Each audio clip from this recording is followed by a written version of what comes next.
Good evening, everyone. Hello. How's it going? Hello, Austin.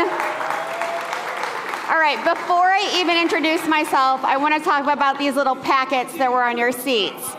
Arva, our friends at Arva, have created an experience for you to be able to grow food wherever you are, if you live in the country, if you live in an urban area. They provided, this one's sunflowers, but they've also provided some edible flowers, some cover crops. So please, use this experience to really connect to agriculture. So please give a round of applause for our friends at Arva for giving you these. I am incredibly excited for day 2 of our annual All Things Food Summit at South by Southwest. Yesterday was so great. I expect today to be the same, even better.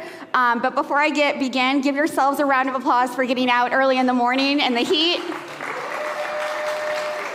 Thank you all so much. We really are so grateful that you come to this event. My name is Dani Nierenberg. I am president and co-founder of Food Tank.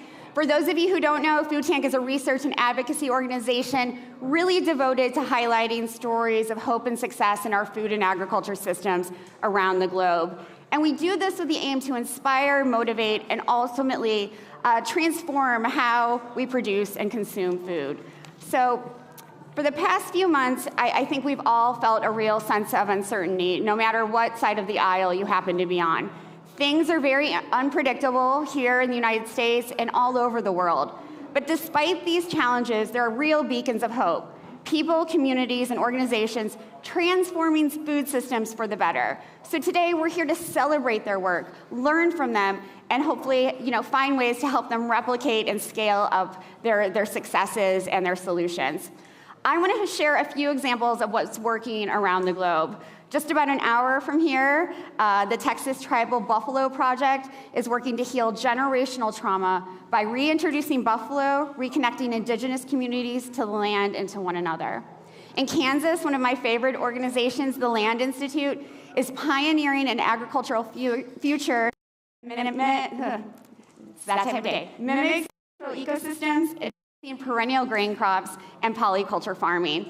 And for nearly 4 decades, Karen Washington, one of our amazing speakers today, has been a force of nature, advocating for food justice, co-founding the Black Urban Growers Organization, and cultivating equity at Rise and Root Farm.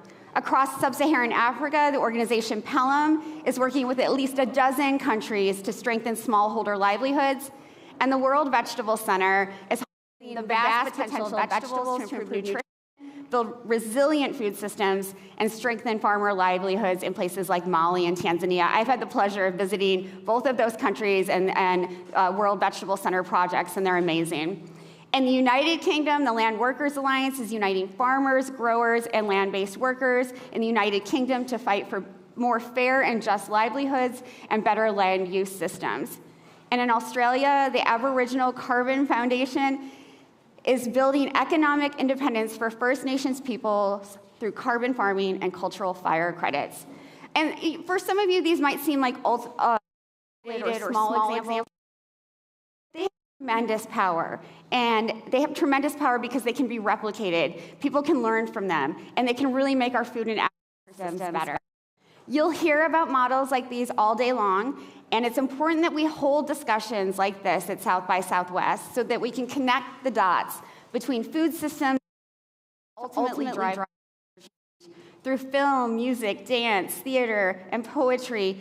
We can communicate the power of regenerative, equitable, nourishing food systems that help nourish both people and the planet.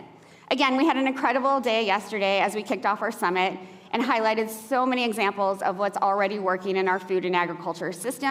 Today is going to be just the same, even better, as I said before. Before I get started, let's thank some of our amazing partners. A big thanks to our host, Bar Mansion, in this incredible, beautiful space. Please give Melanie McAfee a round of applause. This is our 2nd year here, and we've just been so grateful for the partnership and collaboration. Thanks to our co-host Driscoll's, especially Marissa Christensen and Francis Dillard, as well as Houston Tillotson University, especially Dr. Amanda Messino. Give them a round of applause. I want to thank our good friends at Organic Valley for being our partners of the day, especially Josh Fairfield, Elizabeth McCullen, and Samantha Sacken. Round of applause. A big thanks to the Sprouts Healthy Communities Foundation, especially Lindsay Watt and Brandon Lombardi. Give them a round of applause. Again, thank you to our friends at ARVA, especially Nora Shanti and Olivia Lyle. Round of applause. And, you know, I can't thank South by Southwest for allowing us to collaborate with them yet another year. It's such an incredible partnership. They bring so many folks here to Austin, so give them a round of applause as well. And I can't thank Rule Thomas, Austin native, enough for helping us, celebrate the day with his wonderful music. He's still out there eating snacks, so please give him a round of applause. And speaking of eating, I want to thank our friends at Her Hospitality. They've been putting together amazing meals yesterday and today, so give them a round of applause.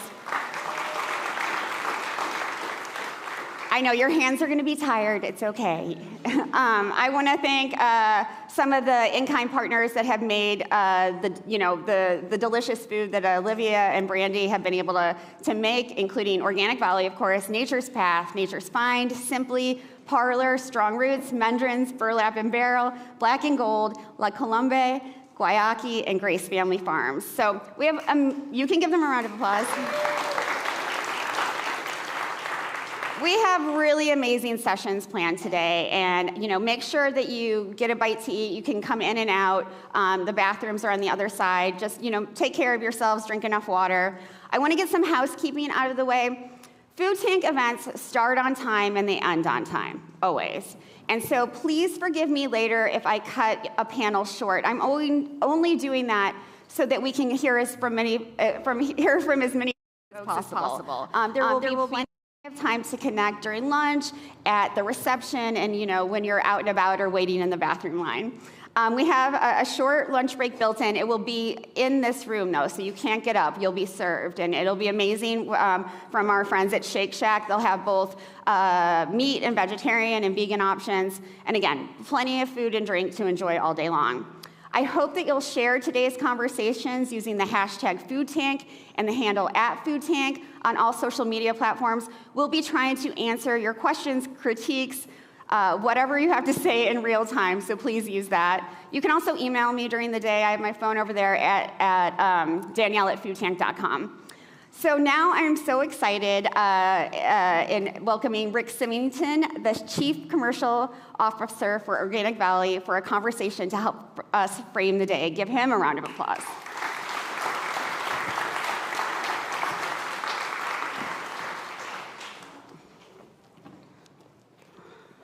Hey, Rick, how are you? Good, how are you? Good morning. Good morning. I think I've told you this a million times. I've admired Organic Valley for so long, and so I just want to thank you for this collaboration, this partnership.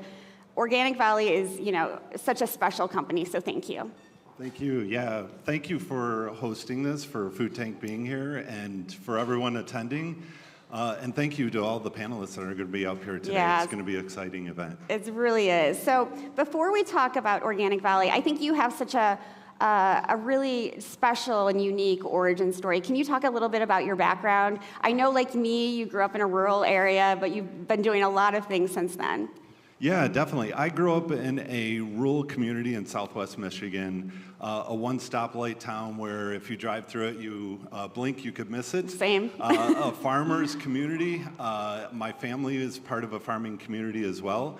And so I've been in the food industry for 25 years now, and as I was looking for my next opportunity in the marketplace, I really wanted to find a company that really had a strong mission to what they were doing, and I found that with Organic Valley, their mission of saving small family farms, of protecting where our food comes from. So it's natural now that it really connects what I'm doing now from where I came from. Yeah, that's make that connection and really get back to your roots.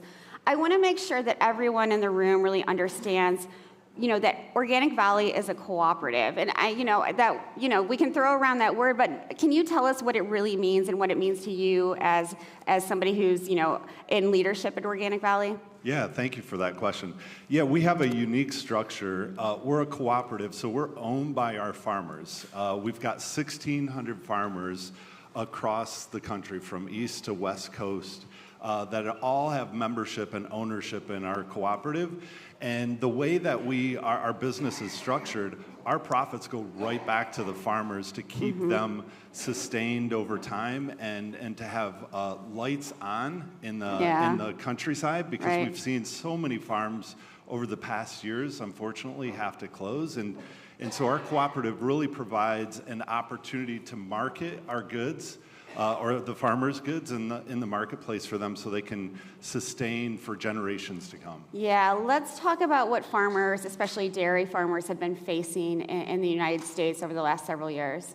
Yeah, it's been tough for farmers over the last few years in terms of pay price. I literally just last week with one of our farmer member owners had a conversation with him about his pay price now is higher than it was 10 years ago. Yeah. And so when you think about the tough work that they do every day, they're working 7 days a week, multiple hours. Yeah. To have a brand like Organic Valley in the marketplace that allows us to fund our farmers so they can sustain over time is really powerful. It is really powerful, and it's very important to remember that companies have a responsibility and they have an opportunity really to support farmers, especially small and medium farmers. It's not just because it's a good thing to do. It can be part of the profit that you all make.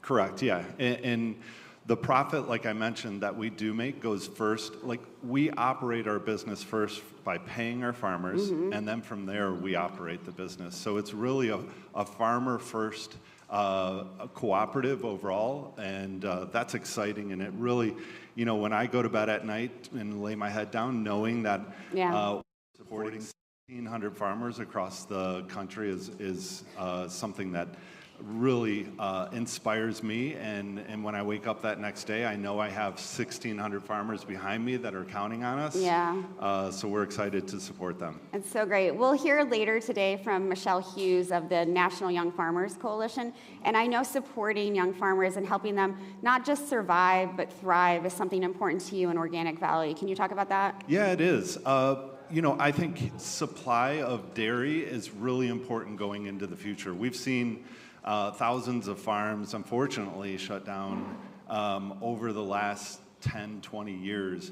And so we want to be an inspiration to draw more families, more farmers into the cooperative, and especially younger farmers. I think now younger generations are understanding more than ever that you don't need to have a college education, and you can do things that make a real impact in life. But I think we need to also, as a cooperative, help bridge that. It can be pretty daunting to understand how to start up a farm, and I think connecting a generation of farmers with maybe an internship program or something like that for younger generations to come on and learn how to farm and go into that is something we're working at trying to do. The other thing we're trying to do is make sure from generation to generation those farms stay intact, right? Yeah. And you're going to have Sabrina, one of our farmers, up next, and she's that next generation that is coming up and taking over her family's farm as well. So it's great to see that transition of farms over time, securing hundreds of thousands of organic acres across the country, and we need to continue to do that. And it's not just preserving that land, it's preserving that culture that is so unique to rural America. Yes, yeah, great point. What we do at the shelf every day in terms of voting with our dollars really helps to impact those small communities for us. Those small communities, the Main Street really thrives by what the farmers do, right? So if there's the merchant store, the accountant, the lawyer, all those thrive around what that farming community is doing, and I've seen it firsthand growing up from where I came from. And so keeping those farms intact and giving them a future to rely on is so important. It really is important. For my last question, I'm wondering how you help your consumers, your eaters, understand the connection between, making sure that there are organic products available to them and that, that connection to planetary health. Why is organic so important? Yeah, organic is important because it's the natural estate of what you can do from a farming perspective, from a food perspective. And so our team works really hard at connecting that message of our small family farms back to our product and what we do each and every day. Our campaign that we have out right now about protecting where your food comes from really helps bridge that, right? So it talks about that when you're buying Organic Valley, you're supporting small family farms and you're preserving land across this country of ours that's so important. Yeah. And so we're excited to do that each and every day. It's so exciting. Thank you so much. You'll come back on stage a little bit later, but please give Rick a round of applause. Thank you.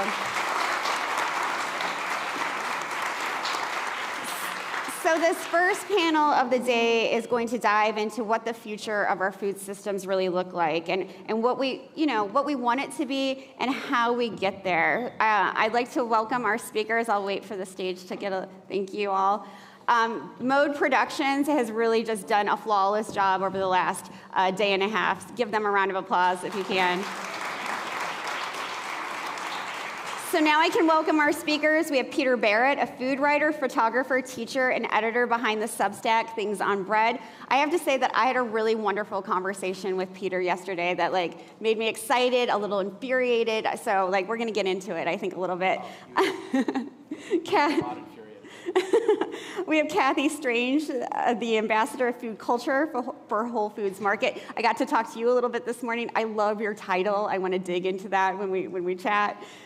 June Jolie is a food ethnographer and a longtime friend of Food Tank, so glad she's here. And we have Sabrina Servais, who is a young farmer with Organic Valley, and I'm so excited she could take time away from the farm to be with us. Please give them all a round of applause.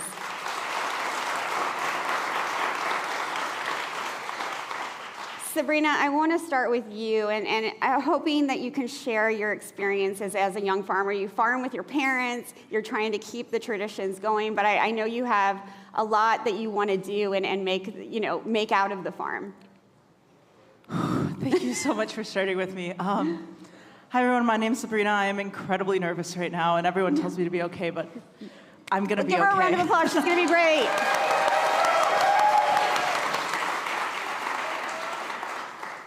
So I'm from the Driftless region of Wisconsin, if you're not familiar with it. It is on the side of Wisconsin with the Mississippi River, and I get to farm on the hills and the ridges of this beautiful part of Wisconsin, which is where the Organic Valley Co-op first began.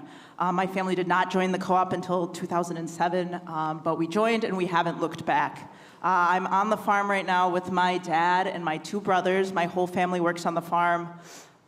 We've been building it and growing it and just being stewards for the land and our animals since the 70s is when our farm first began there. So I'm third generation right now. Woo!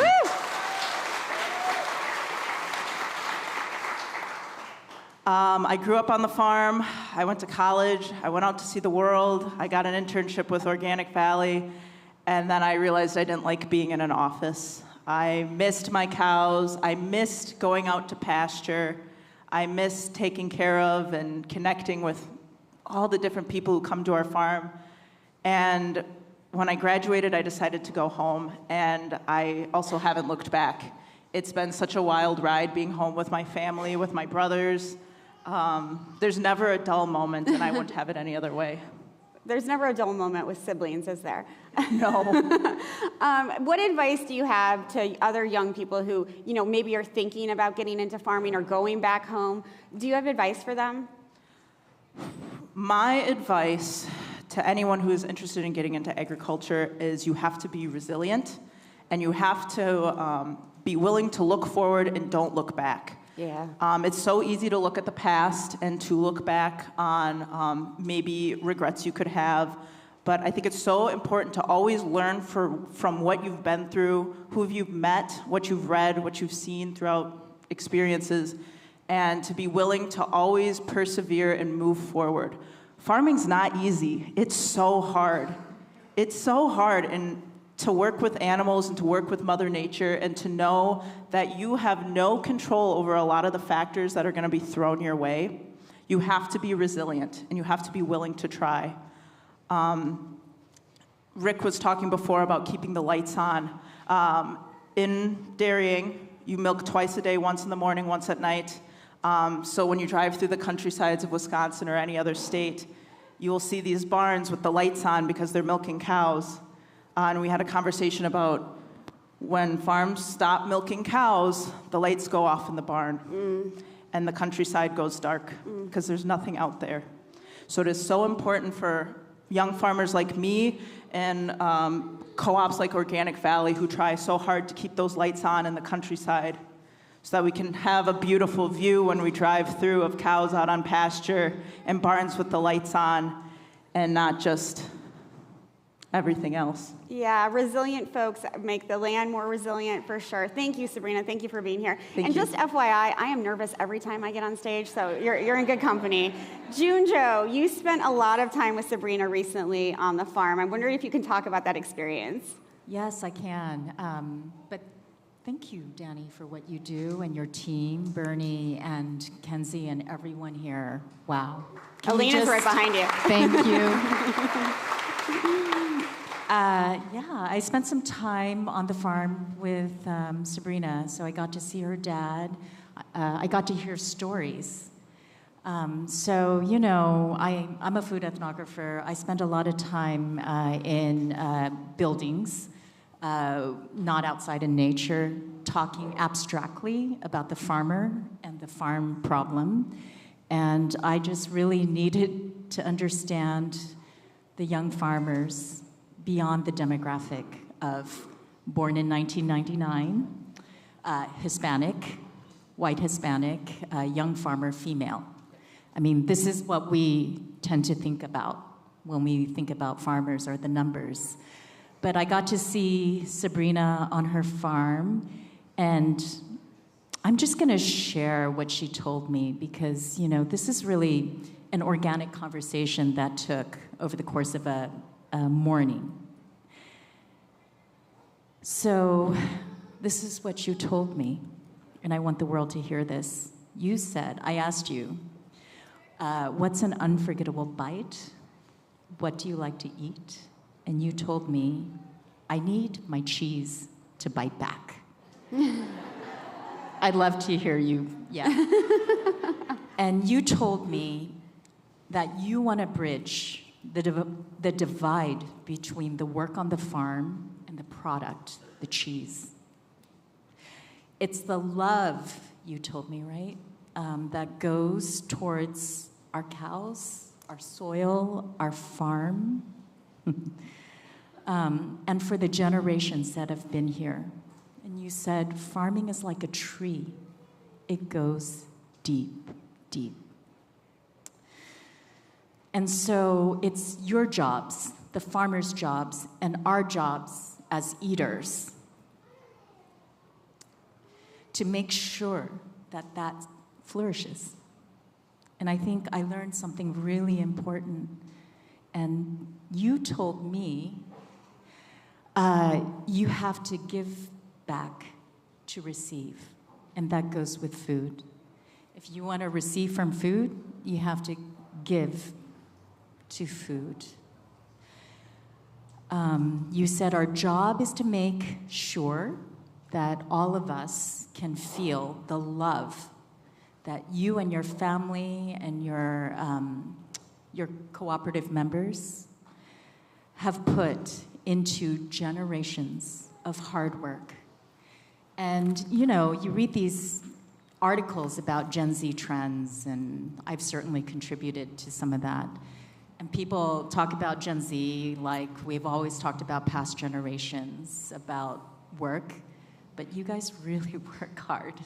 I don't think this generation works less hard, in fact. And you said, when you all eat your cheese,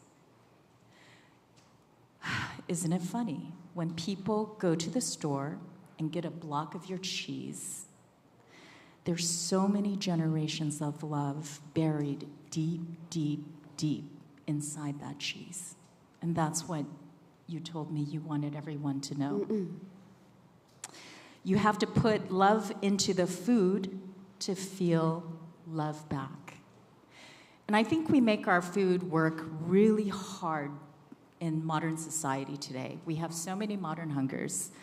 Food is so much a part of our self-improvement and aspirations and dreams. But I learned from you on that farm how simple it is and complex. So thank you, Sabrina. Thank you, Jujo.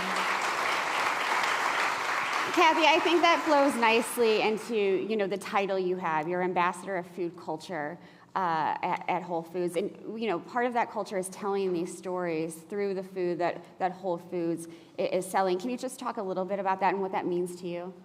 I'd love to, Danny. Thank you. And I'm going to follow it as you started this morning. And you had a dream over a decade ago, maybe 2 decades now, to do what we're doing now. So a round of applause for Danny. Thank you. Thank you very much. And then I just met Sabrina, but I've been to the Driftless region of Wisconsin many times. If you haven't been, it's totally amazing. I'm inspired by what you do. Wisconsin is losing a farm a week. Just to point that out, a dairy farm a week. And 3-time North American champion cheese comes from the Driftless region, the Uplands Pleasant Ridge Reserve, just to let you know. So my name is Cathy Strange. I've had the pleasure of food finding me and having an opportunity to work with a company called Whole Foods Market. I started with a company in North Carolina that was acquired when the Whole Foods Market went IPO. And I was proud to represent the highest quality natural and organic products before organic was defined by the USDA. But really, less is more across the board. Just everyone really understands that.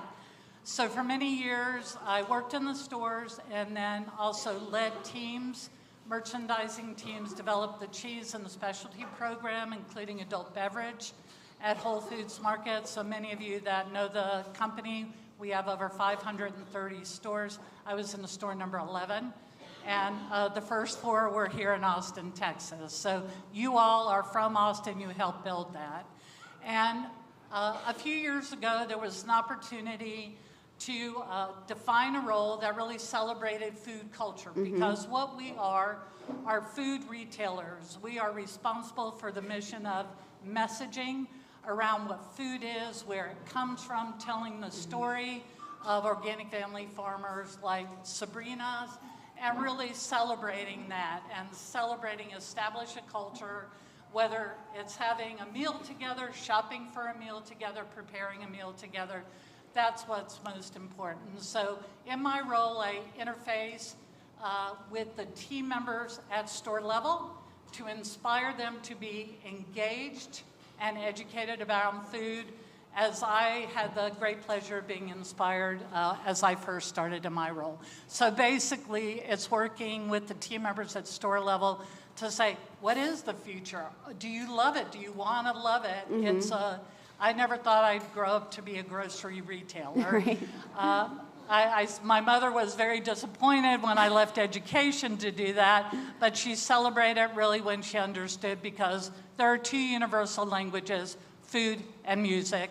And with South by, you're getting a lot of both of it. So, that's so true. Thank you, Danny. Thank you. Thank you for making those connections. Thank you for working with, yes. I think the work to celebrate food and the people behind it is the most important work that you can do. So thank you. Peter, I want to shift gears a little bit, because I mentioned when I started out this morning, we're living in really uncertain times. And the work that you do, and you said this to me yesterday, around frugality, around preventing food loss and food waste, you said to me, the things that people put in their compost bins, they don't need to be doing that. And I think in these uncertain times, we're going to need more of that frugality in a really, empowering way. Can you talk a little bit about that way? Yeah. So I think that if you really want people to change their habits, that guilt and yelling and finger wagging is not effective. Pleasure is the way you get people to change their habits. And we all know the profound pleasure that food can deliver on lots of levels, right? Whether it's super refined or super humble,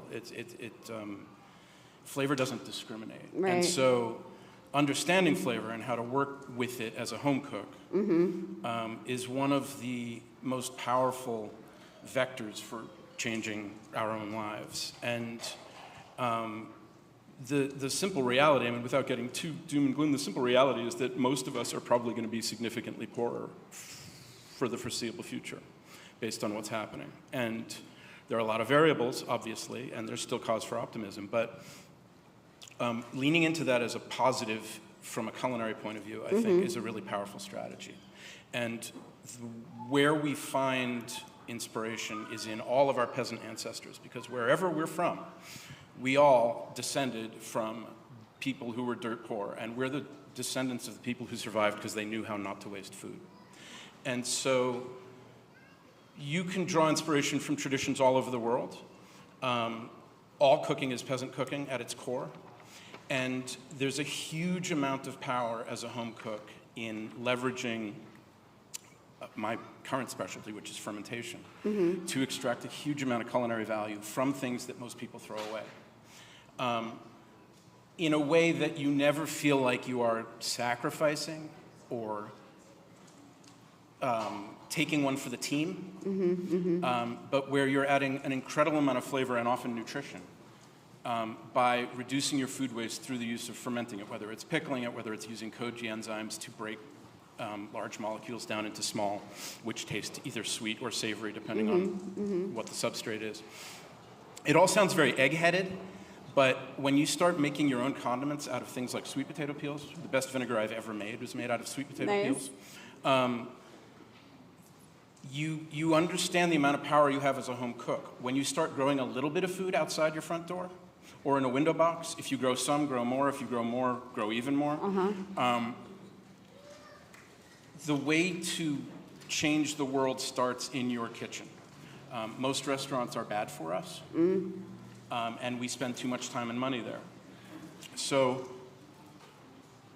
leaning into the joy and the pleasure of real home cooking, the way our grandmothers made it, grandparents, like that food that feels like a hug, that is within all of our power to do, and we don't need recipes to do it. We just want, we need a little more time and a little more attention, and above all, we need permission to take that time in our kitchen to deliver this sort of joy that honestly is our way forward. I mean, Victory Gardens helped us beat fascism once before, and I think they can help do it again. Right on. Thank you so much. Thank you, Peter. Junjo and Cathy, you know, the story of food is really important to, or what Junjo has taught me, so I'm going to base it on her. You know, that story of food, where it comes from, who grows it, who produces it, is really important to Gen Z. So I'm hoping you can both talk about sort of food trends that you're seeing that are important to Gen Z or younger consumers. Cathy, whoever wants to start. Cathy, go. Okay, I'm on. It was very interesting as I was inside, and there are a lot of these, first of all, thanks to the sponsor. I work on several trend committees.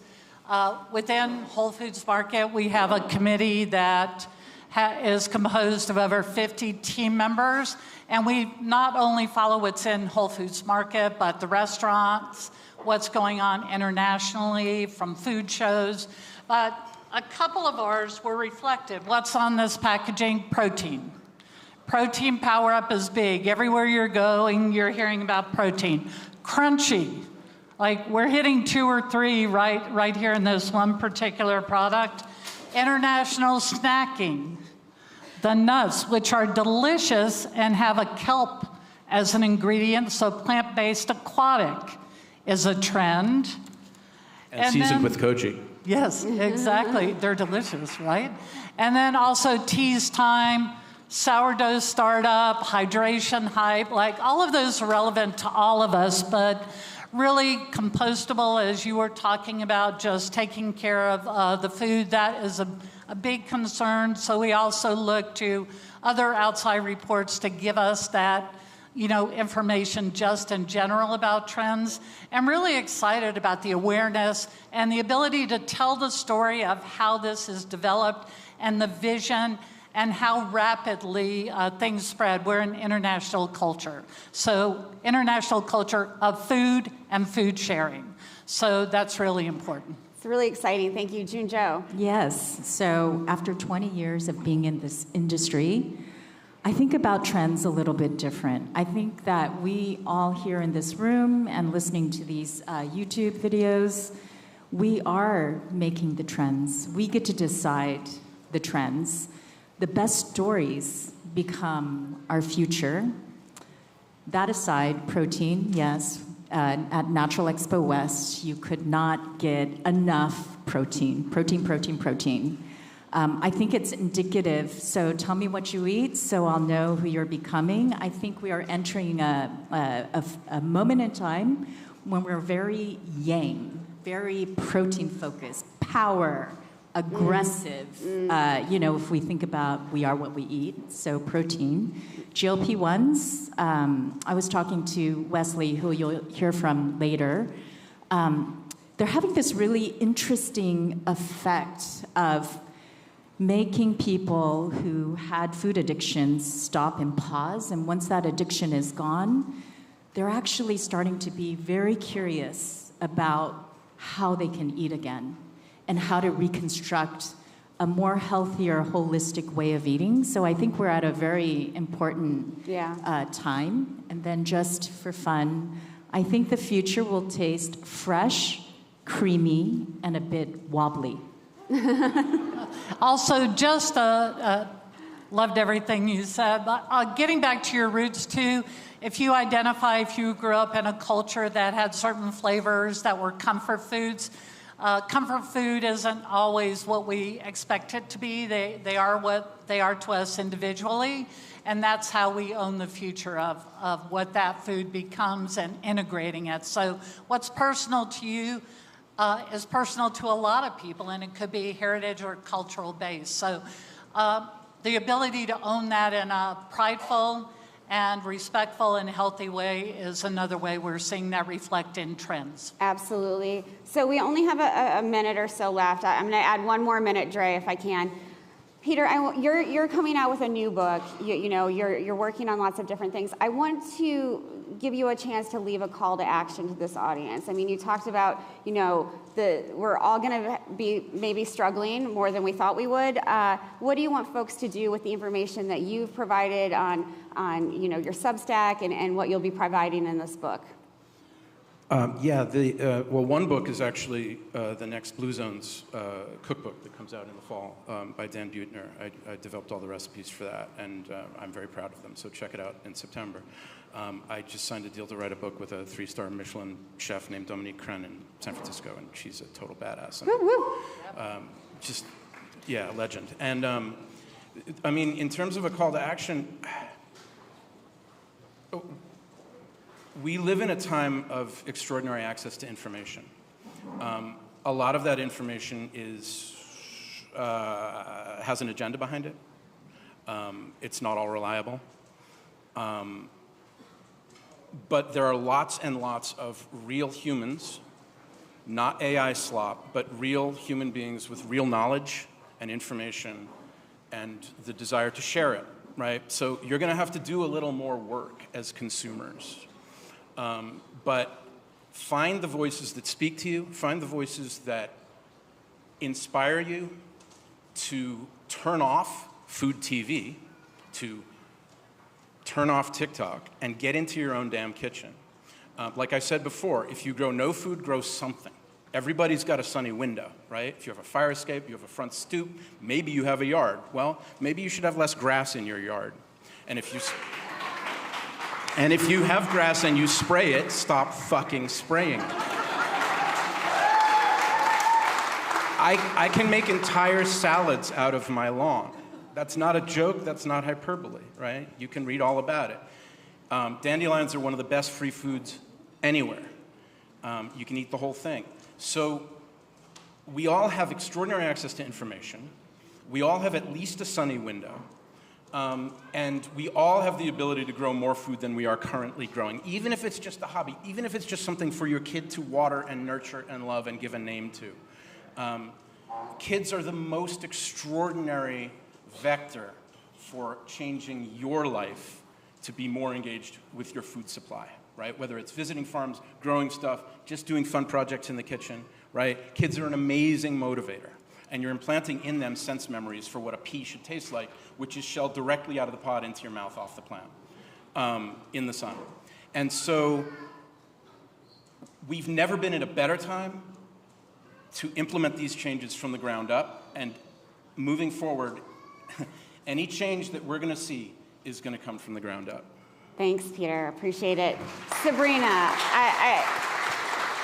I want to end with you. What do you want the eaters in this audience, the consumers who shop at Whole Foods and other markets, what do you want them to know about the farmers and the ranchers behind their food?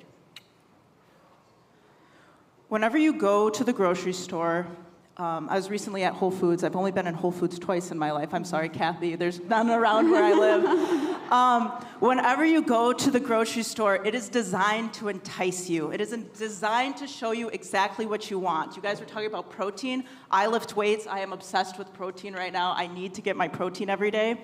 But everything in there is designed to speak to you. But I ask that you be very, very conscious about what you are buying. Who owns what? Where is the money going? Who are you supporting when you buy your food? I say all the time, when you shop for people like me, like brands like Organic Valley, that money is going back to the farmers. When you buy products like that, you are supporting a father getting time off of the field to go watch his daughter's ballet recital. You are supporting a mom having enough gas to take her kid to basketball practice.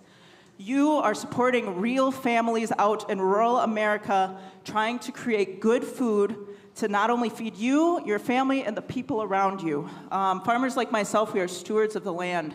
We want to protect where our food comes from. We want to protect the people who live and eat our food. And, you know, events like this, thank you for bringing farmers to the table, okay? Let's get the farmers to the table and let's eat.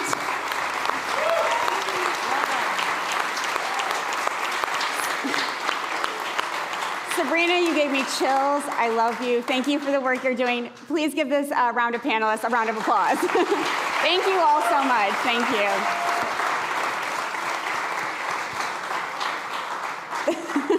Thank you all. Support local. Support local, everyone. Great panel. Thank you all. Give them a round of applause, please.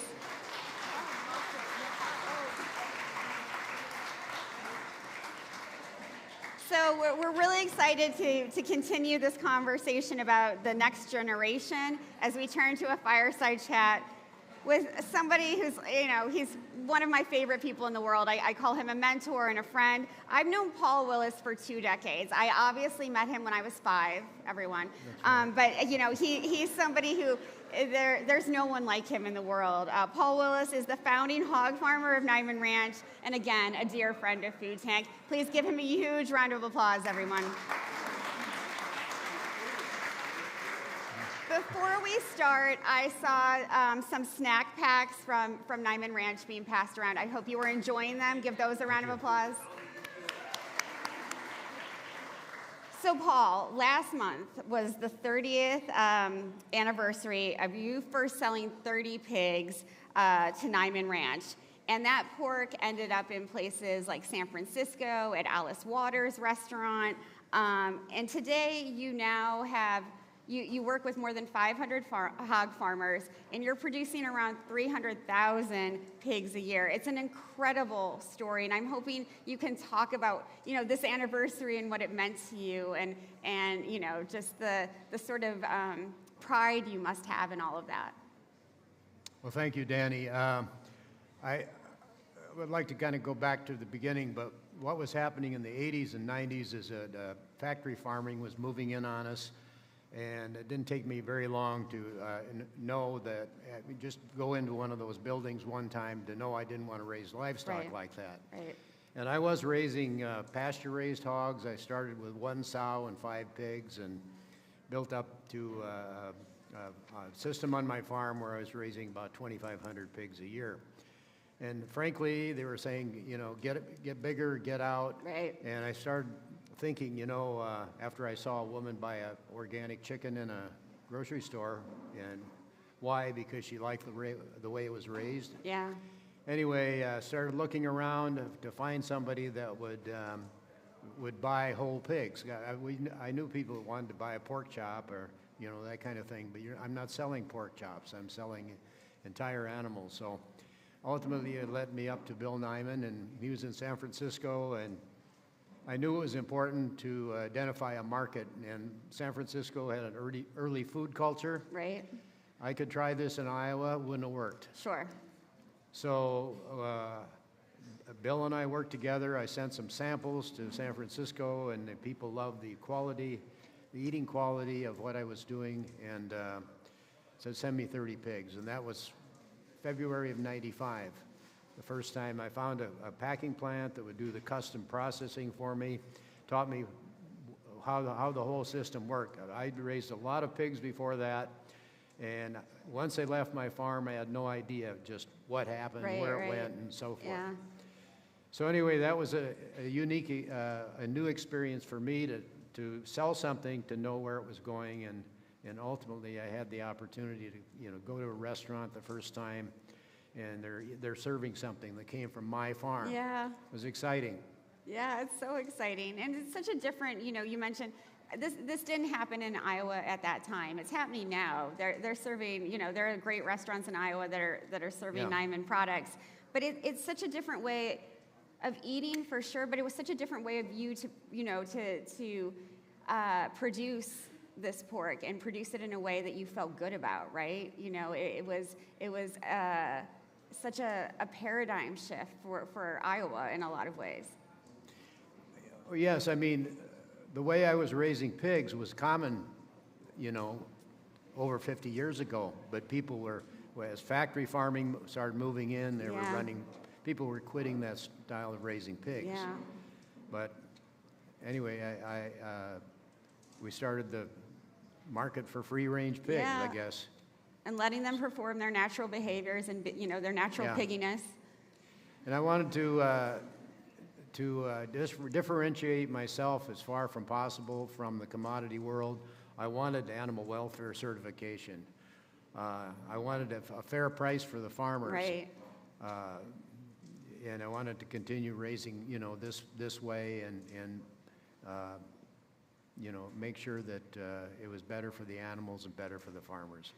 Absolutely, and better for the land in so many ways. I know one thing that's important to you is really cultivating that next generation of farmers who are raising hogs. And I've heard, you know, and Food Tank has published so many stories about these young farmers. Can you talk about why that's so important to you? Well, the future of agriculture is in the younger people. You know, people like me are not the future of agriculture. We're observers of what happened in the past.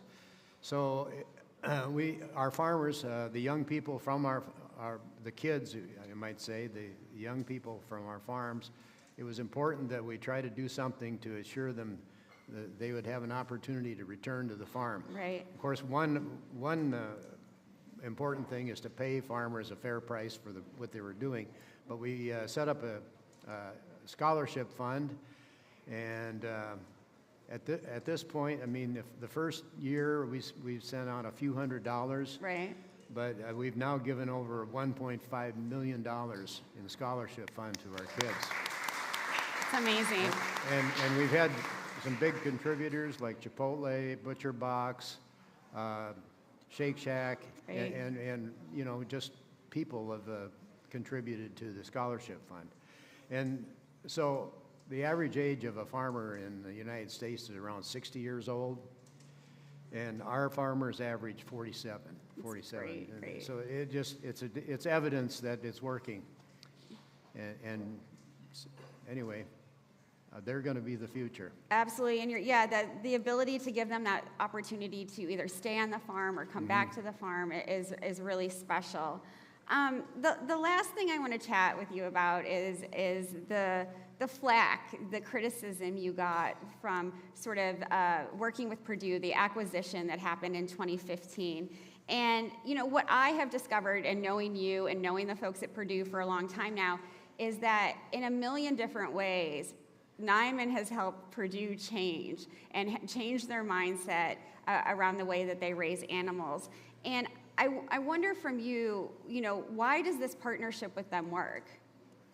Well, I knew it was kind of inevitable that as Niman grew, by the way, Niman is 500 hog farmers and 600 farmers, including beef and lamb. Mm-hmm. But anyway, as a company that had grown and had a national brand by this time, we knew this was inevitable, and there were probably a number of options of who was going to, step in and do this.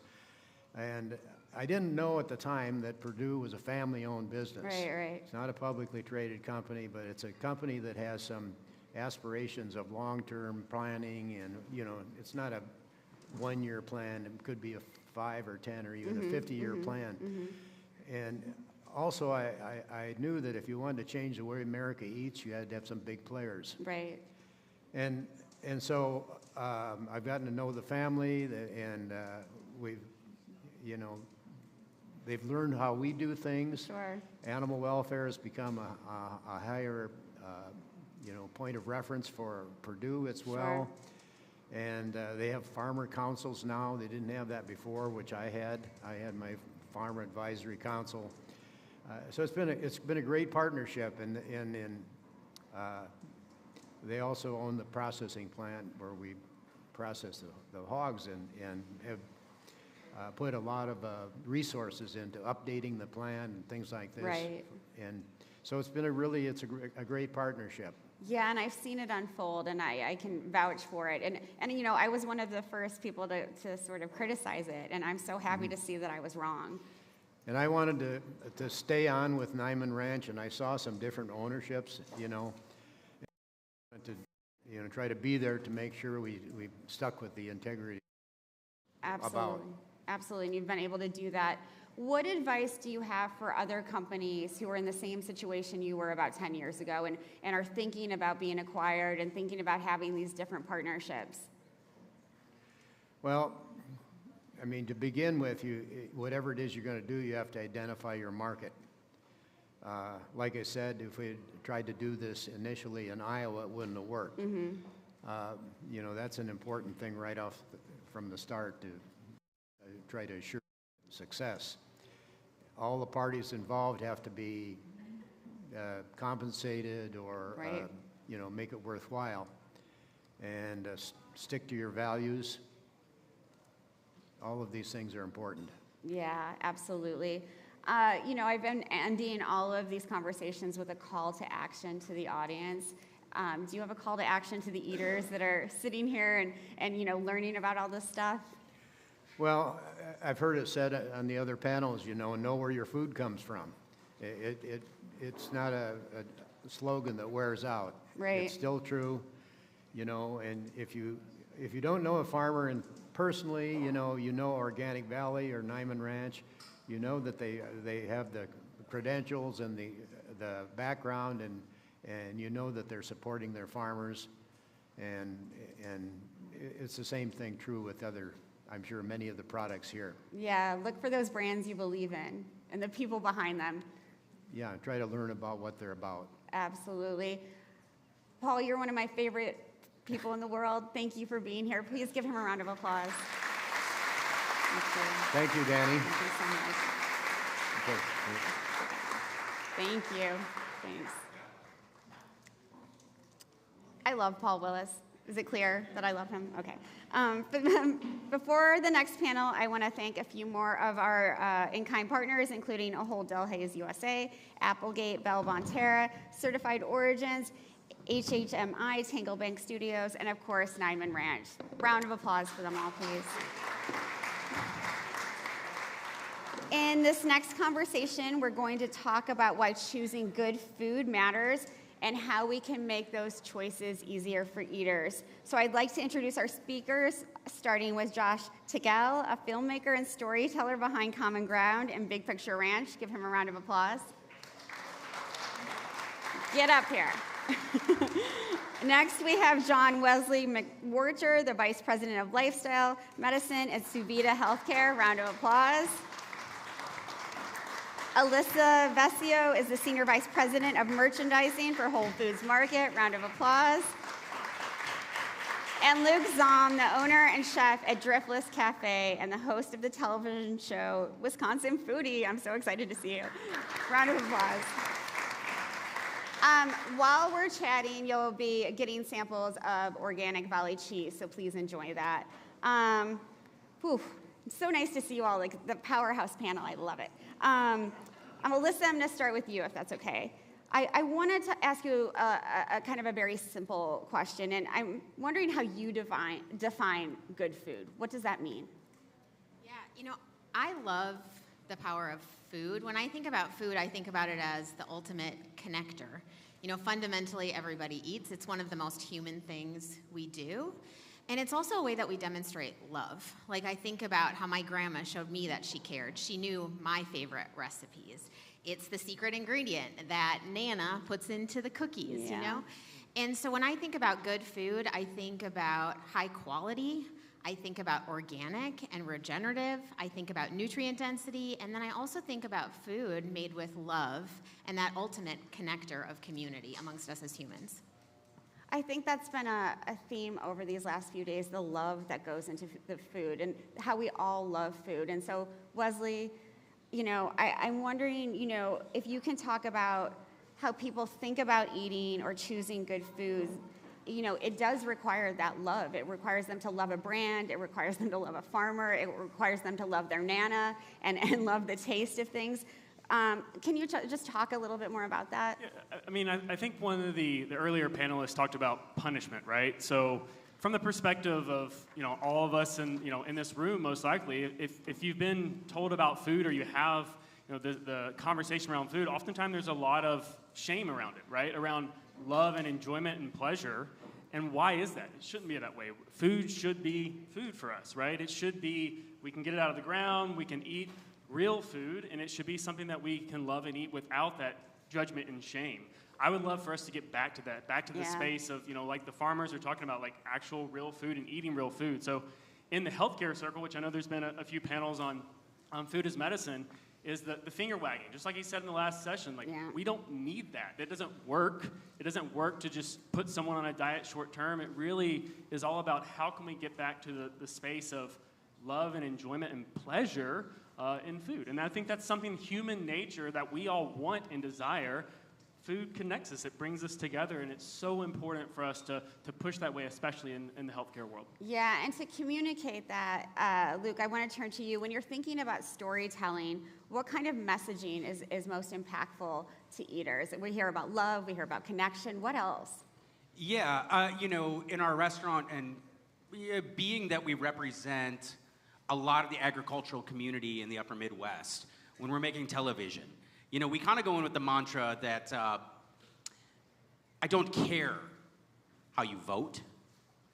I don't care how you pray. I don't care who and how you love. At the end of the day, like you had said before, everybody eats. And it's not to say that those things don't matter to us. Those values are very, very strong. But when we start storytelling, perhaps it's a marginalized indigenous community that has been saving seeds and growing crops for 300 years in the light of assimilation. Perhaps it's the organic dairy farmer, where in Wisconsin, we're losing a farm a week, but we've seen a decline in 45,000 farms in over 10 years. These storylines, what we choose to put in our body, have impact. This food connects us. It's this very, very primal human experience. And when we go and we cook food for people in our restaurants, we view the sourcing of food as our act of revolution. In a day and age when we're filled with dissonance, there's so many things coming at us all the time. knowing your farmer, knowing the storyline behind that food, it makes a difference in the stories that we tell ourselves and how we nourish ourselves with those products.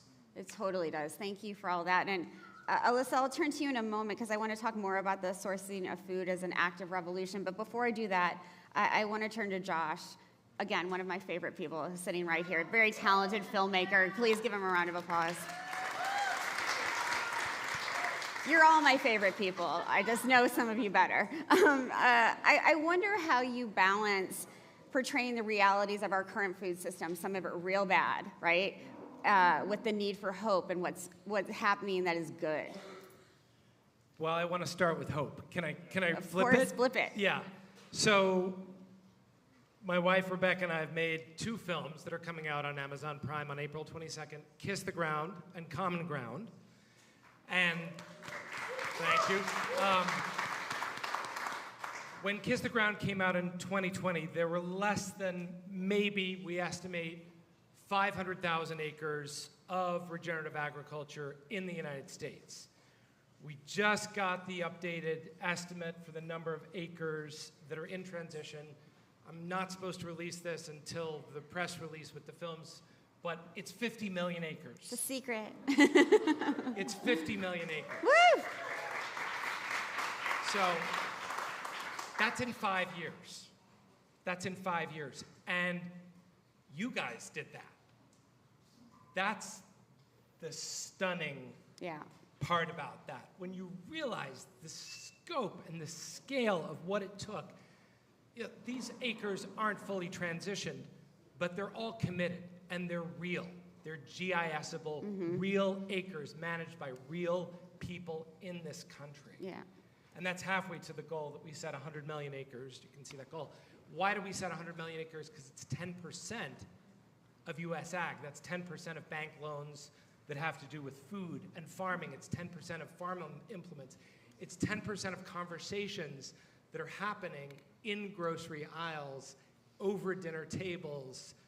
What are we going to buy? Okay, which one do we, but this one, it's 10% of what we know as food. Yeah. And social scientists tell us 10% is a tipping point. So that's pretty cool. Yeah, yeah. That's pretty hopeful. On the flip side, you know, as these 2 films get ready to premiere on Earth Day on Amazon Prime, make sure and share them. I have to do it. I know. We're filming the 3rd film, and it's global, and we've been to 10 countries. And it's this stunning, stark reality of mass desertification of continents and the Saharification, the increasing desert belt around the world that is being propped up by aid agencies, by big tech, by big pharma, by massive amounts of money that want to sustain a system that is dedicated to destroying the very thing that sustains us. And so we see that as we're filming. And on the flip side, there are all these Earth Guardians. Small, big, medium, scientists, activists, landholders, ranchers, farmers, forest people, indigenous people, and they're rebuilding ecosystems with no money. Right. With no resources, taking entire ecosystems and remaking them in sometimes months. And so how do we balance it? I don't know. I don't know the answer to the question. Yeah. We just keep sticking cameras in places and telling stories that don't seem possible. Right. The bad doesn't seem possible, but yet we're capturing it. And then you go over there and you show the good, and it's like, how does this coexist all at the same time? I see a tipping point in the future, though. Yeah. Where it goes toward the good. Right. It's the power of storytelling to uplift those examples. Alyssa, let me come back to you. You know, Luke talked about the sourcing of food can be a revolution, right? And I'm wondering how, you know, retailers like yourself can implement practices to make sure that eaters can choose food that protects their health, the health of animals, the health of workers and farmers, and really the health of the planet. Yeah, such a big question and a great question. I mean, overall, I do think retailers play a really important role in working directly with farmers and with suppliers like Organic Valley, and ultimately in creating a market for high quality food. And so we as Whole Foods Market feel a really deep responsibility to our purpose to nourish people and the planet, and to be industry leaders with the hopes, frankly, the expectation that others will follow, that others will come along. And so a few examples in that space, over the last few weeks, there's been a lot of conversation about red dye, for example. But for us, synthetic colors are something we have never allowed in our stores since we opened the doors in 1980, because we feel that responsibility to provide high quality food, to have a standard of expectation that allows our partners and our customers to trust what they buy in our stores. At this point, there are over 300 ingredients that we simply don't allow.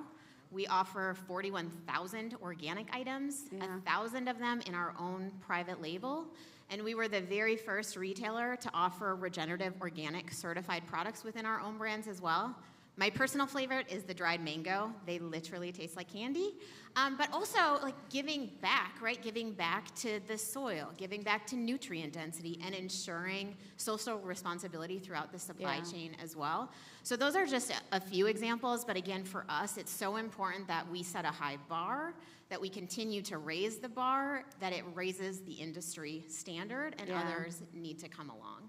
And then I guess the one last thing I would say is it's also really important that we create accessibility. And so we've been doing a lot of work on pricing so that people can also afford to buy high quality food. And so as one example, in the last year, we've invested in pricing in 25% of the items carried across our stores, because we want to make sure we have both the highest quality natural and organic products, those high standards, but also affordability and accessibility for customers. They have to go hand in hand. Thank you. Wesley, Alyssa talks about this, the accessibility and the pricing and how important that is. And I'm wondering how you see food environments influencing the ways that eaters think about their dietary choices. Yeah, I mean, I can sit up here and say, this is what you should do all day long, right? But the reality is that the vast majority of population out there can't access a lot of what we're talking about today, which is a massive problem for patients, communities. So, when we talk about food, we should be growing our own, right? Just like previous folks have said, we should, be supporting small farms. We should not do so much with our food. I'll share a very simple story here. As a young chef, our executive chef, we had some really great asparagus off the farm, right? And he challenged all of us line cooks to use whatever ingredients you want, asparagus soup, right? He used asparagus, water, some shallot and some garlic, and his blew all of ours out of the water because he didn't do that much to the food. Right. We're all adding way too much to it, trying to make it, extravagant, excessive. And I take that same approach where we try to make food and nutrition too complicated. Yeah. How we eat food has the power to heal or hurt us. It has the power to heal or hurt our planet, and also how we communicate that to our patients around whether it's punishment or joy and pleasure. And joy and pleasure, again, it connects us. We have conversations around food. I'm sure when there's lunchtime in here, and when y'all are, around, anything you're doing, food really has that power. So that's really what I would love to see us come back to, is getting away from the finger wagging, the negativity, and how can we eat real food and enjoy it and not be ashamed about it. Yeah, shame hasn't worked, and it never will. Josh, I want to turn to you because Wesley talks about simplifying things, and the messages in Common Ground and Kiss the Ground and the new film have to be simple, digestible, sorry for the pun, but for the viewers to understand, how do you simplify these messages so that no matter who's watching the film can take away something good from it? That's a tough question, because that's literally what I do 98% of my life is think about how to make that statement easier and easier and easier. One of the ways we do it, and it has to do with the food conversation, is we do it in dialogue. Mm-hmm. Every single piece of every single film gets seen by somewhere in the range of 100 to 250 test screenings. Yeah, yep. And many of them are like this room. We work in a barn, very similar. And we bring people in who have a very diverse array of experiences, life experiences, economic experiences, and we don't give them preamble. It's just like, watch this, tell us what you think. Yeah. And so the films are literally made in dialogue. And I often think what's missing in our foodscape is a different dialogue. We're very obsessed as a culture with photos of food. We're not very obsessed of photos of where food comes from, or how it got made, or whose hands were the ones that were planting and picking and growing. And in doing this sort of simplification by listening to people, what's occurred to me is like, how can we do that around our dinner tables? Yeah. How can we do that in restaurants? How can we have those dialogues where it's like, do you understand how this Cheerio got in this bowl? Because I don't. Like, how does a Cheerio get in a bowl? That's kind of a miracle, right? Yeah. But is it a good miracle or a bad miracle? Those are just dialogues it's like a taboo subject. Sure. We're not allowed to have it. So I kind of didn't answer your question. I don't care. I think it's a process. I think it's a process of just iteration. Yeah. Until people go, yes, I get it. I finally got it when you put a picture of a carbon bubble on the screen. So, oh. Yeah, you have to find what resonates with people. That dialogue is so important. I know it's everything that you do. It's that dialogue and that creation. Thank you for that.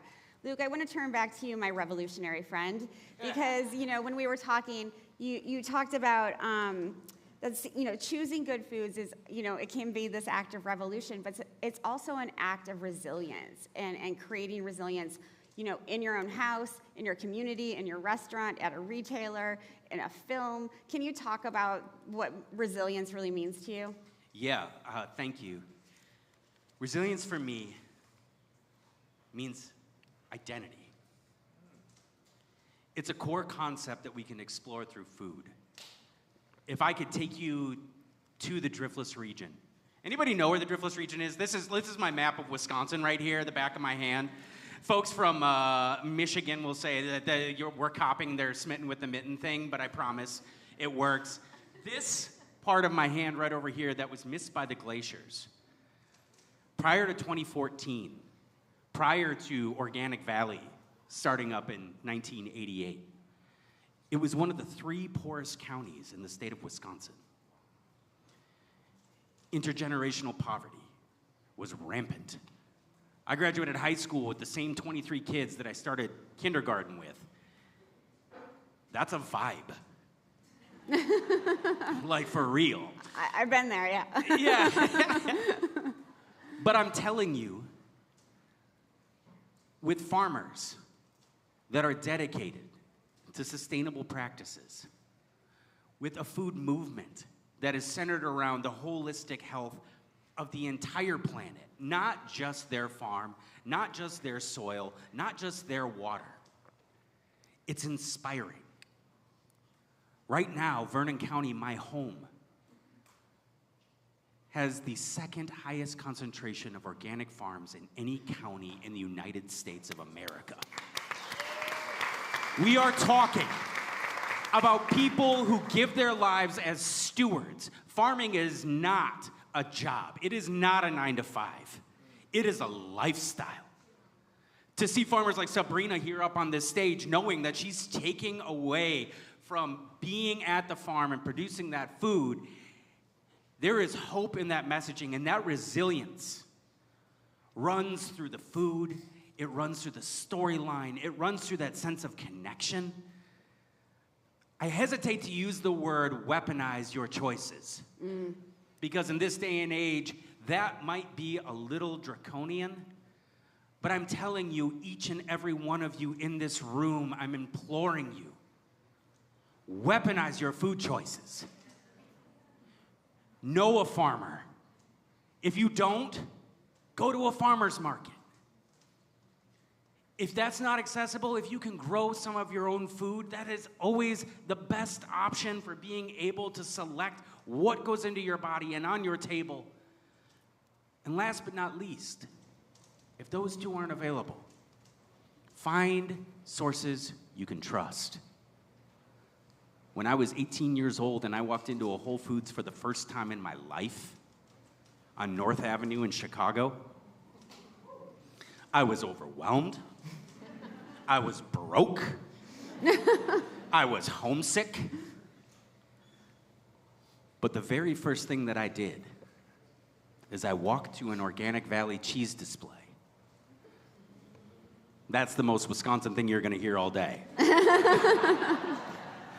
I walked to an Organic Valley cheese display and I picked it up and I looked at the back. And on the back it says, Lafarge, Wisconsin. Population 745. I am an alumni of the class of 1998. Me and my 23 homies. I'm telling you that resilience lives in that system. Be resilient. Be strong. Weaponize those choices. Woo! Thank you. All right, we have 1 minute and 20 left. I'm trying to end every panel with a call to action. Josh, call to action. There's these 2 movies. What? They're coming out on Earth Day. Kiss the Ground, Common Ground. Share them with everybody you know. Organize screenings in your home, in your church, everywhere. It matters. It does matter. Yeah. Watch those films. Wesley, my friend. Yeah, individual choice. Let's make some good decisions. And then I know there's policymakers and there's people, there's food producers in here. Make good food. Like, stop doing the wrong thing. Make good decisions. So my call to action is let's have some policy change and not rely on individual choice alone. Let's also support those that are in poverty so we can actually see some real systemic change. Love it. Thank you so much. Thank you, Alyssa. Yeah, there's a real theme here. Mine is conscious consumption. And I'll share that's one of my personal intentions for this year too, which you would think is obvious, working and dedicating so much of my energy to Whole Foods Market. But as individual people, you have a lot of power in the choices you make. And so what you buy, what you eat, who you support, ensure that that's aligned with your values and the kind of world you want to create. Feel a responsibility to ensure that what we're handing off to the next generation is better than where we found it. And so ensure that what you're supporting, what you're consuming, again, aligns with your values. Thank you so much, Alyssa. Luke, my revolutionary friend, final word. Burn it to the ground. Kidding. Kidding. Yeah, I'm gonna get canceled for that one. It'd be a good way to go out, wouldn't it? Honestly, the call to action, in a day and age of like endless doom scrolling, in a day and age of endless virtue signaling, find something that resonates. Find something that resonates and advocate for it. Be unabashed in your passion. If it's small family farms, find a way to integrate with those. Tell those conversations at your dinner table. Talk about the people that you met at the farmer's market and why you chose to buy it. Raise the conscious awareness of the values that matter to you. And know that there's a whole lot of us out there trying to do the exact same thing. And we need each other. We need each other. Weaponize it, people. Now is the time. Thank you, Luke. Unabashed passion, that's what we've seen on this panel. Give them a round of applause. Thank you. Thank you.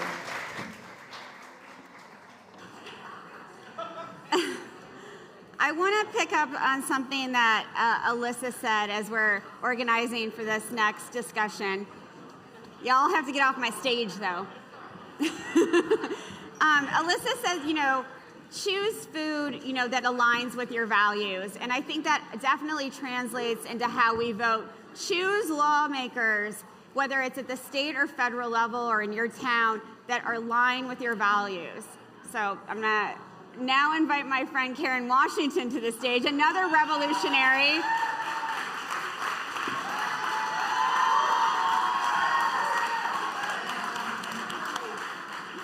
Hello, friend. Before we start, I have to say that, I went to graduate school. I'm overeducated, right? I've learned more from this woman in the last maybe 12 years that I've known her than I ever did from any professor. So please give her a round of applause. Karen is, as I said earlier, a force of nature and just a wonderful human being. Thank you so much for being here. You have, done so much throughout your career to teach, to mentor, to help Black growers become part of their communities in different ways by producing food, empowering them. You're wearing this really cool shirt, and, DEI has been in the news so much lately. I want you to talk about it. Yeah, so thank you, Danny, for having me and always having me to really be involved in spaces, especially spaces when I look around and I don't see a lot of people that look like me, but you let me have a platform of truth to power. And so it was January 27th of this year, the chatter, the social media, and all of a sudden, DEI was being threatened. And so I took it upon myself to say, DEI, I'm going to use that because I am your DEI threat. I am dangerous. I am educated. I am invincible. And so to hear that, because people thought that DEI meant Black folks, but it meant farmers, teachers, farm workers, Black people, indigenous people, the disabled, the common people. And so now we're at a point in time, is that what are we going to do? Are we going to sit on our asses? Or are we going to organize and bring to the forefront our social capital and our communal wealth that is needed at this point in time? What is your advice? So, a lot of people are feeling down. I've had my moments. I'm sure a lot of folks in this room have. Maybe, and maybe some folks are feeling really energized by this new political movement. What is the advice you want to give people to organize, to feel empowered again, Karen? Folks, the chaos, the confusion is done on purpose. The fear. And so what I'm trying to let people understand is don't follow the fear. Now is the time to think about what we can do locally, because what is happening, first of all, globally, we know that. Nationally, we have no control of at this point in time, but what we do have control of is what we can do within our local communities. Do you think that I'm sitting on my tail and not organizing? Now is the time for us to look at what we have in terms of resources. How do we share our resources? How do we share our dollars? How do we invite those donors and supporters that are out there that want to support the work that we're doing? We cannot succumb to fear. Fear and complacency are the two things that will bring down any sort of any sort of power structure that we're trying to have. So be organized, be active, understand what is happening, understand where the problem is, and try to eradicate. And I say that as an elder. They call me Mama K now, y'all. Mama K, I got the gray hair and stuff, because it's up to the young people to be vigilant, to organize, to show your power. And it's for us elders is to uplift the next generation of growers, of activists, of people who are trying to make change happen. This is our time. At first I was like somewhat upset about the fact that this was all happening, but things happen for a reason. I think we have been silent. We have been relaxed. We have allowed companies and the government and lobbyists to control. And who is this person up on the stage with a saw? I mean, how do we allow those things to happen without being outraged? Yeah. And or to channel that outrage into something we really care about, which is what you do, what I try to do. Yeah, I mean, right now, back home, I'm from New York, upstate New York. I'm in Chester, New York, so come visit me at Rise and Root Farm up in Chester, New York. And the fact is that we've never lost our connection to inner cities. So we're urban, and our connection is urban and rural. And so we continue to have these conversations around food and what social justice is and what food justice is and what food sovereignty is. Because I remember when the president first came on board and tried to really downplay, DEI, and you heard the word woke, and people upset woke. And I would tell people, wait a second, woke was our term. Woke meant for people of color, especially black folk, to be aware of the injustices, the racial injustice, the social injustice. And then they flipped it for DEI, woke, and immigration rights all together.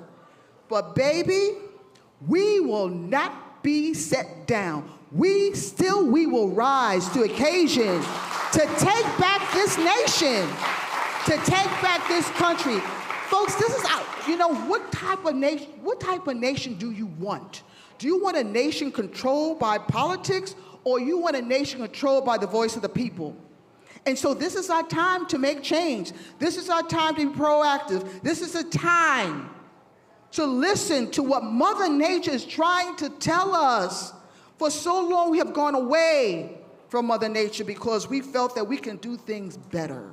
But Mother Nature has shown us that if we want to grow food, if we want to have a partnership with our environment, then we have to listen to what Mother Nature's all about. There's one point I want to bring because, back in the days, people were talking about, I got to get out and I got to start owning some land and I got to start owning some animals. And I'm saying, wait a second, do we live long enough to own anything?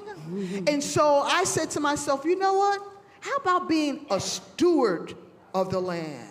How about being a steward where we can take care of our animals? How about being a steward where we can take care of the environment? Because being a steward means you're taking care of something that can be handed down for generations to generations. So never think about you owning anything because you don't live long enough to own it. Give that a round of applause, please. Karen, I feel like, the work you've done in urban agriculture and urban growers are now going to be more important than ever before because of rising food prices. What kinds of advice can you give them as somebody who's been such a huge part of the urban agriculture movement? If you have sons, someone said it, if you have a son, you can grow stuff, folks. You can grow stuff on a windowsill, on a terrace, I'm going to say maybe on a fire escape, backyard, front yard, tear up that daggone lawn and grow something. Back in the day, in 1985, when I first bought my house, I had no knowledge of agriculture. I remember growing something, I think it was a marigold in school and gave it to my mother for Mother's Day, and that was it, my relationship to food. Everything came from a grocery store. It wasn't until I tell the story time and time again, it's the tomato that changed my world. Because for me, tomato was pink, came 3 in a carton, tastes like cardboard, and when I found out, wait a second, it grows on a vine, it's red, and when I bit into that baby, woo, I felt the sensation that changed my world, that I wanted to grow everything, pineapples, mangoes, I love mangoes, I want to grow them, I couldn't grow them in New York City. But these are the things, and so what I'm trying to tell people, especially in urban areas, is find that connection to food. When you go to a grocery store, I tell people, you know what, maybe I want everyone to be a farmer, but everyone can be a conscientious consumer. Read the labels. If you can't pronounce daggone labels, why are you buying if you can't pronounce the food? Or, that's on, that the labeling, and you can't pronounce it, then why are we putting that in our bodies? And then also ask in a store, where does the food come from? I did an exercise with one of my classes, and I asked the students, go into the store and ask the produce manager, where does the food come from? And they came back with his response that said, off the truck. And so this is what, but this is what we need to do in the urban areas and sort of regain that power of asking where our food comes from and then support your local farmer. I can't say this time and time again. Understand where your food comes from. Visit a farm. If not, grow some food. But it's important to understand exactly where your food comes from and support the people that grow the food. Absolutely, absolutely. Round of applause for that, please.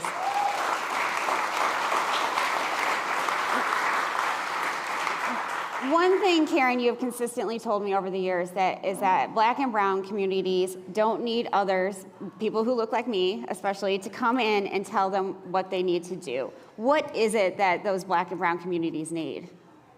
Hello, your saviors that are out there.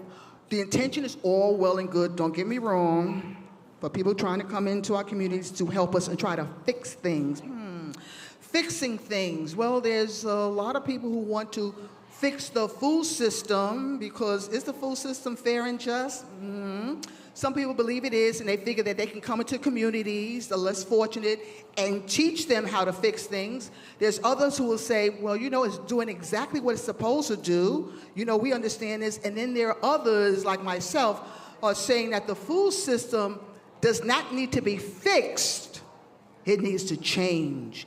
And that change is shifting of power back into the hands of the community. And now when people talk about power, it's like, three things when we talk about power. People with power and privilege have three things to do. Number one, wait a second, you know, I'm telling you all my secrets. I gotta be very careful. Ooh, okay, let me slow down now. I'm gonna give you the secret. So three things people with power and privilege have to do. Number one, they can share it. It's that kumbaya, I will share the power. We love sharing power. Secondly, people with power and privilege are saying, hell no, I'm not giving up my power. In fact, I want more power. And we've seen it being played out right in front of us. Or the third is that people are going to take it. And that's going to be the new food revolution. Because you cannot continue to push people to the brink of being poor and homeless without people standing up and wanting to take it back. So let's be very, very careful and conscious as we move forward of things trying to change. There's going to come a point in time where people are going to take back their power for change. Yeah, and it'll be about time, won't it? I'll be with y'all. I want to turn to the issue that's often used, a term that's often used in urban areas, cities. You know, these are food deserts, and you know, and I know this term pisses you off, and I've learned to be pissed off by it too. What are these areas actually? So when people first talked about food deserts, especially in my community, as areas where there is limited access to food and grocery stores, I said to myself, to my homies in Philly and Detroit and Washington, I said, we live in a food desert? Never heard a term. Of course, it's an outsider term to denote exactly where we live and our problems. That's number one. And number two, when I was upset about food desert, it morphed into food mirage and food swamps. And I said, hell no. And I coined the term food apartheid because I wanted people to understand that behind those words are people who are struggling to eat food, but yet we're not talking about the problems around land issues, around wealth issues. And so for me, when I saw the word food desert, it was just like redlining. It was a map, and you were pointing certain areas where there are food deserts without understanding that there are peoples and lives behind this problem around food. Folks, I'm going to say it. Hunger is man-made. Hunger is man-made. Hunger is man-made because we grow enough food. We grow enough food. There's food to feed everybody. And so why do we have hunger and poverty? And that's the question that I tackle each and every day, especially in communities of color, in poor communities, white poor communities, both urban and rural. We need to start having these hard conversations if we're going to move forward in what is called these United States of America. Yeah, yes, please give a round of applause. Karen, what I struggle with, you know, Food Tank prides itself on trying to have uncomfortable conversations. These conversations are getting harder. They're getting a little bit more political. They're getting a little bit more violent. How do we have these hard conversations in a way that is conducive to bringing people together rather than splitting them apart? You know what we started to do? We started to form what we call our ecosystems. So when things started happening, and we have hard conversations, so then how do you bring people together? And so in New York State, we start having these sort of ecosystem conversations, because what people were doing was trying to separate us, destroy us, especially when it comes to money and capital. You know, that organization, that funder would, shake the carrot and everybody would go into it, or crabs in the barrel. And we realized if we have to do this work with intention, how do we come together to form what I call ecosystems? And so right now we are forming ecosystems, and what our ecosystem is in New York, we call ourselves the Black Farmer Ecosystem, is looking at organizations that are doing education, Farm School New York City, SoFi Farm, who is doing funding, Black Farmer Fund, who is doing land access, Northeast Farmers of Color, who is doing the political work, Black Farmers United New York State, and who is doing distribution, Corbin Hill. And so instead of people trying to buck the system in their individual silos, what we have to do is start forming ecosystems where we can connect each other, and so we can be more robust, we can be more intentional, and we can be more strong. Right on. I'm giving you a lot of stuff, y'all. I don't know who's in the room, but I gotta be very careful about what I say. Don't be careful. I want to talk about this issue of breaking down silos. During the pandemic, and you and I have talked about this before, in my Pollyanna niche or whatever, I thought, the bright side of this is that people are going to understand how hard farmers work, how hard processing plant workers work, how, that we all need to come together, that we need to support one another. And, we're 5 years later after the start of the pandemic, and I don't think that's happening. What are your thoughts? And can we get to that place? We rely too much on social media and what the TV and newspaper tell us. If you want to know exactly how hard it is or what a farmer is doing, come visit a farm. If you want to know exactly what farm workers are doing in the field or in businesses, come talk to farm workers. I think we have lost this sort of communication that we used to have, when we used to sit around and we used to talk about things and visit places. And now we have relied and felt comfortable about getting our news and getting our information on the computer, on the iPhone, instead of meeting people where they are. Yeah. And so if you have never visited a farm, shame on you. If you have never had or visited a community garden, shame on you. If you've never visited a farmer's market, shame on you. If you've never seen a person like me as a person of color, a Black female farmer, shame on you. And so let's clap on that corner. But because now, but the thing about it, let's get back to what makes us human.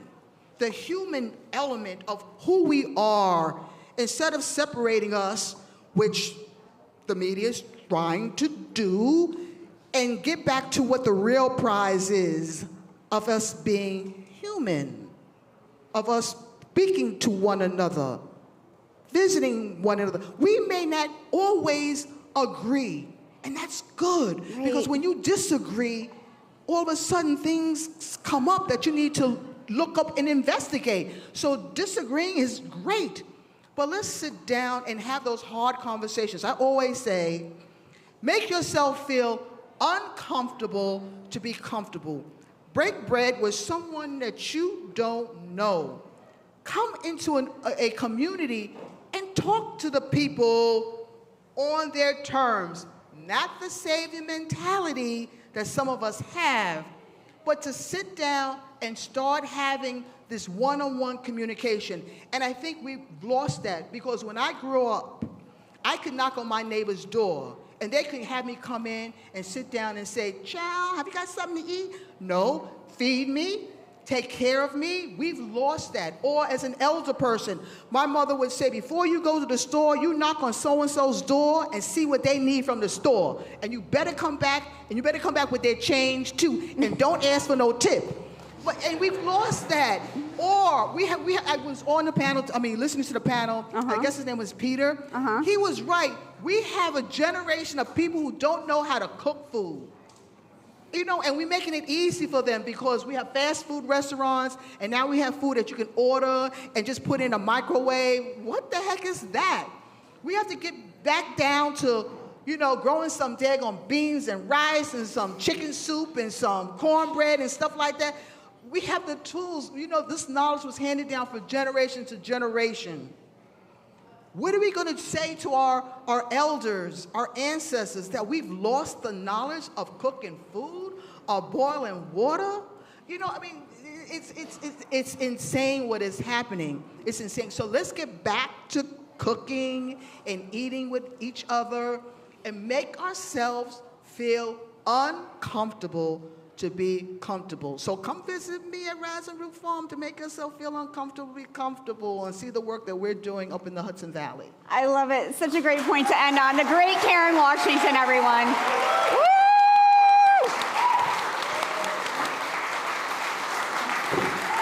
I'm dropping the mic.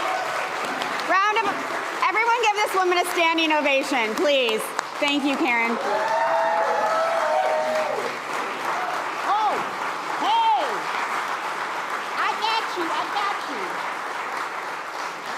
Thank you, Karen.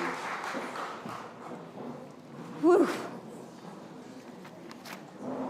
I love Karen Washington, obviously. What an incredible sort of end to the morning. I want to help us reflect on everything we've heard, and I'm excited to welcome back to the stage Rick Simington of Organic Valley. Please give him a round of applause. Wow, that was incredible. Thank you, Karen. That was great. I know.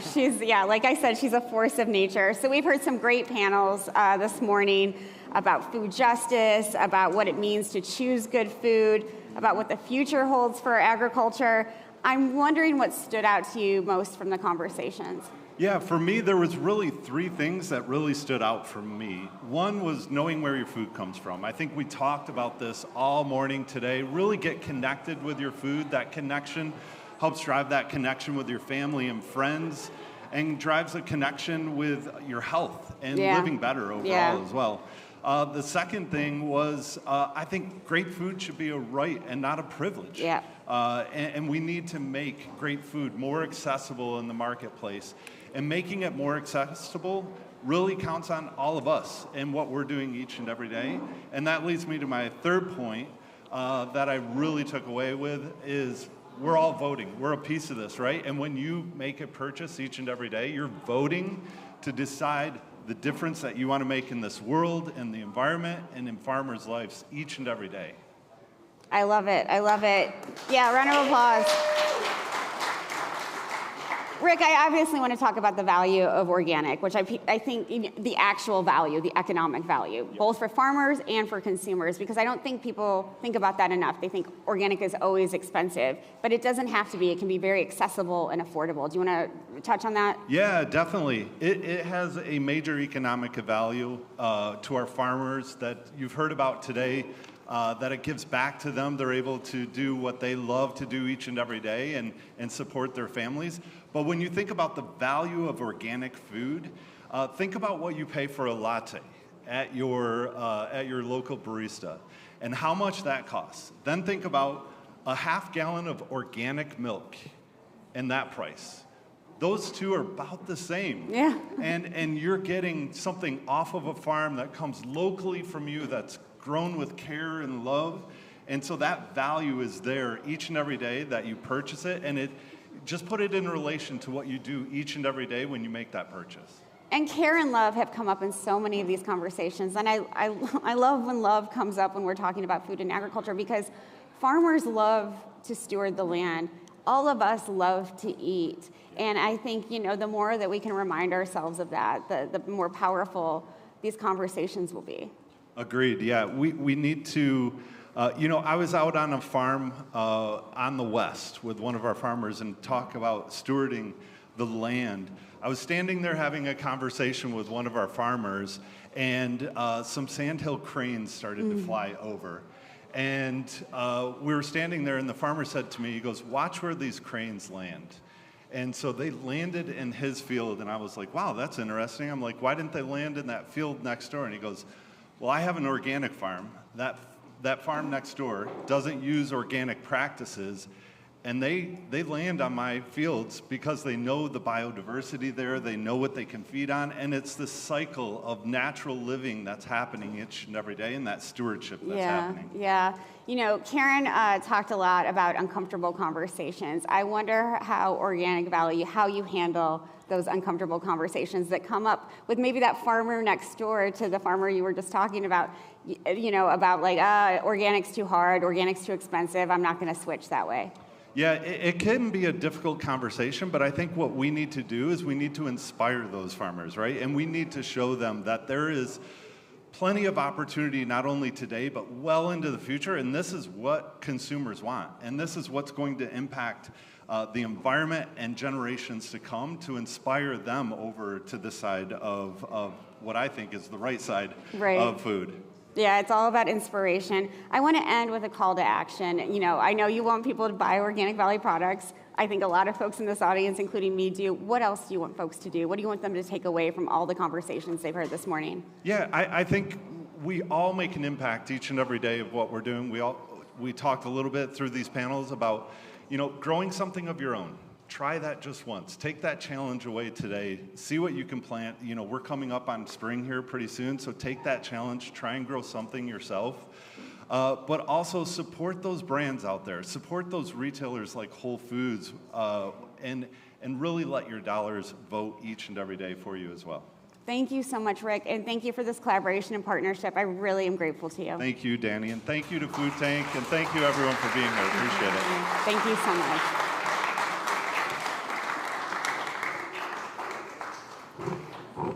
Moving my little step closer there. Okay, so I want to thank Rick again, and I want to thank Organic Valley. Please give them a round of applause. In our next few sessions, we're going to focus on the importance of healthy soils and how to protect them to ensure nourished, resilient communities through regenerative agriculture. So joining me, we have G.O.T. Junkowski, the head of Conscious Planet Save Soil North America. Please give her a round of applause. Jay McIntyre, the CEO and co-founder of ARVA. Round of applause. And Anna Lynn Levy, the founder and managing partner at Genisland. I'm so sorry, Genisland. I got it. So thank you all for being here. I want to thank Jay for the partnership with Food Tank. We really appreciate you and the collaboration. We're honored to be here. Thank you. So I want to start with Jay and GOT, and I'm hoping that you can both start by giving a little bit of context. What is happening with soils today, and why is it so important to not only protect them, but to preserve them and make them better? Okay, so can you hear me? Thank you so much for having us here. And soil health is my passion, Safe Soil. I think one of the things is when I started on this journey about 3-4 years ago and learning and understanding the importance of soil health, it is the skin of the earth. It's our stomachs. Yeah. You know, we talk about trees being the lungs of the earth, but soil is the skin and it's our stomach. So it needs just as much awareness, protection, and we need to safeguard this, not just for our health. We've been talking about this for the last 1.5 days, about how important it is, where the food is coming from, but connecting food to soil. We talk about food as medicine. Soil is food. Right. So continuing that paradigm, continuing that narrative about the importance of food, but then connecting that to soil. And then the other thing is we have to safeguard this for the future generations. You hear these predictions that the UN is making. By 2050, 90% of our agricultural soils are going to be degraded.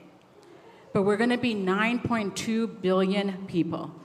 How are we going to feed them? What are we going to do? So I think, and then the third thing I would just say is that soil affects everything. From climate change, it can mitigate 30% of our greenhouse gases, but also from water. It has a food crisis, obviously, but mass migrations. Civilizations have crumbled when you don't have our agricultural soil. So the impact of soil health is multifold and affects so many things. Yeah, absolutely. Thank you, GOT. Jay?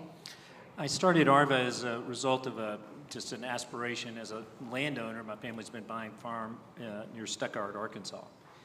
And the organic matter in that soil was about 1.5%, which means it's a bacteria-dominated, not balanced with fungal and bacteria. And our farmers, and we were seeing an increasing turnover in the number of farmers that I had tenant farmers, and we were losing farmers, either because of bankruptcy or aging out. And I look at this and I go, this is suboptimal as a landowner to look at this soil and say, this is just not right. So you go to Home Depot, you pick up potting soil, it's spongy, right? You can grab it, you can feel the sponge. It's got a lot of organic matter in there. That means dead microbes, earthworms have been through it, it's spongy. The soil that I had was like powder. And so you think about wind and water erosion, you're losing a massive amount of topsoil when we look at that. And then I'm going from just an investment, long-term preservation. This doesn't look like the right thing to be doing. So I started a research project in 2016 with Lawrence Berkeley National Labs, the University of Arkansas, and Oak Ridge to start to think about, can we use data and start to look at how can we start to quantify that change and start to look at this being a sustainable thing. We'll talk a little bit more about how that now connects to the global markets of where the people who are buying food need to be thinking about soil health as it relates to long-term viability. Because that farm, if we kept going in this direction, it wouldn't be 2050. It's going to be depleted. And in that condition, you're addicted to a cycle of chemicals and fertilizer. And Mother Nature is a damn good chemist. So glyphosate, hey, Mother Nature just said, hey, I'm going to turn this into an energy source. So the number of weeds that are resistant to chemicals is going exponential. So we have to be careful about what we think we can engineer and instead turn it and let's start figuring out how do we work with the earth to make this more sustainable. Absolutely. Thank you both for all that. Annalyn, I want to turn to you, and you mentioned something really interesting to me, and I want to get it right. You told me that you're looking to transform land and improve soils by focusing on restoration with food and fiber as a byproduct, which really flips what we've been doing on its head. You know, we grow food, and then we think about the other things later. Why is this kind of framing important to the work you do, and I think the work that you all do? Yeah, thank you, and thank you for having me here. Genus land is a new concept that I was kind of asked to create in the last few months to kind of talk about this exact thing. So I represent a number of landowners and landless farm workers in Idaho. And soil is also our medium for water, right? So what's happening when we have no organic matter, the water doesn't infiltrate down into our aquifers, it's less bioavailable for the plants, right. Less plants grow.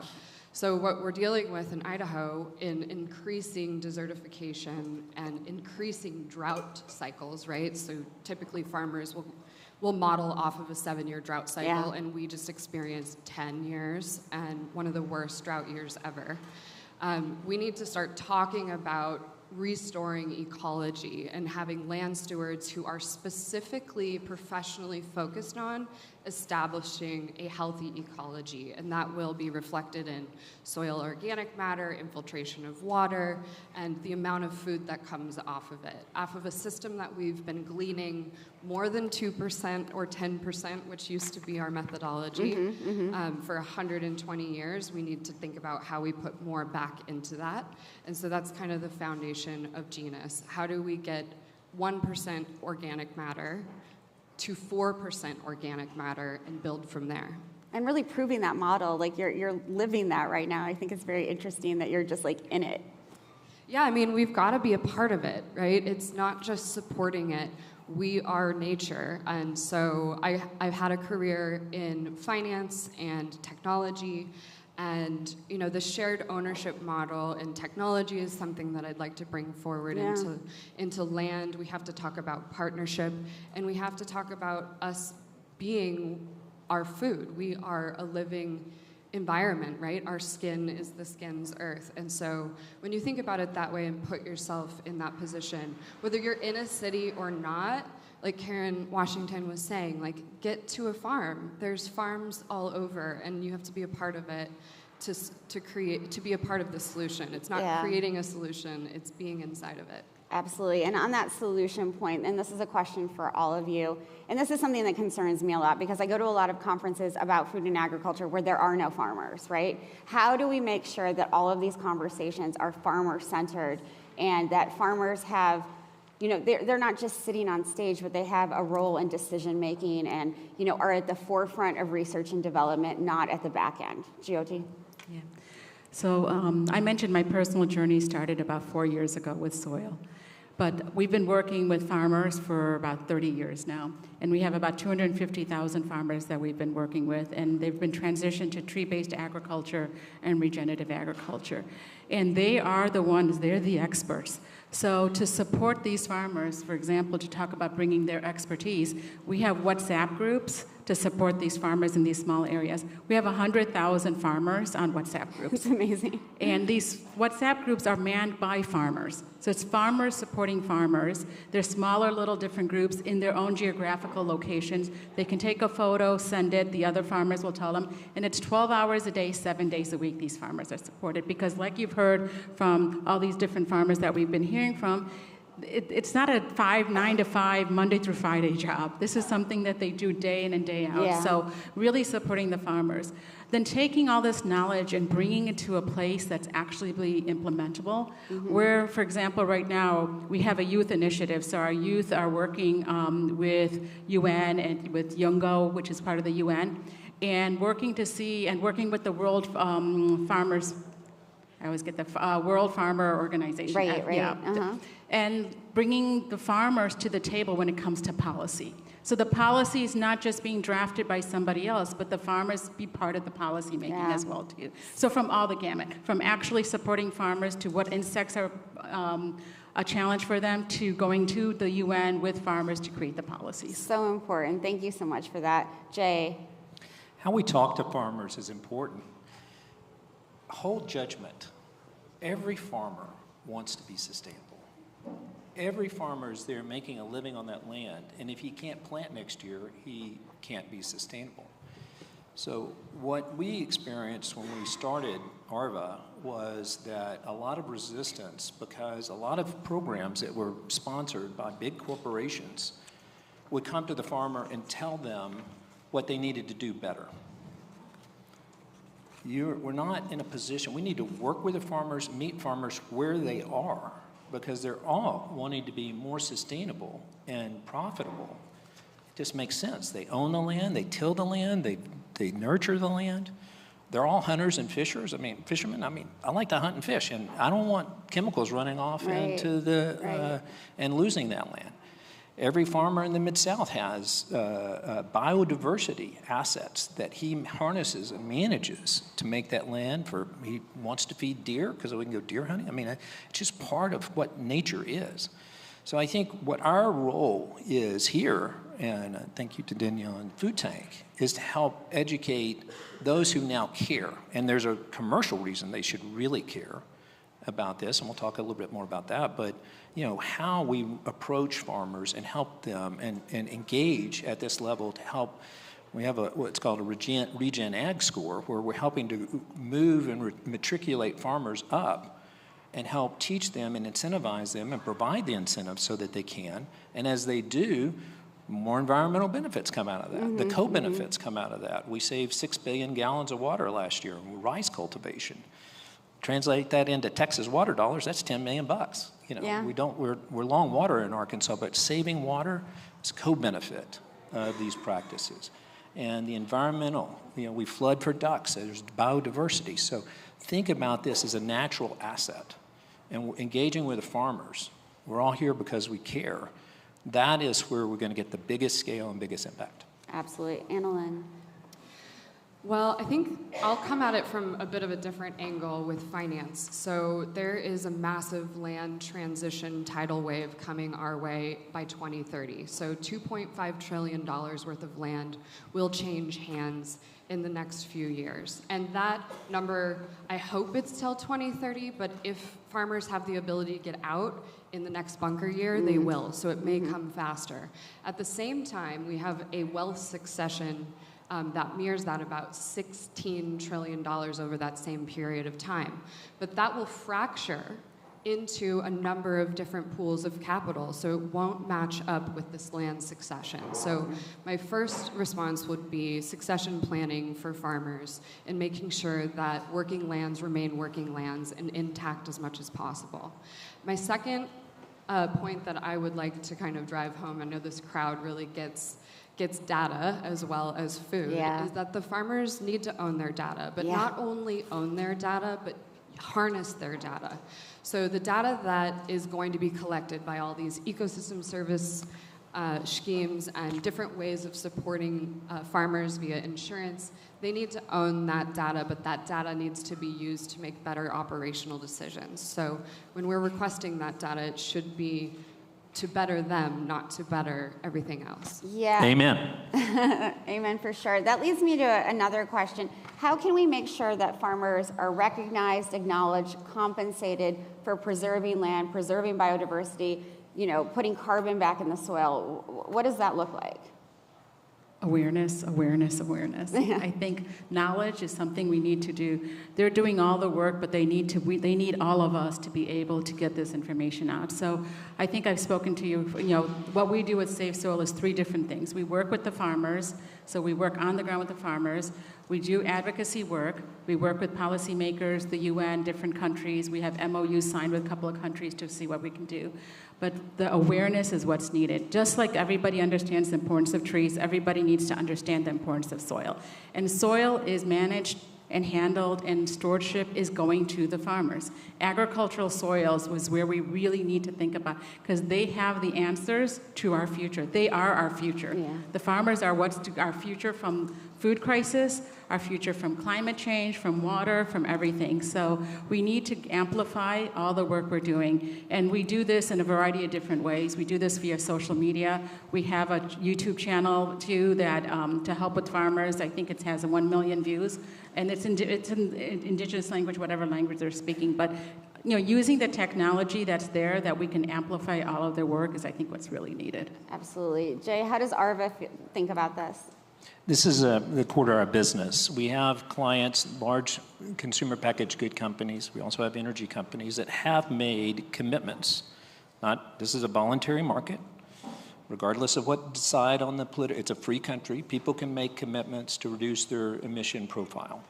So we have been working with the large corporations to help them connect with farmers, to help farmers get paid for it. We've paid out $60 million over the last 2 years to farmers for regenerative practices.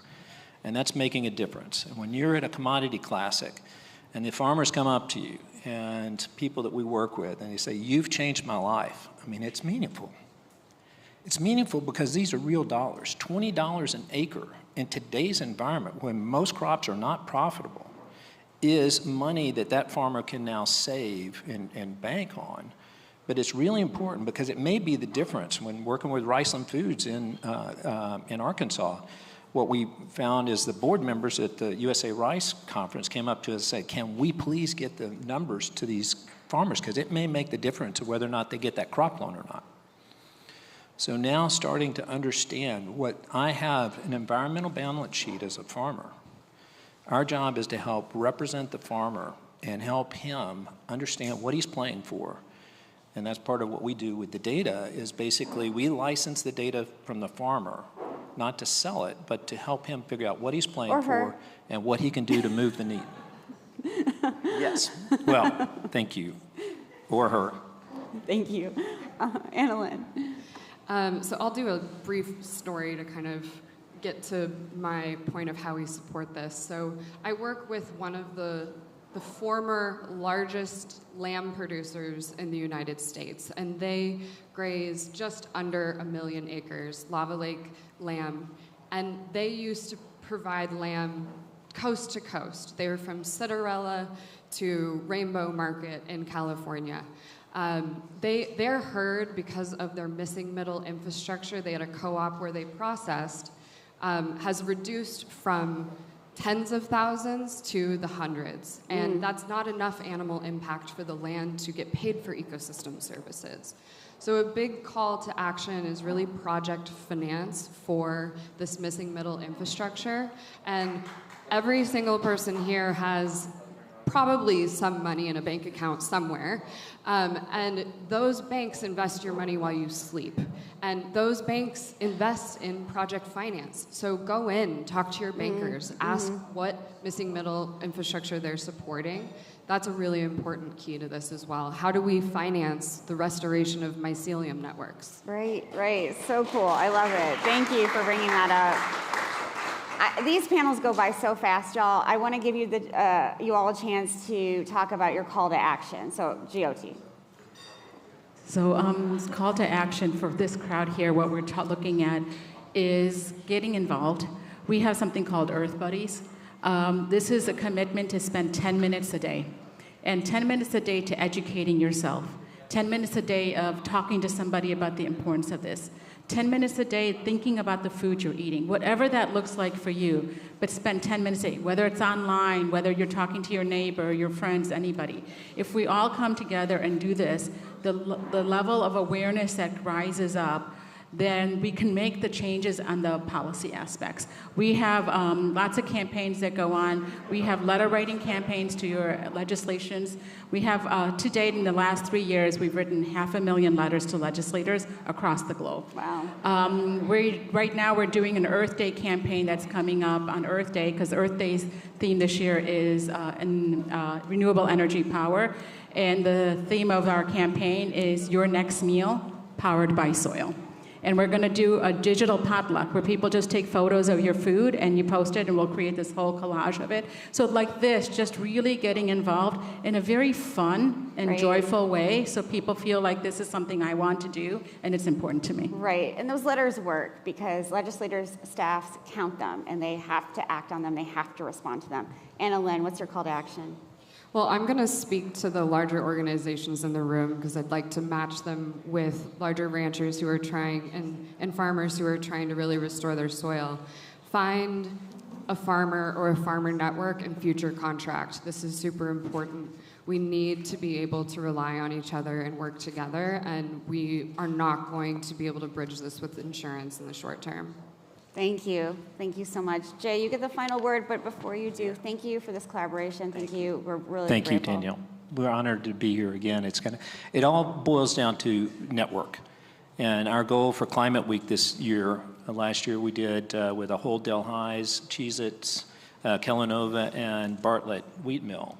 Trump championed some regenerative wheat farmers that at the end of the day, once we finished quantifying everything, they went from 7,000 tons of emission reporting at Kellanova to net negative wheat. That's material as we start to think about where do we want to source our long-term ingredients from in the commercial side, but now plugging in different people on the level so that we can all participate and claim in this benefit. So it matters when it gets to the retailer where the consumer is making choice on regenerative. Organic's important. It's a small part. The regenerative is different in terms of what we're trying to do. It's not different. It's very similar, but it's not. It's around soil health and optimizing the agronomy for that. And so just because it's organic doesn't mean it's regenerative. Focus on regenerative agriculture and where that falls into your choices at the grocery store. And then our job is to help go from there across to now figure out a way for people to plug in, because there are corporations that have made commitments and they don't know what to do. So our job is to be a resource and help them plug in to a broader network to leverage what we've already created and make this and expand the market for participation. And I think that's key. So powerful. Thank you all so much. Please give these panelists a round of applause. Thank you all so much.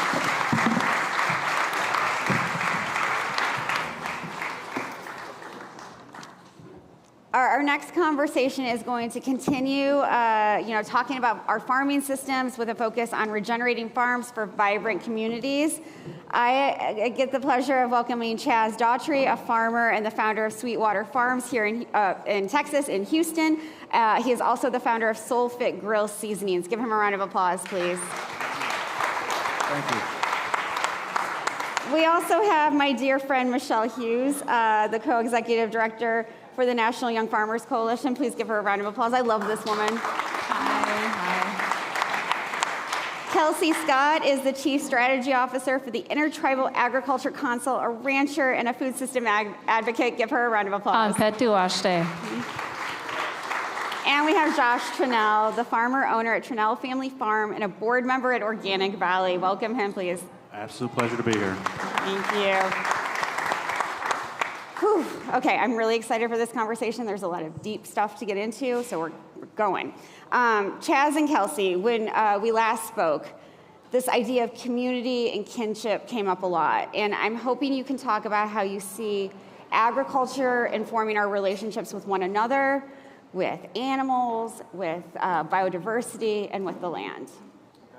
So I'm Chaz Daughtry at Sweetwater Farms HDX, and our goal is really to teach agriculture to really anybody, but our farm focuses on youth. So what we do on our 6-acre urban farm in Houston, Texas, we have youth come visit our farm. We have them come learn about agriculture so they can study. So growing up, I didn't really have any mentors for agriculture, but I wanted somebody to teach me. So now our goal is basically to teach kids, let them see, put their hands in the dirt, let them know they don't have to be a farmer, but they can be an agri-tech person, they can be in STEM, they can be in ag nutrition, and just really get their hands dirty and see the agriculture field. That's awesome. Thank you so much, Kelsey. Absolutely. I'm Petu Washde. It means good day, everybody. Tatea Akwalawi Lakotia Imachi Abi. My name is Kelsey Scott. Lakota name is Soft Little Breeze Woman. I'm a citizen of the Cheyenne River Sioux tribe, located in present-day north central South Dakota. It is an absolute honor to be here today to be able to introduce myself in my Lakota language. I bet that's probably a first at a South by event.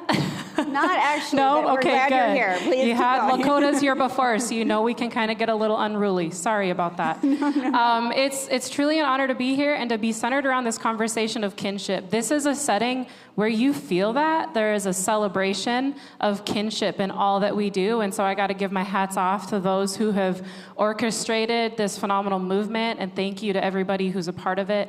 I think for me, what kinship helps farmers and ranchers do, helps people within the food systems advocacy space do, is appreciate that we are a point in time of this massive continuum. And you're empowered to understand what is your kinship and your relationship with what came before you. How do you leverage that with your own unique skill set and expertise on this land that you get to steward, that you've inherited from some sort of ancestral base? And what's the vision that you can project forward for those to come after? Kinship is all about helping to contextualize that and remind us that we aren't doing this alone. If we do, that silo can be very lonely. Right. And we need to be able to really appreciate the relationships that we choose to have with one another. Absolutely. Those relationships are everything. And Josh, that brings me to you.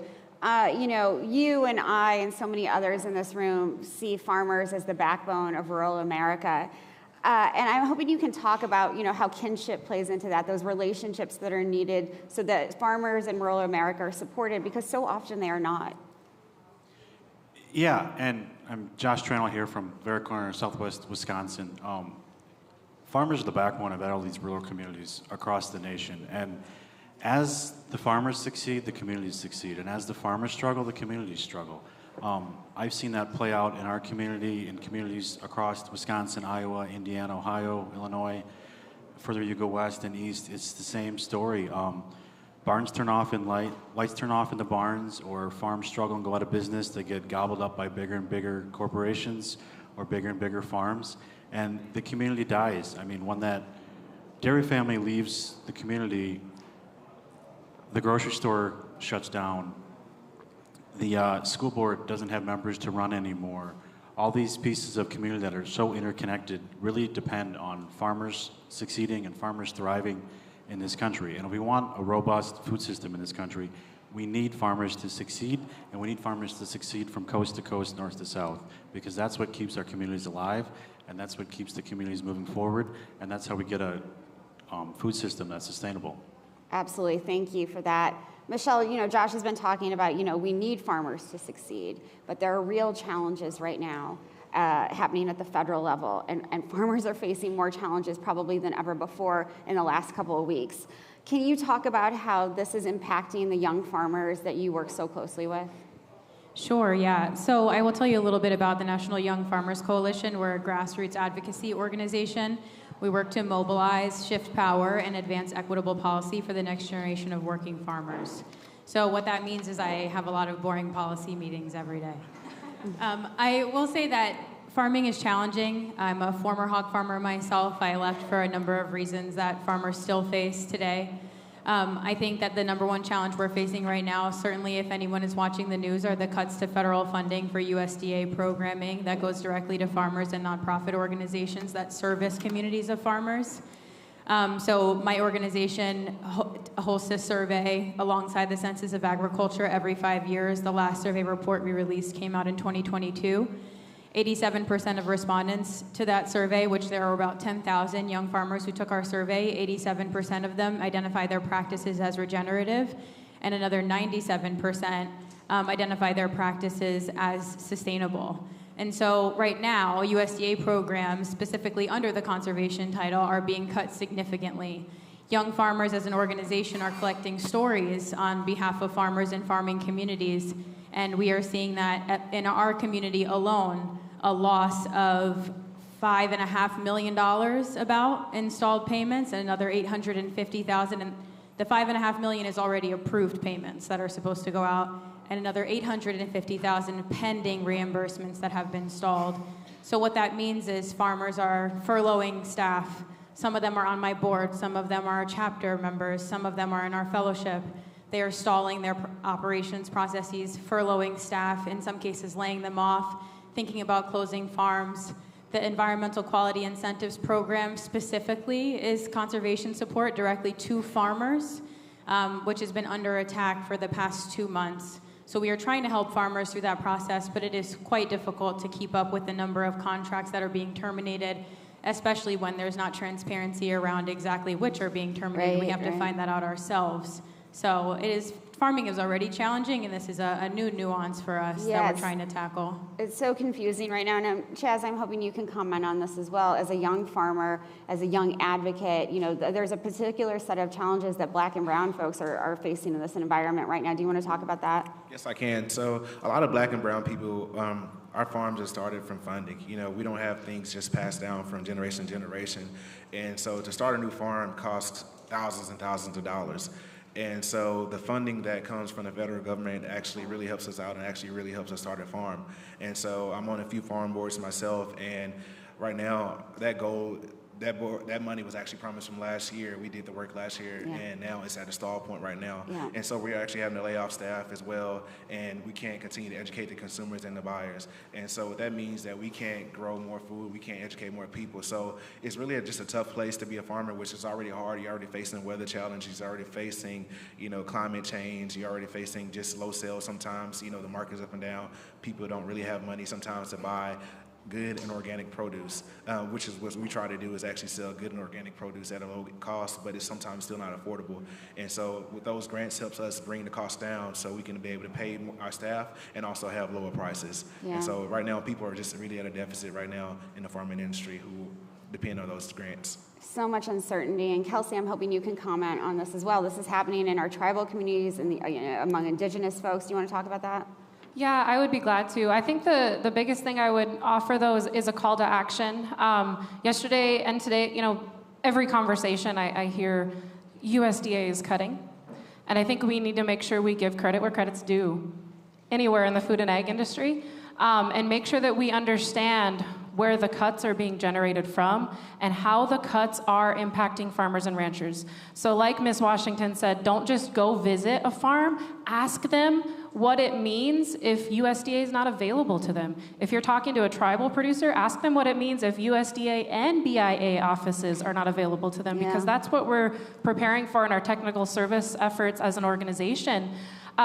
These are not just supports for risk mitigation and diversification of market access and succession planning tools. These are actual in Indian country, they're approval authorities. We have to still seek Bureau of Indian Affairs approval before we can engage in a conservation practice on our lands.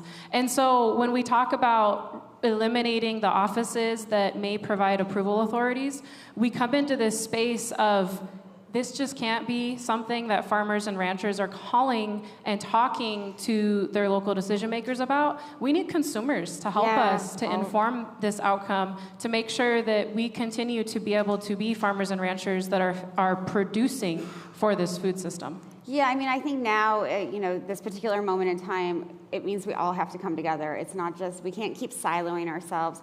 Josh, if I can turn to you, Paul Willis talked earlier about aging farmers in the United States, and the average age is around 60. What is this doing to farmland in rural communities like the one you live? When farmers age out, sell their farms, or don't have anyone to succeed them?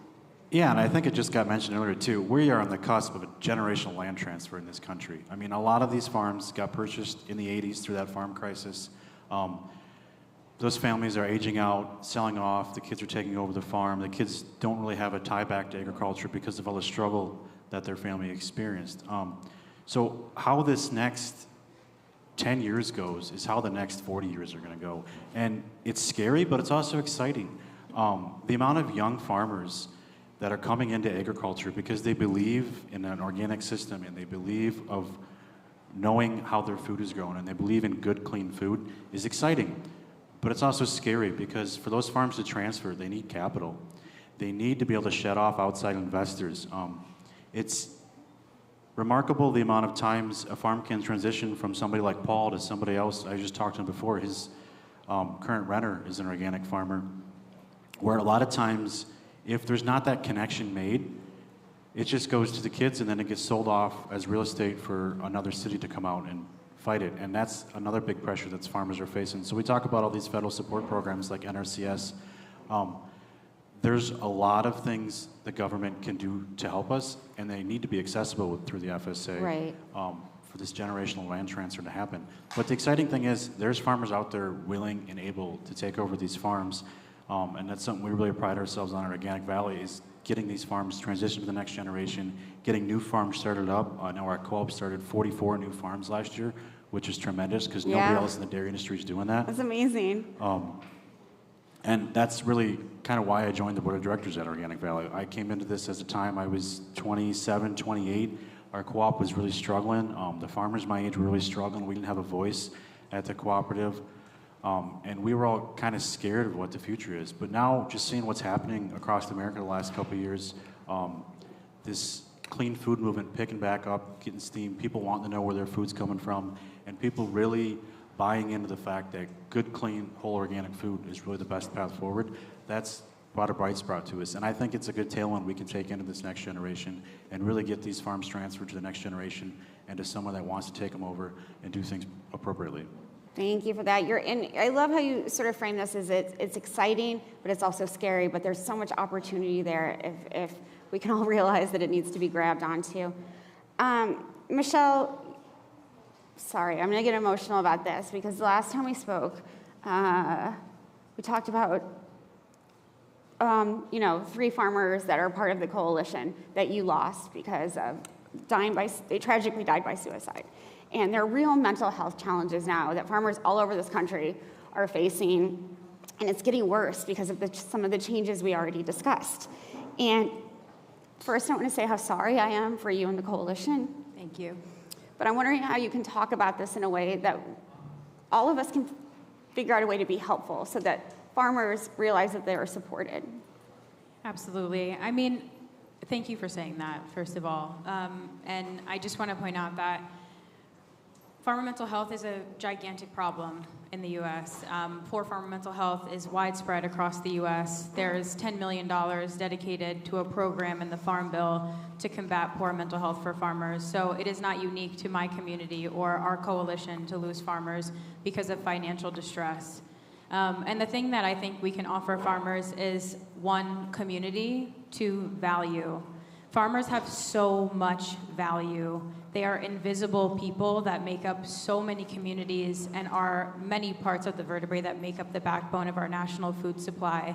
I think the media will have you think that most of your food comes from like very large farms, which is generally not the case.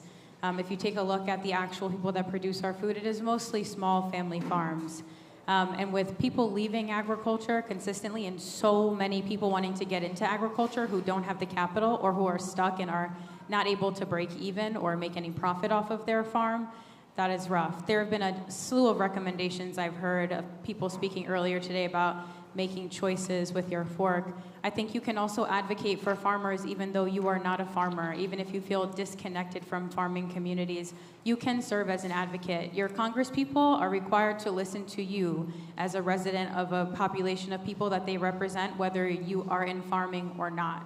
You don't have to be very well educated to talk to a congressperson about farming. All you have to do is make your voice heard. And so I think that is one thing for sure that you can do is harness your political power, even if right now it doesn't feel like you have any. That is not true. It's just what everyone wants you to think is true. Thank you. Of course, please. And then you. Kelsey, please. Go ahead. Thank you, Michelle. I'm going to put on my rancher hat for just a minute and share a brief story.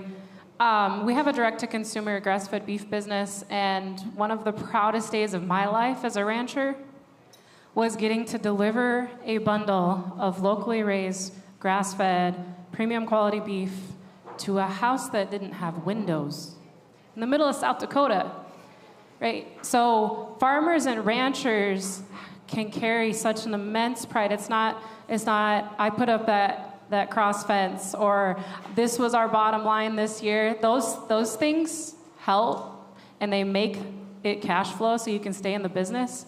But that was one of the most raw times I felt kinship in the food system I was working to create. A family whose house didn't have windows was able to access my meat because I made sure to get EBT SNAP certified, and I made sure that I had built a business plan where I could deliver to the doorstep of families who deserved access to high quality meats.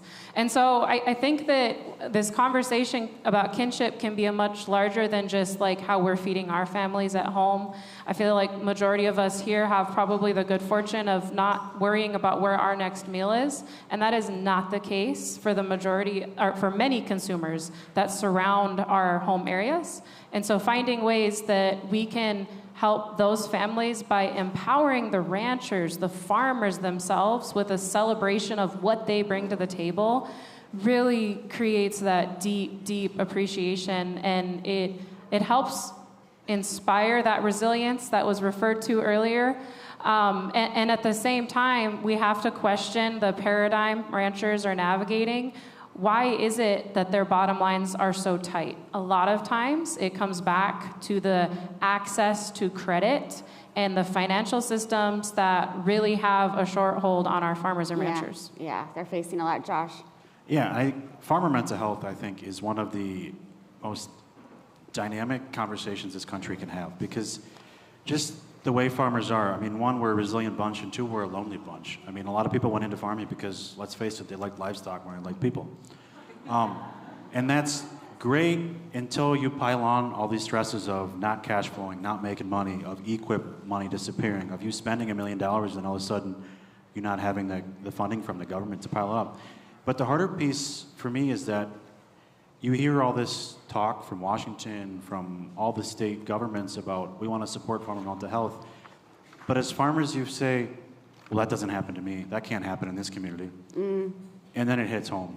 And then you have a friend that commits suicide, or you have things that happen tragically. But I really think the best way we can all go about it is stop the attack on farmers and stop the attack on the way food was grown. We need to have conversations about it versus attacking it. And I don't know how many of you, like when you see farmers or you go to the grocery stores, just thank people in your community that grow food. I mean, the impact that can have is tremendous, because you don't know what someone's going through, and you don't know if Chaz is at the farmer's market. You don't know the blood, sweat, and tears he put into that, and you don't know the bills he's got to pay and what he's thinking about getting done at home the next day. He's there trying to be in the moment, trying to sell you a product that he knows is good for you, and he poured his heart and soul into. But just taking the time to say, oh, thank you for doing this for me, is, I think, the best thing we can all do. Kindness goes a long way. Do you want to comment on any of that, Chaz? Yes, this is actually one of the first time I've heard anybody talk about farmers' mental health. I mean, just dealing with it myself, you can be growing the best thing all year, and then you have a snowstorm or ice storm, or you have last year in Houston we had a tornado, then we had a hurricane, and it pretty much wiped us out 2 times in less than 2 months.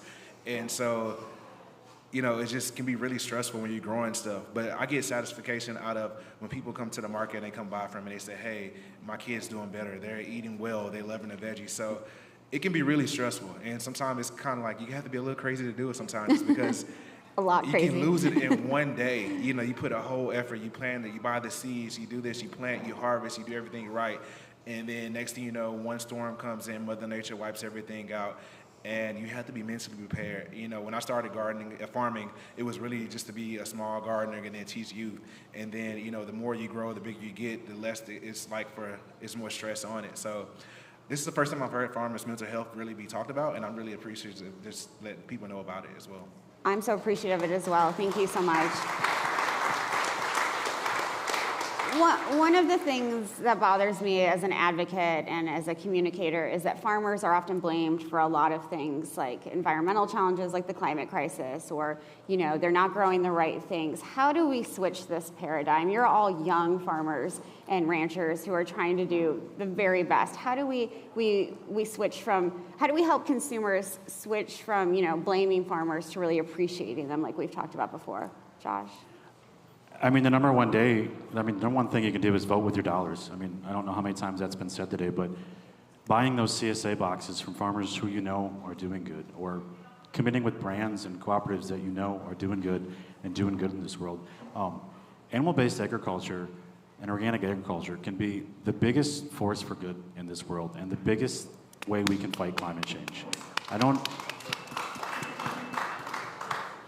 don't know how many times farmers get blamed for all this, I mean, cow farts and all these things going on, where we take the blame for what's going on, but good food, clean food, organic food done right can be the biggest way we can all make a difference for climate change across this country.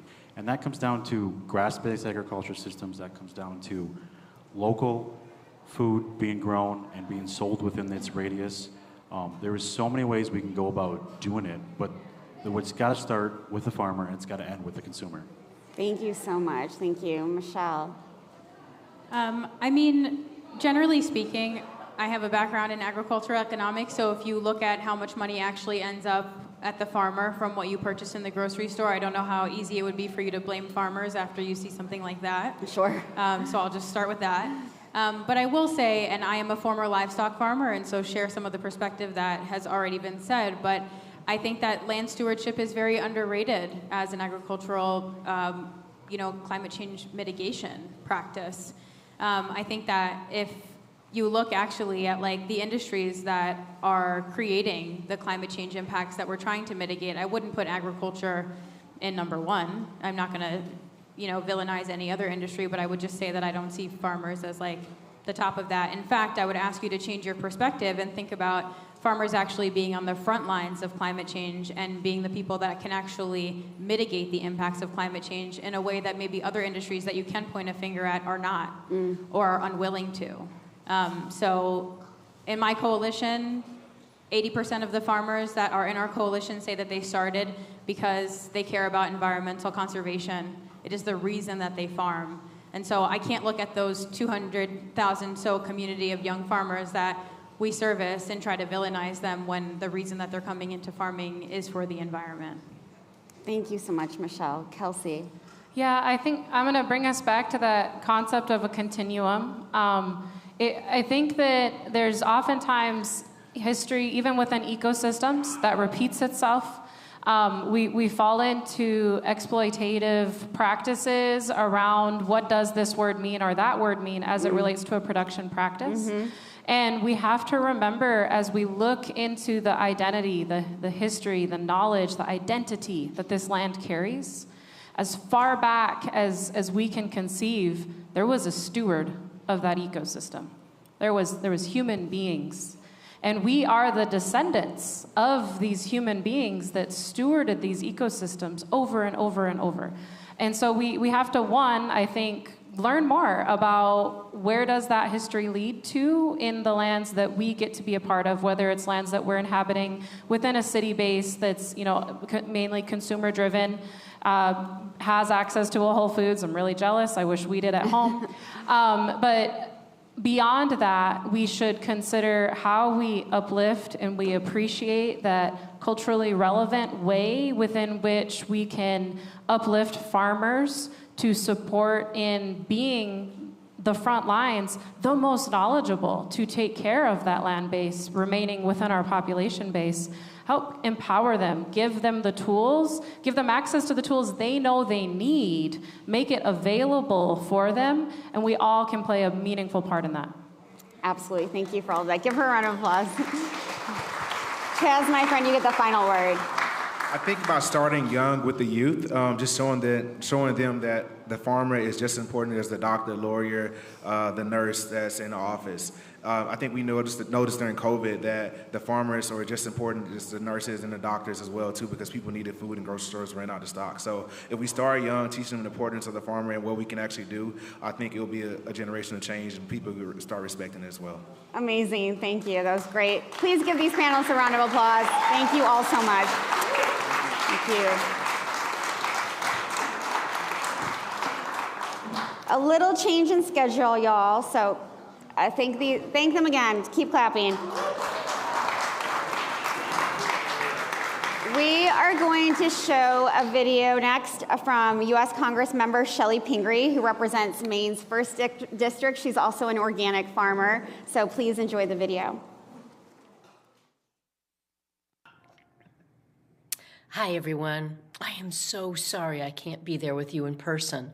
I just want to take a minute, though, to thank the wonderful folks at Food Tank for inviting me to be part of this summit. I would way rather be with you in Austin than fighting this crazy fight in Washington. All of you are here because you believe, as I do, we need a creative, forward-thinking solution to the challenges our farmers, food systems, and rural America now face. America can and should be a leader in ensuring greater food security and sustainability here and around the world. And empowering our small to mid-sized farmers is absolutely vital to creating a stronger, more resilient, and more equitable food system. I know we can get there. Sadly, with this current administration, the challenges will likely become harder to overcome, and we've already seen some of them. Illegally freezing funds that help our farmers, proposing destructive tariffs and trade policies, eliminating resources for climate resilience, firing thousands of employees at the USDA, people whose job is to help our farmers thrive. I'm sorry, but the list goes on and on. My Democratic colleagues and I will do everything we can to keep this administration in check. As a member of the House Agriculture Committee and the House Agriculture Appropriations Subcommittee, I'm working to ensure that our government keeps its promises to the people who feed our country. As I'm sure many of you know, we're in a new Congress and still negotiating the next Farm Bill. The Farm Bill is a once in every 5 years opportunity to support our farmers in rural America. A strong Farm Bill does this by helping provide our agriculture sector with the tools to help respond to and fight against climate change, by better supporting food infrastructure, including meat processing and resources, by reducing food loss and waste, by expanding access to locally grown foods, by helping farmers impacted by PFAS contamination, a toxic chemical that is often spread on our soils, by expanding opportunities for our fisheries and aquaculture industries, by addressing diet-related diseases by providing more people with nutritious food, by bringing back the textile industry to build out the growth of our sustainable fibers, and so much more. But it's absolutely going to be a tough road to hoe. There's no doubt about it. That's what makes gatherings like these so important. We need to keep sharing ideas and experimenting and collaborating and working together. We need to come together and stay together to ensure that the progress we've cultivated can withstand the slash and burn tactics of this administration. I know there's so much talent in this room, so much passion, so much dedication. Please don't lose sight of that, and don't lose hope in the strength of community and the magic of collaboration, and in your own power as citizens. Please don't forget why you're here, not just in this room, but in this work, because the work is making a difference, and that will make the world a better place. Thank you. Good luck to all of you. I look forward to continuing to work with you. Take care. I want to thank Congressmember Pingree, of course, but her staff was amazing in helping us put this together. I'm now back with Jay McIntyre of ARVA to sort of reflect on some of the conversations that we've heard, over the last couple of panels. What stood out to you the most in terms of what you heard? I think what's stood out to me most is, just as the Congresswoman mentioned, the thing that came to me is that this is a delicate system.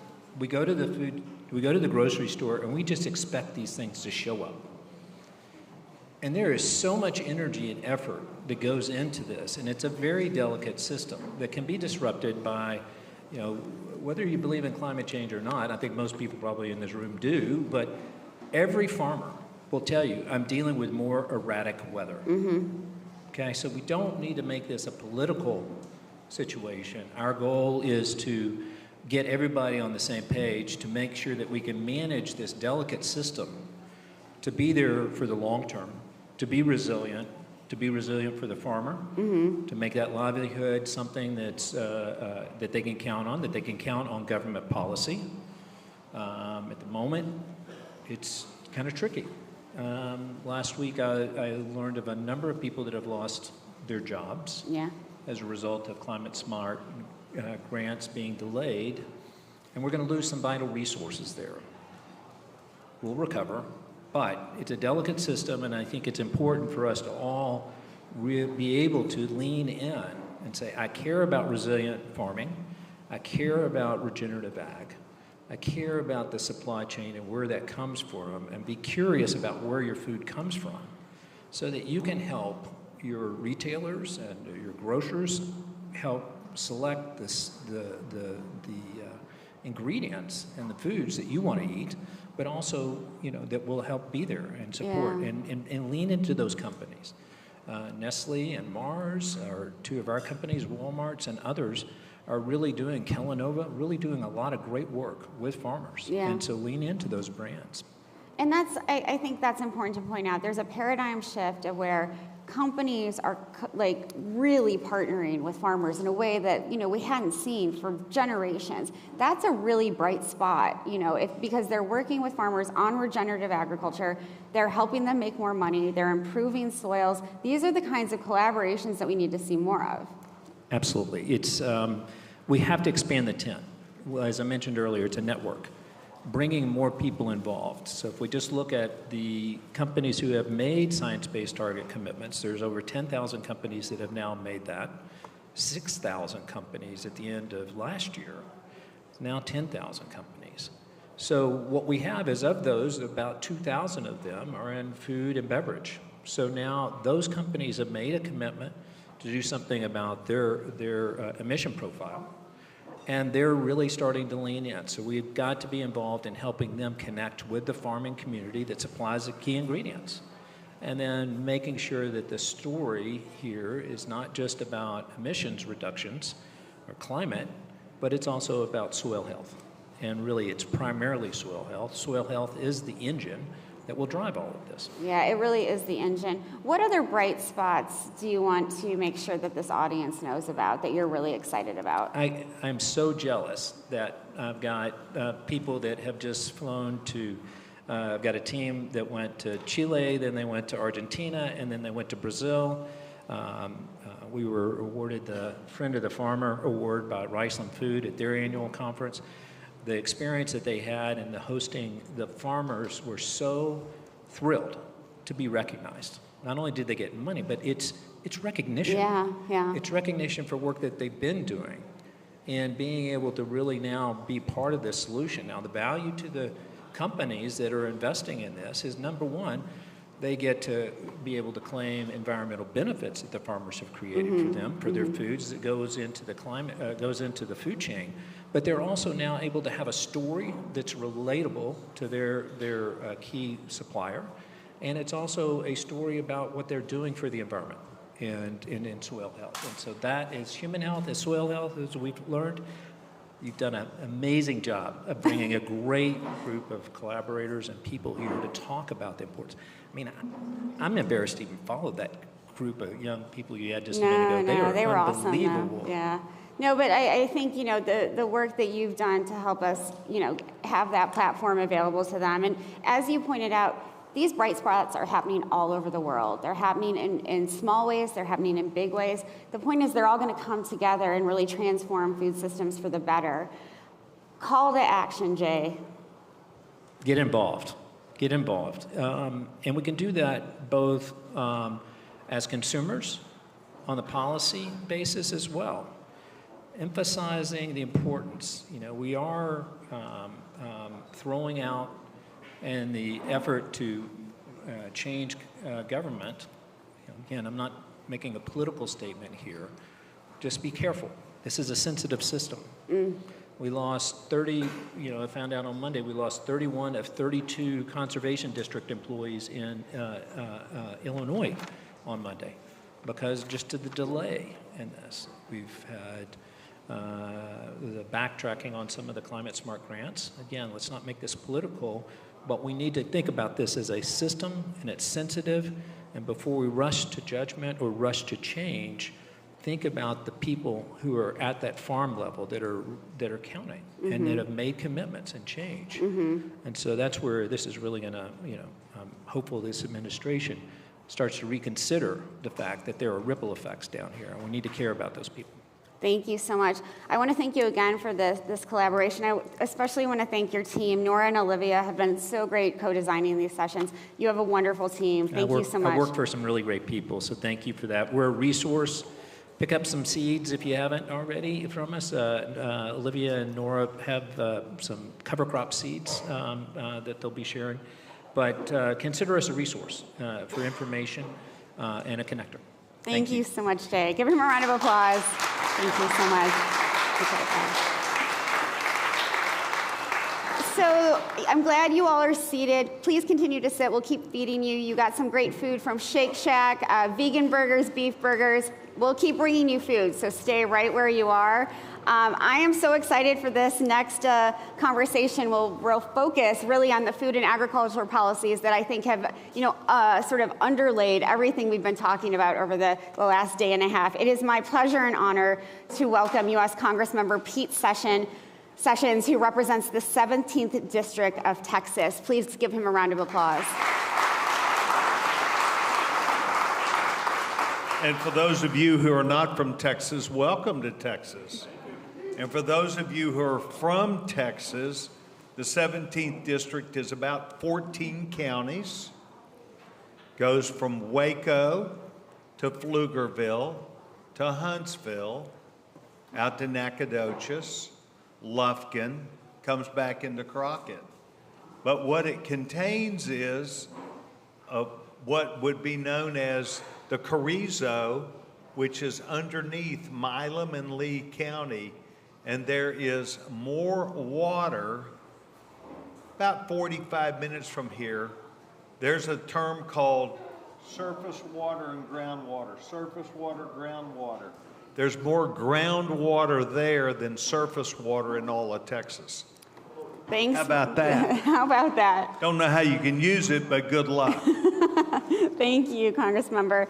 So I want to start off talking about the Farm Bill. And, at Food Tank, we've always said the Farm Bill is the biggest piece of legislation that no one's heard about. What do you want folks to know about the Farm Bill? Are you hopeful that we'll get a Farm Bill this year? The Farm Bill is two major sections.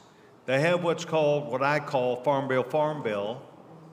And then the other part is what's called SNAP. And SNAP is the nutrition part, that is essentially food stamps and a lot of things that come with that. School lunch programs, cheese programs, and a lot of things that are the underpinning of nutrition that our government uses. So previously, I was chairman of the Rules Committee, and I have handled, actually, as chairman of the Rules Committee, successfully twice getting the Farm Bill done. But it requires a bit of you being either tough or diligent.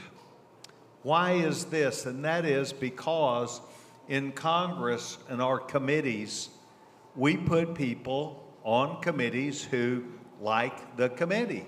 We put people on the Agriculture Committee. If you're a Republican, it's because you're from a farm area. Someone who might be like me, I've been a 29-year member of the Texas Farm Bureau. I come from ag interests, come from the interest of things that are about agriculture and farming and ranching and trade and doing these things that will grow that into the business, so to speak. But probably if you're a Democrat, you're on there because you want to be there for food stamps, programs, school lunch programs, and things like that, which means that there's a lot of interaction on both sides that people do not necessarily, I don't mean to use this word, work well together, but just not have the same common interest, if you could accept that. So on the Republican side, I'm a Republican. On the Republican side, when we had a guy named Frank Lucas, who's from Oklahoma, who was chairman of Agriculture, he could not pass a farm bill out of the committee. Couldn't he make it out of the committee because they were so contentious at each other? What these pesky Republicans wanted, the Democrats wouldn't support. And then on the SNAP side, the nutrition side, the Republicans couldn't vote for all that. Competing interests. So I told Frank, well, just bring it to the Rules Committee and I will handle it. So I did. And the competing ideas were essentially on the Republican side. And they dealt with subsidies, which typically Republicans do not like. We have subsidies that are rampant throughout the whole Farm Bill. And one of them is about sugar. And sugar is a mainstay of almost every single member from Florida. So, if you want to pass the Farm Bill, you better make sure subsidies are in there or some form of subsidies to get those votes from them. On the other side, we had crop insurance.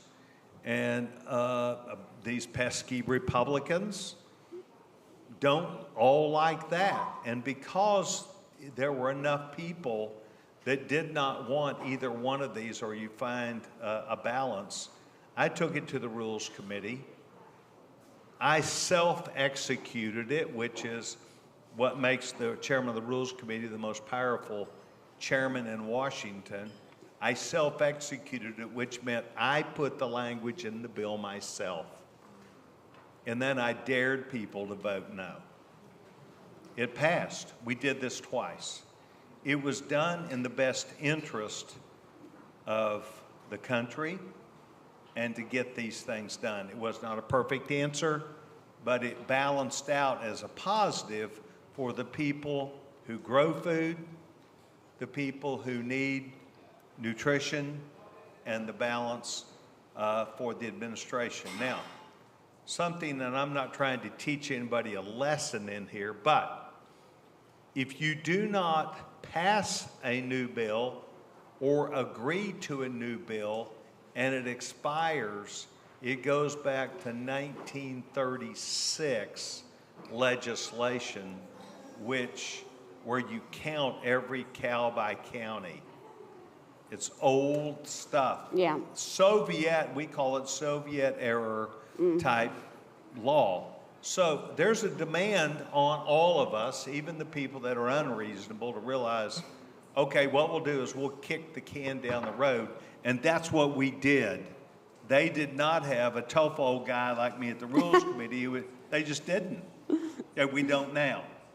And so no one really wanted to take it on. So we have now kicked the can down the road and said, we're going to keep it the same thing Pete did 5 years ago.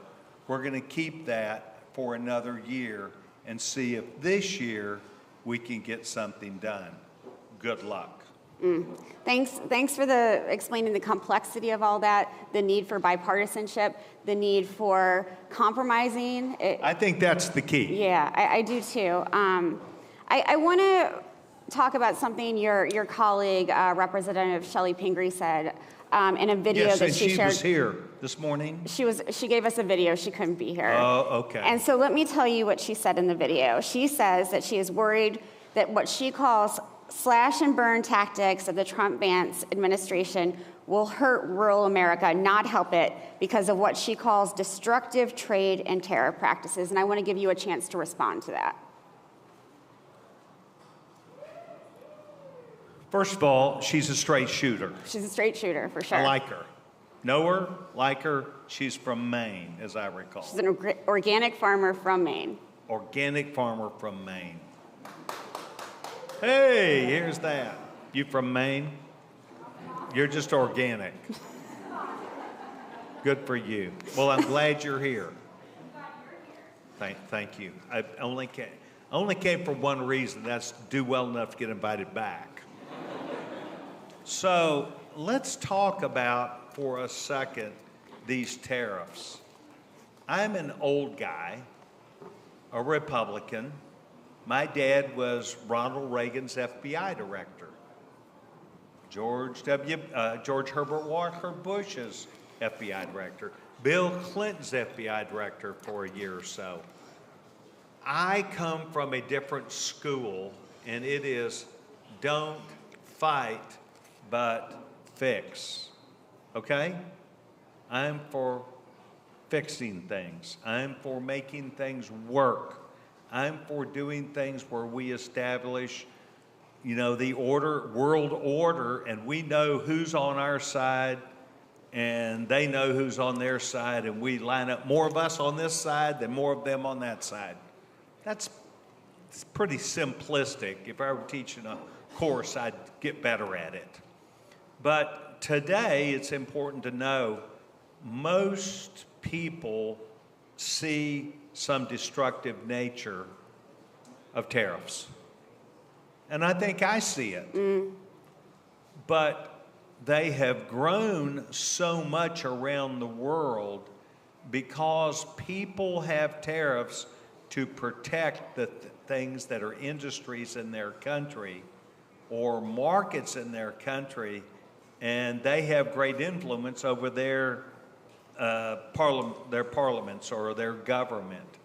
And so they tend to, in an era where the world trades, not just with China and not just the United States, but it's important how you trade, that people want to protect what they need. And the power brokers in all these states find a way to hold it against the United States. So Donald Trump, right or wrong, said, how about if I treat you the same way you treat me? Didn't we kind of learn that in kindergarten? Mm-hmm. And yet, when it really gets down to it, it doesn't always work that way. And so what's in Canada's best interest or Mexico's best interest is not always in our best interest, even though we're trying to get along. And so what Trump is doing is using a good number of these they're more than a debate, they're more than a discussion, they're more than a negotiation. They're really serious attempts to say, why don't you not have a tariff and why don't I not have a tariff? But it's hard to sift through that and see it. So kind of like if you ever decide to get married, you're going to say to your mate, I want something to be as important to you as it is to me. And vice versa. I want it to be important to me. Can it be important to you? Well, no.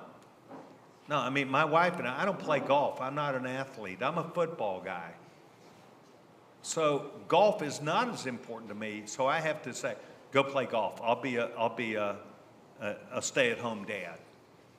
But when you get into tariffs and you start throwing stuff around, it's hard to make it work. It is hard to make it work. And aren't you concerned that these tariffs are going to really impact your farmers in your district? Well, let me take it. I'm a United States congressman. I try and go high. I know we go, well, your district, but They're your yes. constituents. They voted for you. Well, occasionally they do things like that. But I'm not saying they don't represent them. All I'm saying is it's not just cattle. It's a whole bunch of things that we really need to trade back and forth on. So what I would say is Shelley could be right. We're in the middle of a fight. And where I think Trump is really trying to take this is no or zero tariffs. It's just kind of hard to see that from where we're sitting. Don't do that to me, and I won't do that to you, is not what he said. He said, we're going to do to you what you do to us. And I'm a little bit older. I say, why don't you not do it and I won't? Let's cut a deal here. Yeah. Maybe we can get there. When I was chairman of the Rules Committee, I had to be able to vet Ambassador Lighthouser and say to him, how do you make this work? Yeah. Because all of a sudden, we're holding somebody out with steel and they're holding it against our agriculture. And you won't take our cars and we won't take your computers, and it causes prices to rise. It causes inconsistencies of trade mechanisms that are really important as the underpinning. So what do I say to Shelley? She's entitled to her opinion. We're not really where we're going to go, but it really shows how hard it is, because India just straight out said, nope, we'll take it. We're going to keep it where it is. We're not going to change our stuff on you. So the president responded, okay, Prime Minister Modi, we're going to keep the same thing on you. And in between, they protected their interests. Okay. It's hard. It is hard. I want to turn to something. So it's not just forget you, bang. It's a matter of they were protecting their self-interest. And we were trying to say, let's go to zero, and couldn't get there. I'm going to switch gears a little bit, because I, started working in food and agriculture because I believed it could be one of the few bipartisan issues. Should be. And it should be, but it is not right now. No. And I don't know how we get back to that, or if we were ever there, but I truly believe that food can unite us, and that whether we're talking about, tariffs on another nation, or we're talking about SNAP and providing good nutrition to all families in America, why is that not bipartisan? Why are folks on your side of the aisle against SNAP? The arguments that you just brought up, I appreciate and respect. The answer is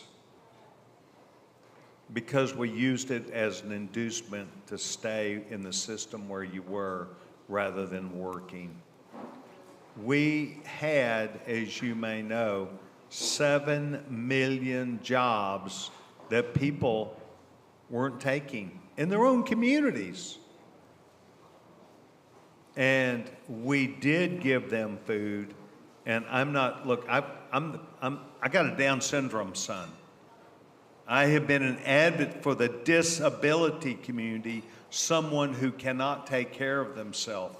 That includes poor people, that includes intellectual disability, physical disability, but we're talking now in the broader part about able-bodied people who decide to stay where they are. And that's the fight. So you asked, I told you, that's the fight. So we had all these people that were receiving government benefits and not working. That's the fight, in fairness. So we kind of go back. We don't all have to go back to our heritage. They have nothing to do with it, but In 1607, Sure. if you don't work, you don't eat. I want to say that, you know, what you're describing, I think a lot of that is the exception, not the rule. People in this country want to work. They don't want to accept government benefits They want for the most job part. they want.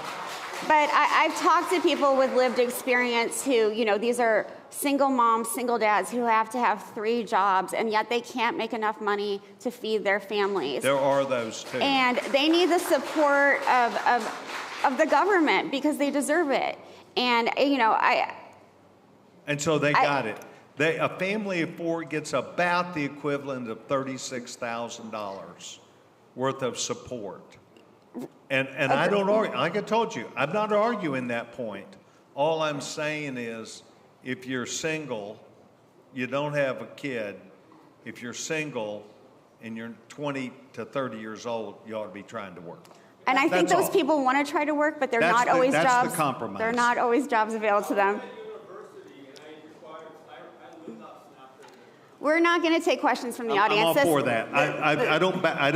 I don't want to take you on because I don't disagree with And I don't think it's respectful for the audience to shout out All right, questions. that's fair. So, you know, we've been talking a lot about food as medicine over the last few days, and You know what food also is? Food or lack of food is the #1 reason why people move or migrate. They move somewhere else, including countries. Food is essential, and I would too. Absolutely. Thank you for that. But now I'm going to ask a different question because you talked about that. You know, there is a lot of concern from farmers in this country that the threat of mass deportations will really affect the available supply of labor for farms. And I wonder how you feel about, you know, protections for farm workers in the United States who are coming from other countries. I feel that for the first 1.5 or 2 years, that any administration, but this administration, needs to find criminals first. And our jails are full. They are not agricultural workers. Secondly, there are a lot of people who've received detention orders going back 7 and 8 years that were not found or booted out of the country. President Barack Obama holds the all-time record in deporting people, illegals. Undocumented. Undocumented. It is a problem that befuddles all of us on the right way to do it. And it does take place in rural areas. I remember when President Bush, George W. was in office, and there was, by and large, an agreement. Now, if the president were here, he could agree or disagree with me, but by and large, there was an agreement with the woman that was in charge of this for ICE. Her last name is Meyer. And she said to the industry, as long as you simply have whatever you've got, that's your business. But when we find there's a criminal enterprise around these areas, and the problem is it's a whole bunch of men, and they do import women. And she found that when there were 14 and 15-year-olds involved, because in Mexico and places in South America, a 13-year-old girl is fair game. You're talking about human trafficking. I understand. No, I'm talking about criminal behavior. She left them alone then. She left them alone unless there was criminal behavior. I think that there's enough business to do that we're not going to necessarily get there right away, which will allow a lot more discussion with this administration. That's what I think. I hope you're right. Well, it happened last time. And I think it's possible. Well, I hope that we can recognize and support the farm workers that come to this country and then go back to their own countries who, you know, help us all eat. They are the people who help us all eat. We agree. All Look, right. I do agree. I want to go to switch Colorado, the same thing's in Colorado. Go to Arizona, go to Texas the same way. All I'm saying is there's more than enough work to do, but there's also this need to get rid of criminals. I want to switch topics again and go back to food as medicine. You know, we've been talking about that over the last few days, and I wonder what your thoughts are about Robert F. Kennedy Jr. and this push that he believes to make America healthy again. What are your thoughts? Well, my thoughts are that, first of all, we are not healthy, and there are food additives, and this is one thing that my wife gets on me all the time about. Eat properly, do the right thing, get away from that canned food, do all these things. Well, my lifestyle does not always work that way, as I'm evidence of that. But I've lost 20 pounds since Nice November. job. Nice job. Okay. We've all lost a lot of weight since November, I feel like. Well.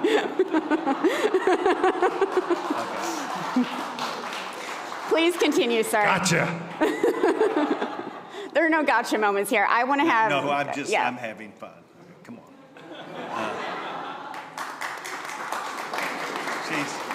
She's okay. She knew we were going to get along before I got on here. My district director, Vicki, here I love Vicki, by the way. said, we walked in, that was the first thing, they hugged her and kissed her, and oh, hey, Pete. So I'm getting used to this. But I think that there is certainly, I'm for ideas and vetting ideas and seeing ideas and learning about it. And I'm sure there is an industry that does all these things, that they're not healthy. Sure. I'm right or wrong, I'm on Instagram, and I've learned about half the things I eat are on there, so I quit eating them. But I'm disciplined enough, and it doesn't mean someone else is too. Sure. So we have all over this congressional district that I'm lucky to represent, food deserts, right? Y'all know that term? Okay. We talked about it earlier. There are not always these avenues. So all over the 17th District of Texas, there are new organizations with fresh food where you can then get them. And they're popping up all over the place. Boy, I'm for that. RFK Jr., I think he's making a point, and I want to learn, and I want to take the best parts from him and be supportive. Thank you for that. I think I'm wondering if you can all clap. I want to end on something, Congressman, that I think is really important. What do you want the folks in this room to know about the future of food and agriculture? There are several things, and one of them is Texas, right here. You're in the middle of a state of Texas that is growing. A lot of people are moving here. I grew up in Texas. I turned 70 next week. Happy birthday. Yeah. I grew up, there were 6 million people I grew up in Waco, Texas. 6 million people in Texas. We're now 33. We're going to 95. Yes. It's the future. We're going 95 million by the turn of the century. Audience, I am the moderator. Be respectful. Yeah, that's okay. I'm sorry. No. Don't engage. Pat him on the back. In this triangle that goes essentially north of Dallas, Waco, Austin, San Antonio, over eastbound to Houston, and then a line up. That's where 2/3 of the people are going to live. And this is prime country for agricultural interests. The biggest attack that we have look, she asked the question, I'm just going to give the answer. The biggest problem that we have in farm country is it's cleared land. It's a lot of it good dirt. It's good for not only agricultural products that grow, but also land that's good for cattle. It's being taken over 30, 40, 50,000 acres at a time by people who want to come in and put solar panels in. And it's taking, you could go north on 35, as you go through Temple, 40,000 acres that is no longer usable as agricultural land. But this is being done because the power lines lead us to where we've got to take care of this $40 billion wafer factory that Samsung, you went by Samsung down here, but they moved their big factory to Taylor, which is about 15 miles due north. And it takes a lot of power. And we have these huge data centers and AI and all these things. That's the biggest problem with agriculture. We're losing good agricultural land, and it's not about to come back anytime soon because they're filled with these new panels. Do you think renewable energy and regenerative agriculture can go hand in hand, though? What I think is technology. So I was at Bell Labs in New Jersey in the mid-'80s. I've been a part of moving the country, technology, using our brain power. What's going to happen is that we're going to go big time to batteries. We're pretty well there now.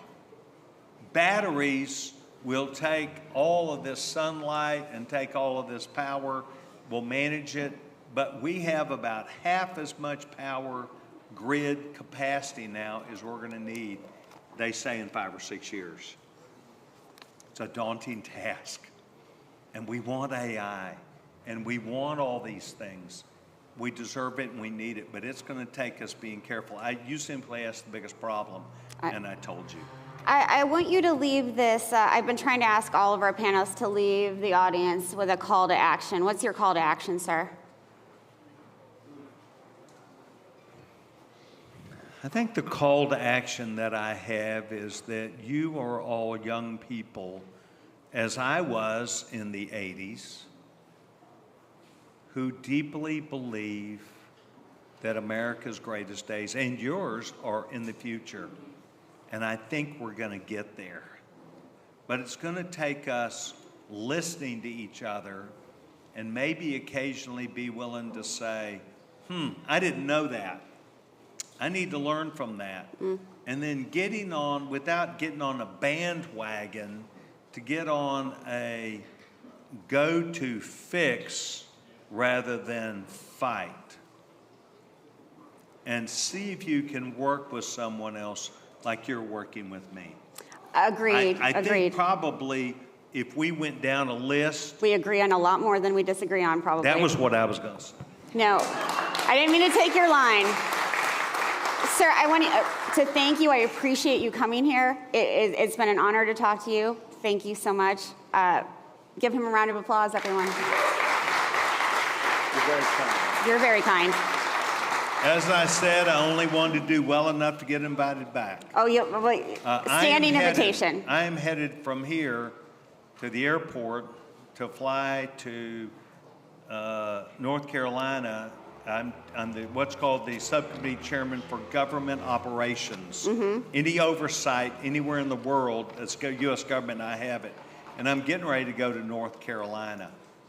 And they had a very bad storm in October. And here we are months later, and they're saying, can you please come down here? We need someone else with a voice who's able to objectively see this for what it is. Try and be objective. You got a good voice. Use it the right reason. See, I think Buzz Lightyear was right. By the way, I just want $1. Because every time I give a speech, Vicki goes, I want $1. You didn't mention that great American guy, Buzz Lightyear. From here to infinity and beyond, let's all get there together. Thank you, thank you. Thank you, Vicki. You can leave it right here, sir. Thank you so much. Safe travels. He didn't teach me that. That's all right. Thank you.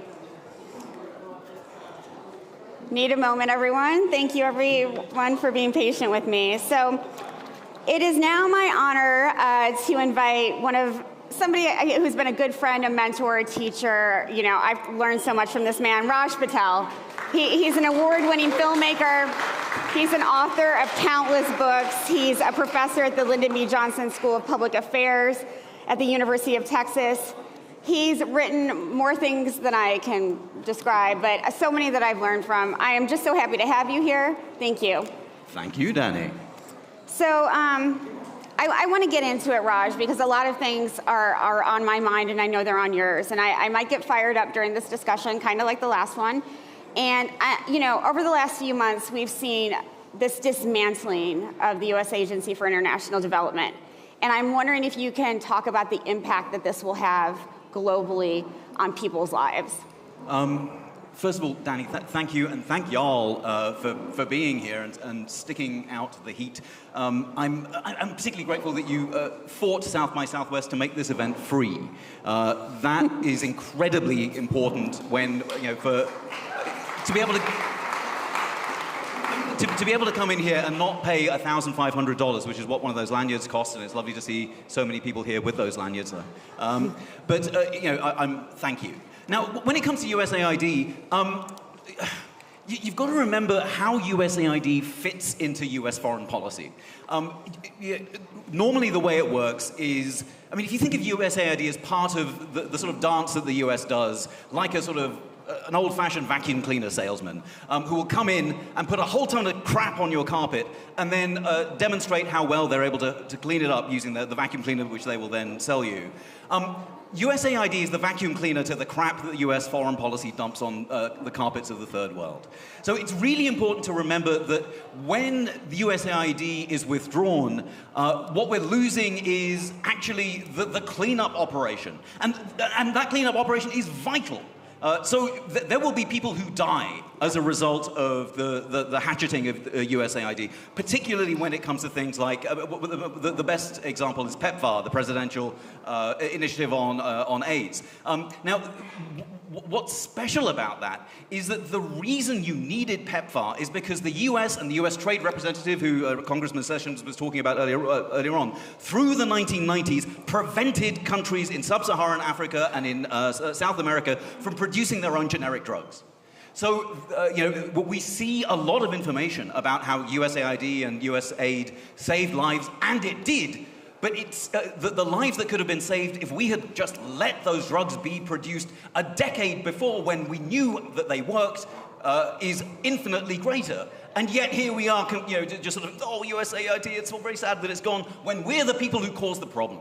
So I am sad that USAID is gone, and I'm furious that we caused the problem in the first place. Absolutely, absolutely. And go ahead. The impacts you mentioned, so many people will die. Millions and millions of people will die because of this, swift withdrawal of USAID projects. Whether you agree with them or not, there are very few that I think, were wasting money. There might be. There's in every agency. I waste money at food tanks sometimes. But, I think that, what we need to keep in mind is that the intergenerational impacts, especially on women and children, are going to be immense. And I'm wondering if you can talk about how we deal with that, with all that aid money gone. Philanthropy can't fill that. Those countries, are they going to be able to fill that, especially in sub-Saharan Africa? Are they going to be able to fill the gap? Absolutely not. Bear in mind that most of these countries are ones that are hugely in debt to the United States. Right.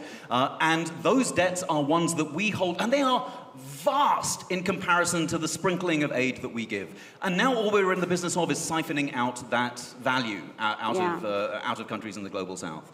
No, there's no way on God's green earth that can happen unless they start borrowing more. And we're in a moment of incredibly high interest rates, right? The dollar is strong, and it appears to be Trump's sort of schizophrenic policy that both the dollar remain the global currency and that the dollar be devalued. There's some basic economics that doesn't work there. And my concern is that the strong dollar is going to remain, and that means that the interest that is repaid from countries on the global south for many countries now exceeds everything that they're spending on health and education combined. And when you've got that going on, when they're giving us more money in loan repayments than they're paying for their own citizens to get educated and to survive disease, then no, that's not okay. And there is no pathway out of this. And that's why I think, look, I've been watching people sort of walk backwards and forwards here, and I feel like I'm taking crazy pills. listening to some of the stuff that's up here. And I mean, my job is to do so well here that you don't invite me back. But honestly, I feel like, you know, we're bringing flowers to a knife fight. Yeah. That, you know, we're sitting here going, well, look, why can't we all just get along? You know, like in Mars Attacks. I like the president in Mars Attacks. It's a fantastic film. But I feel like we're dealing with an existential threat, and we're in a moment where we get to choose whether we want fascism or not. Right. And so, you know, I mean, I'm sure we'll get into sort of Make America Healthy Again and all the rest of it. But, I mean, the way to help countries in the Global South is for us to pay reparations, for us to pay back what we have caused in terms of our climate debt. Yeah. That is a way, and obviously forgiving the loans, but that is the way to make sure that countries in the Global South that suffer as a result of our actions in this country are well compensated. And that's in our own interest, and I don't think people understand that hungry people are angry people all over the world. And if we really care about this, paying them reparations, getting them back, you know, giving them back what we stole from them will increase international security so that we don't have terrorists who come about because of the actions that have taken over the last few months. But I want to sing a little hymn in praise of anger. I think that there have been moments in US history where anger has served us very well. And you know, for people who are lamenting, for example, the decline, you know, just the yanking away of the school meals purchasing program, which is just an affront to every child in this country, and every farmer in this country, and every food worker in this country. Remember how it is that got funded. The history is that in the 1960s, the US government was sort of embarrassed by the fact that in the Soviet Union, there were reports of children not going hungry in schools. And so they were like, oh shit, we should better do something about that. And so they passed a law that funded school meals. But that law was vastly underfunded. And then a group of very angry people, and a very small group of angry people, the Black Panthers, started giving away school lunches for free. Yep. And not just school lunches, but a range of survival programs. And it wasn't just about the black community, it was about all working people. Yeah. And they stood up for the United Farm Workers, they voted with their forks. There's a fantastic story. I have to we've been talking a lot about voting, you know, making choices here. One of the Black Panthers' signature drinks was called the Black Dog. And it involved lemon juice and a certain kind of wine that was grown in the Central Valley in California. And when the United Farm Workers went on strike, the Black Panthers stopped drinking it. They voted with their food dollars, and I think there's a role for that. But the Black Panthers didn't change the world by not drinking, you know, wine that was, you know, where the bosses were exploiting workers, because you never drink anything. What they did was then engage in absolutely in self-defense and in revolutionary ideology that scared the US government so much that they gave up their power and they fully funded the school meals program. That's the origin of the school meals program. It's not write to your senator. My senator, by the way, is Ted Cruz.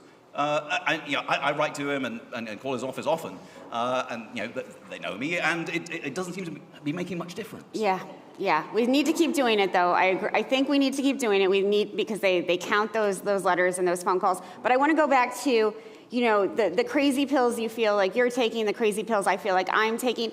Do you think we as Americans can engage in revolutionary tactics effectively to fight the fascism that you say is happening today? I think we need a dose of imagination. I think we need a bit of history. I think we need to look at the groups around the world that are confronting this. I mean, I've been doing some work with some fantastic people in Houston who are at the very spear tip of the climate crisis. It's a group called West Street Recovery, and among their number is, in fact, you know, a former Black Panther who was talking about you know, some of the ways that the care that frontline communities face in the climate crisis feels very much like the care that the Black Panthers were offering their communities. And those kinds of ideologies of care in the teeth of climate crisis, well, I mean, that's happening around the world. Yeah. We get to choose whether we want those ideas or not. And one of the problems is, and we've talked a lot about social media recently, that social media is a machine for generating anger. Remember, this is my hymn in praise of anger. I don't like the anger that comes from Instagram or from these machines that thrive on just pissing you off. The kind of anger I like is the kind that is constructive, that builds on ideas that are shocking in America, ideas that every person in America should be able to eat. That is a revolutionary idea. The idea that we should be able to fight the climate crisis, that's a revolutionary idea. And by the way, I mean, the crazy pill is sort of the idea that, hey, if only we go to Whole Foods and we spend our dollars wisely, that we can take on the climate crisis together. That's fucked up. It's so massively self-delusional. I teach my students the first day they're in class that you have two choices. Either the world gets worse or it gets much worse. The data all show that the way the climate crisis is going, these are the only two choices you have. Or you can live in some sort of cloud cuckoo land where you think that giving Jeff Bezos more money is going to make the world better, but it's not going to fucking work.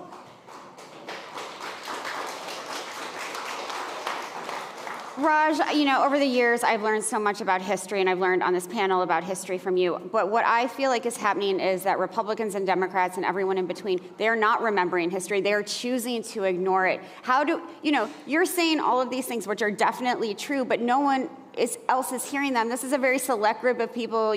Austin is a very select community in so many ways. How can we get this broader message out there so that people can fight the fascism that you're so deeply worried about? Well, I mean, political organizing is alive and well, luckily. The downside is the far right are doing it as well. I mean, actually, in North Carolina, I don't know if y'all saw, but there's a neo-Nazi group that's also there doing reconstruction after fascism, after the hurricane. Yep. And they recognize that people have been abandoned by the government and recognize that there's a sort of a deep distrust of the professional ruling class and of the folk in Washington, and the fascists are capitalizing on it.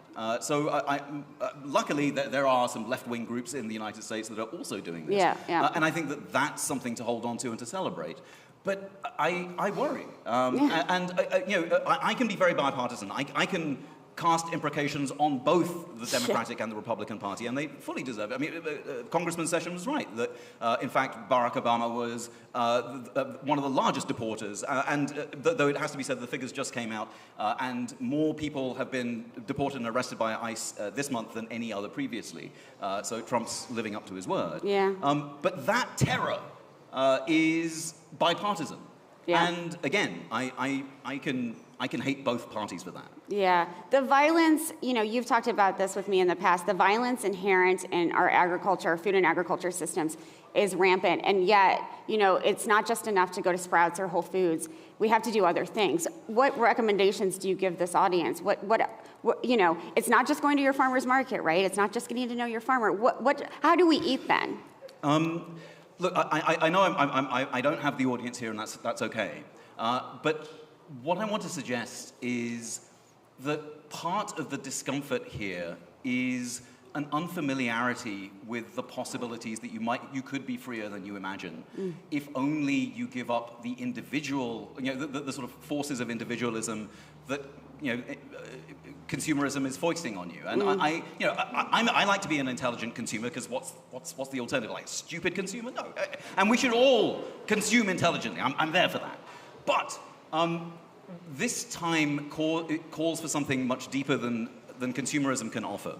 And I like quoting to my students the words of the late James Scott, an anthropology professor at Yale, who has his anthropology students come in on the first day of class. And he looks at them and he goes, look, friends, I realize that you may think that you're here as an anthropologist, you're here to study human nature, but your human nature has already sort of calcified. It's become harder to break through than you would think.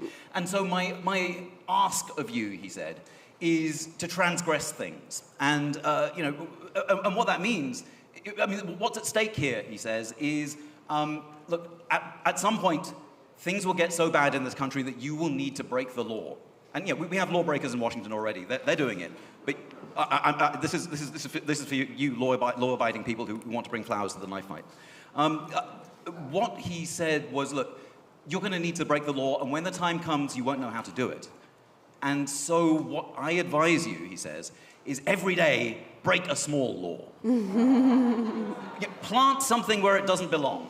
Cross the road and insist on your right in front of traffic. Or take from the rich and give to the poor. Be a little light-fingered in Walmart. All of these ideas are ones that are preparing you to be, again, we talked about being uncomfortable. We're having uncomfortable conversations. Discomfort is exactly what we should feel right now with fascism. And it's okay to be uncomfortable. And God knows, your remark about losing weight since November is spot on. I mean, the anxiety that we're all feeling is felt individually, but we can alleviate it together. But we have to recognize the scale of change that's required of us has to go beyond the shopping cart. For me, it has to go beyond writing to your elected representative. I love the idea of calling your banker. In fact, I'm on the board of an organization. We got $10 million from Mackenzie Scott. And the organization defends the rights of women around the world, particularly feminist education in the Global South. And we made sure that when we called our banker, all our investments are in places where we can be fully transparent. And if anything remotely approaching the sort of exploitation of women happens in these companies, we call our banker and we sell. I do think that there's power in finance, but I think we need to do more than make phone calls here. I think we need to organize. We need to protect. Communities of undocumented people. We need to protect communities of the working class, and that means that's not something you can do by yourself. But we can do it together. Organizing is key, but my concern is that Americans are tired, Raj, and they don't know how to do that. They are exhausted from the barrage of everything that's hitting them right now. And, a lot of people are worried about their jobs or have lost their jobs. How do we get people who don't have any money anymore, who are going to lose their houses, lose their cars, lose everything, to organize? This is the project of our moment. And right now, what we have are sort of fairly bankrupt ideas from the current administration, and some half-assed sort of performative crap from the sort of higher echelons of the Democratic Party. And so it's not a surprise that people voted against the previous administration when when the message was joy and most Americans were hurting. But now we find ourselves with this far worse administration, and how do we organize against that? Particularly given that the Democratic Party seems to be, AWOL. Well, now is the time to recover those, the best traditions of the United States. I mean, the reason I came here is because there is this tradition of the Black Panthers, because there is a tradition of the Civil Rights Movement, because there is a tradition of people who are ready to stand up and fight. And that's why I left the UK, because, here there is a language for fighting racism. Here there is a language for talking about patriarchy. Here there's a history and a legacy, and there are people still alive who do it. Exactly. And that's why I'm here. I work in solidarity with them, and I think that word solidarity is one that I can see that we're at time, and you're going to ask me, what's your takeaway? I'm going to ask a different one. Don't worry. Oh, in that case, so my takeaway is, look, I love the idea of being kind, and if you want to be kind and political, then the word we have for this is solidarity. And solidarity is the kind of care where you recognize that other people are human. The mode of operating of this administration is dehumanization, and it was sort of painful to watch Congressman Sessions try and rationalize the tariffs, right? To hear him sort of ad hoc say, well, those bastards in Canada and Mexico, they were raising their tariffs, which of course is an entire revision of actually what happened. They did nothing of the sort. This was meant to be about fentanyl, if you'll recall, and of course, there's pitifully little fentanyl that's coming over the border from Canada, but still, Trump's a bully, and he's making you feel bad, and he's trying to dehumanize the rest of the world so they do what we want. And in the process, he's dehumanizing everyone who's not him. And solidarity is about rehumanizing the world.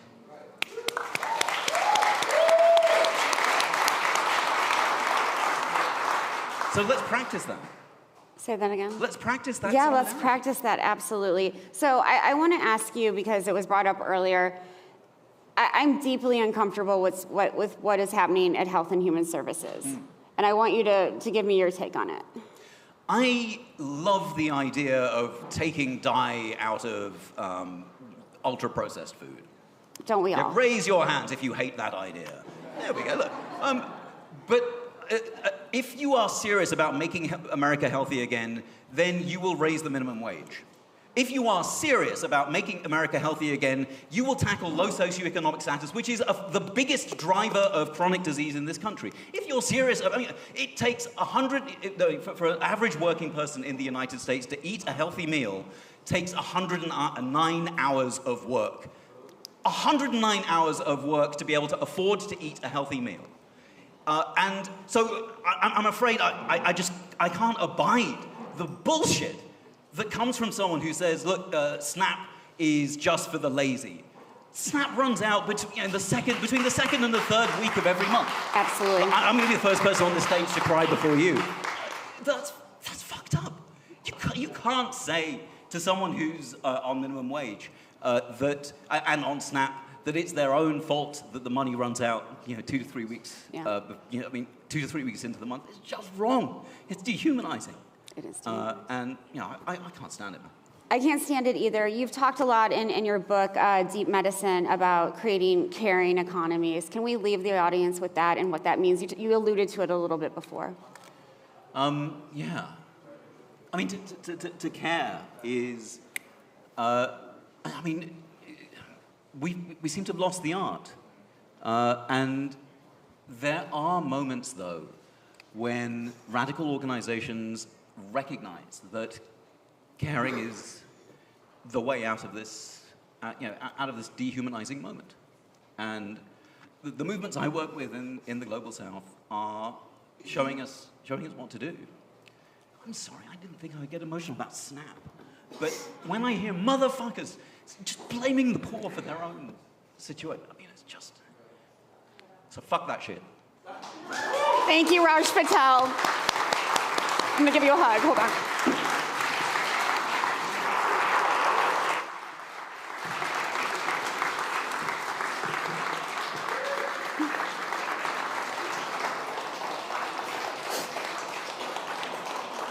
Bigger round of applause for Raj Patel, please.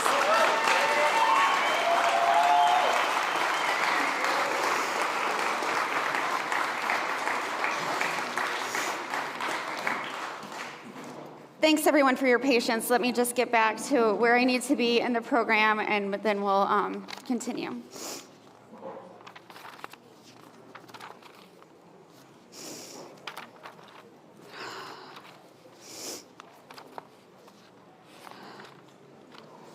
Sorry.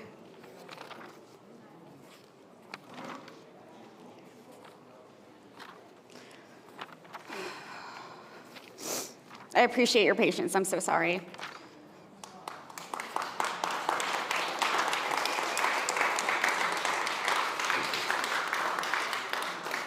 Let me get myself together, everyone.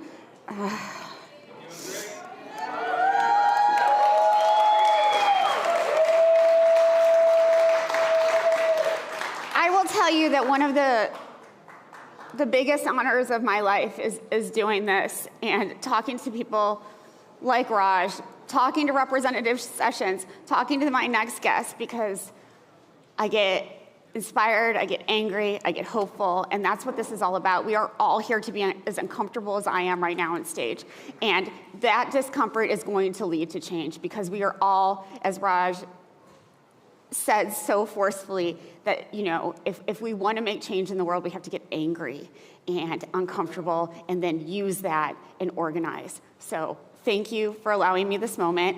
I am now very excited to welcome someone I truly love, and that is Zahm, the founder and president of Athletes for Justice. He's a humanitarian, he's an author, he's a 9-year NFL veteran, and I adore him. Thank you for being here, Sam. Thank you so much, Danny. It's hot. How are you doing? I'm all right. I got there. I got it together. I know we usually ask me the question. Yeah, ask me a question. If I could just start. If those tears had words, what would they say? I am deeply full of both sorrow and a tremendous weariness. But I know that we need to use that sort of emotion to fight the good fight. And the last year when I was here, I just lost my mother. And I know that my mother would be so angry about the things that are happening in the world right now, and she would want me to use my platform to help have these discussions and make these things better. In a small way. I can't solve them, but I can help make them better. So that's what those tears say. Yeah. Well, thank you so much for sharing. Round of applause for, Thank you. So the last time you joined me on stage, we were in Chicago, and you talked about the incredible work that you did transforming a liquor store into a food mart. And I'm wondering if you can remind us all about that. Well, it's actually a perfect fit, talking about some of that righteous anger or that righteous indignation. So Danny mentioned I played about a decade in the NFL. So I was playing from about 2011 to 2020. And my last year, my penultimate year was in Chicago playing with the Bears. And I was excited to be in Chicago because my previous team was the Arizona Cardinals, Phoenix, Arizona, beautiful city, beautiful weather. But I wanted to go to a place where there were some real issues. And so I ended up signing with Chicago, and there were some real issues in Chicago.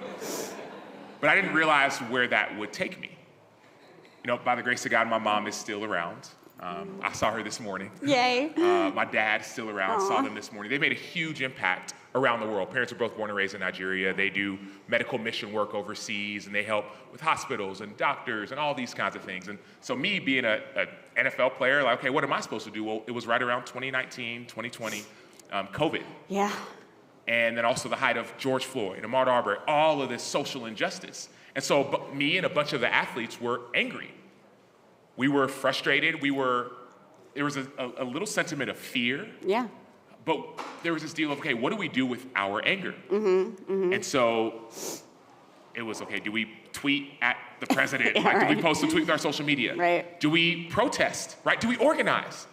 And actually ended up making a call to a friend of mine who was a nonprofit leader in Chicago. And I said, hey, there's a lot of issues going on. What do you need us to do? We will do whatever you want. Protest, organize, social media. And she said, honestly, Sam, we need you just to show up. Just show up. And I'm like, what do you mean? She said, Sam, the kids in our community who have been neglected, who have been forgotten, like they just need somebody to listen to them.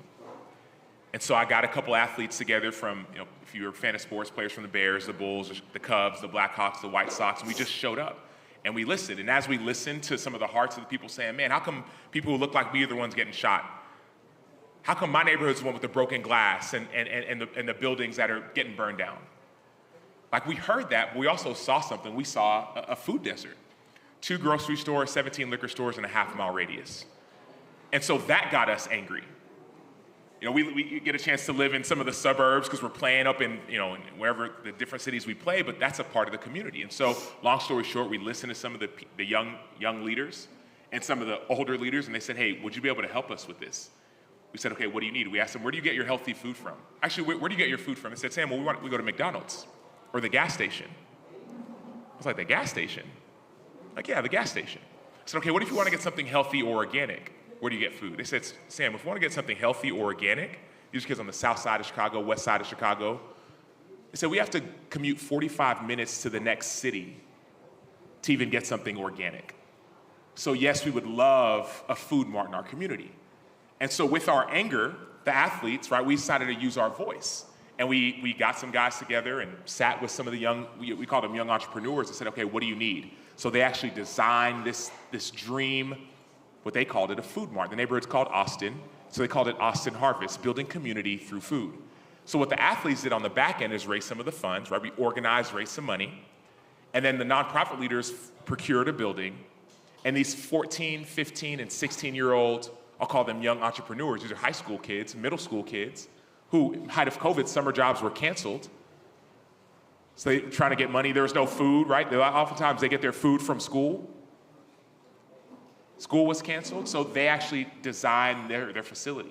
And so that's what we decided to do. And that was a pop-up mart. It took about, we invited our friends. So we invited Roger Goodell, who's the commissioner of the NFL. He showed up.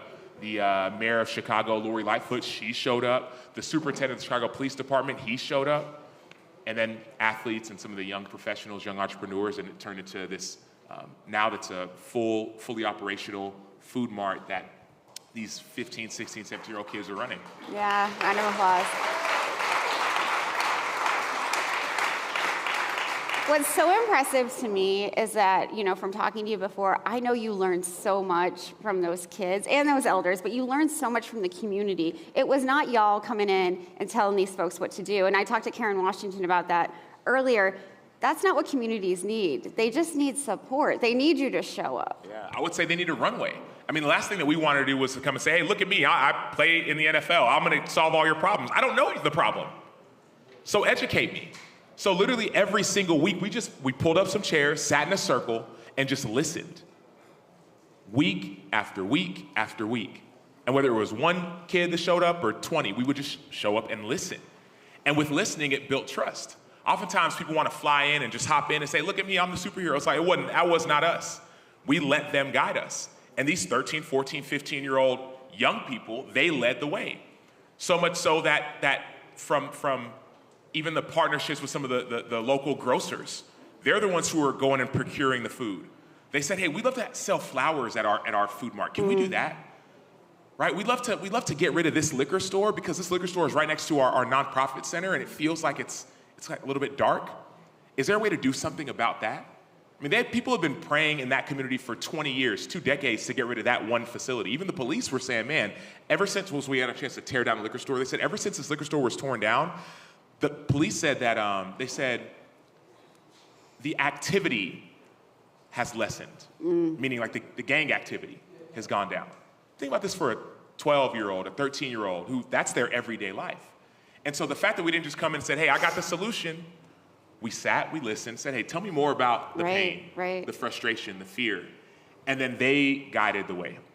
Teamwork and collaboration is like the heart of what you do. And I'm wondering, you know, I need lessons. I need lessons on how to live in this moment that we are in about that teamwork and collaboration. What is your advice? Yeah, my biggest advice when it comes to teamwork and collaboration is if you want to get anything done, whether in your current field of work, where maybe it's something you do on the side, like if you want to get anything done of significance, do it with others. You have to let your ego die and realize, okay, I cannot do this by myself. Like my ego would have said, okay, I want to be the superstar, right? These young people, they were on, I mean, Steve Harvey's show. It was like, and I was like, man, somebody was like, I want to do that too, you know? But it was like, it's not about you. It was about me dying to myself, dying to my ego, and saying, okay, what do I have? And what I did have is I had some relationships. I happened to know a couple guys who played baseball, and they happened to know that I cared about the community. I cared about the people in my city. Happened to know a couple basketball players. Happened to have the courage to call up a couple of my teammates. And all of a sudden, I had that first conversation I knew a nonprofit leader. And so that conversation, I remember I was in tears that night. Because some of these nonprofit leaders, I was on a Zoom call with them, and they were saying, man, our city's being, you turn on the news, it was like the city of Chicago was being burned down.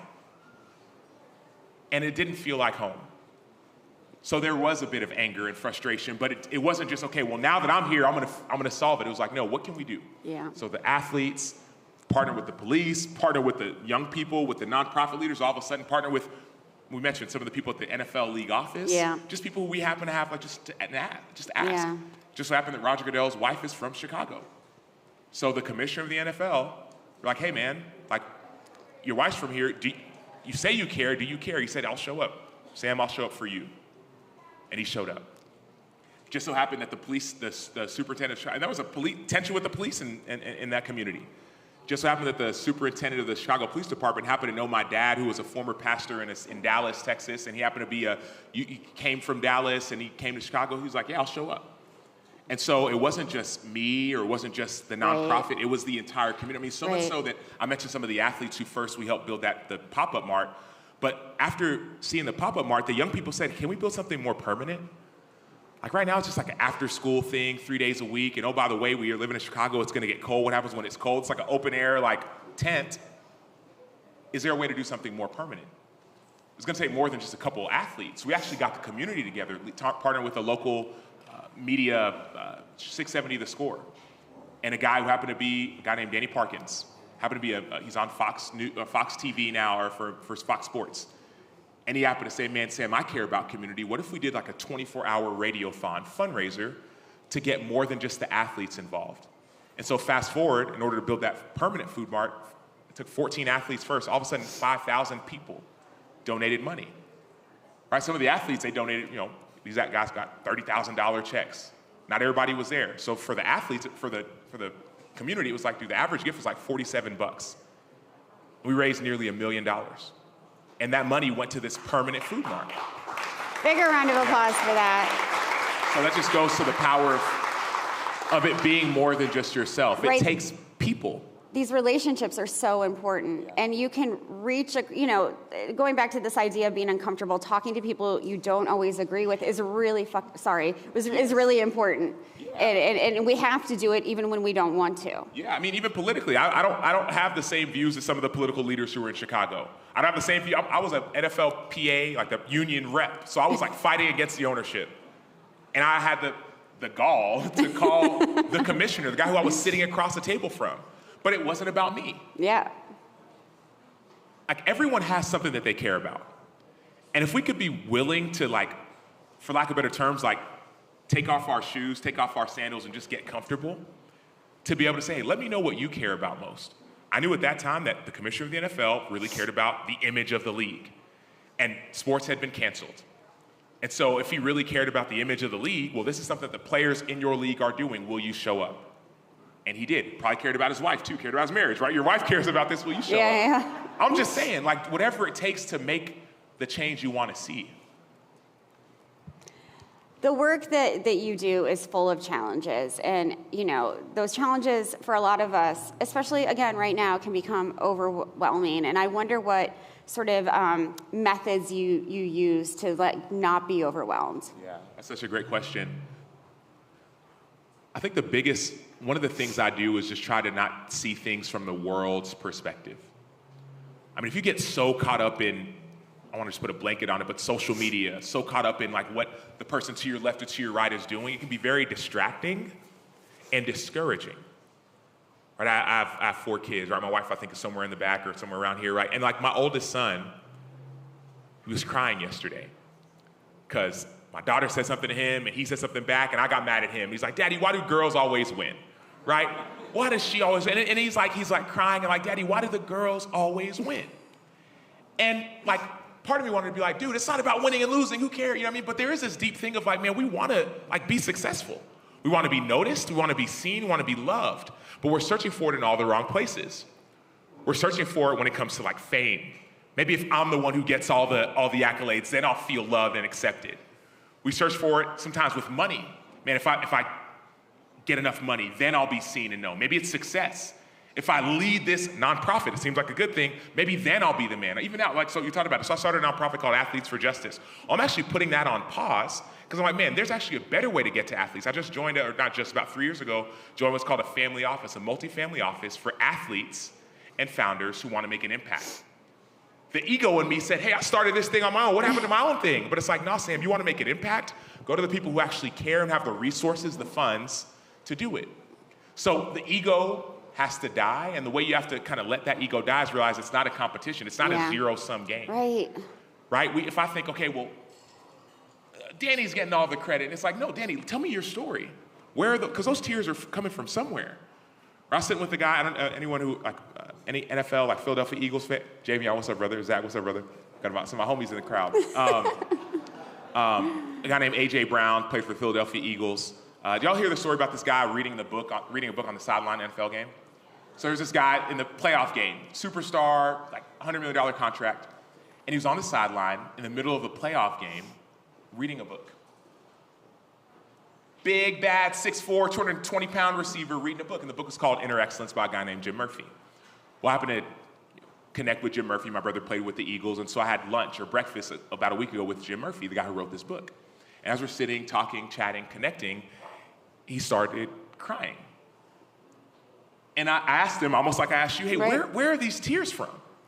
Right, you're on top of the world. Like, you just did it. Like, you did. I've written 2 books. Like, I want to be the guy that's like 100,000, he sold 100,000 copies in a day. #1 New York Times bestseller. I'm like, man, I could do that. And it was like, I said, where are these tears coming from? And he said, Sam, well, two things. Number one, like his mom just passed away. Right, so there's a human element. Got all this fame and success, like my mom, right? Her name, I think her name in Japanese means the way. Like my mom just passed. But also, Sam, these tears are coming because I'm like, dude, why would God choose me for this moment? Like, I'm not worthy. He's like, I wrote this book back in 2009. I was selling 2 or 3 copies a week. And all of a sudden, out of nowhere, it blew up. I said, peel back the layers a little bit. I said, tell me what you're doing. What were you doing that day when like this happened? I was watching the game, me and myself. He's like, dude, well, funny enough, he's like, I'm a business coach. I coach athletes and leaders and founders, and business was slow. Business was slow, so much so where like my credit card, I don't think I was gonna be able to afford paying my credit card. I was walking down the street, I think it was in New York, I saw a homeless man. I wanted to give him some money. I didn't have any money. So I went to the ATM to get some money out of the ATM, get like $300 out. It said declined. So like, things weren't looking good for me. So I decreased the number, tried to get 100 out. I got 100 out, my last pretty much $100. Like I still had some in investments, but like my last like cash. And I went back and found that homeless man, and I gave him my last $100. And this person's a person of faith, right? So he's like, and I felt like, he's like, as I was walking down the street, he's like, it felt as if like this voice or God was telling me like, hey, would you rather own like this, there's like the skyscraper, huge building, I'd be the owner of that building, or have written the most recent book you wrote, which is called like The Secret of a Meaningful Life. Well, he wrote a new book, or written that book talks about, hey, what real life is all about. And he's like, man, I got no money in my pocket. I gave my last $100, I'd probably rather, yeah. He's like, probably written the book. And he said it felt as if God told him, okay, get ready, your life's about to change. Well, later on that night, he goes to his hotel. He's not even watching the NFL game. He's watching the college football game because he has some friends who, do stuff in college. And his phone starts blowing up. A.J. Brown, star receiver, is reading his book on the sideline. 20, 30, 40 million people are watching the game. Fast forward, a week later, he's on the ESPYs, and his book has sold 100,000 copies, et cetera, et cetera. And so I'm sitting down with him like, dude, this must be the best thing in the world. He said, no, like, I'm going through some stuff. Yeah. But also, I'm meant for this moment. And he said, no, by the way, it's not about me. He's like, people want to interview me. I want them to talk about the message of the book. Because that book, that Inner Excellence book, talks about, okay, the secret of like high performance under pressure, but also the secret of like a meaningful life. And it's things we all search for. It's peace, it's confidence, it's courage. Like as I was sitting and listening, like that's all we're really searching for. Yes, organized, but you want to have confidence. You want to have a little bit of peace. Man, that anger, right? If we're called to be courageous. Yeah. And I believe that courage, I think it's a calling. I think we're meant to be courageous and step into these moments. I think it's a command, like we're not meant to sit back and just watch evil happen. But I also think it brings clarity. I think when you're courageous, it gives you clarity to say, you know what, I know that I need to do this thing. Yeah. And I'm going to go and do this thing. And so for me, just thinking about, okay, yes, this idea of building a team and what really matters and like the secret of a meaningful life, it's peace, confidence, courage. Yeah. And sometimes it takes you dying to yourself and your desires and your ego. Oh, look, I'm a nonprofit leader. No, I'm actually going to empower the people who want to make it, who have more funds and resources. I'm going to help them make the impact that they want to make. And that's what you do. That's why people show up for you, right? You are the most unassuming, like, superstar. That's very kind. Yet people continue to show up because they see your heart. They see your heart. They see your humility. And they know, like I know, like everyone here knows, that it's not about you. There's something so much bigger. And so as you continue to step into your power, if you will, which is that humility, people will continue to show up, and they'll continue to be there for you, continue to rally behind you. And it's easy to organize behind you, because we know that you're not doing it for, at the family office I work for, we say, it's a bunch of athletes, right? So we say, play for the name on the front and on the back.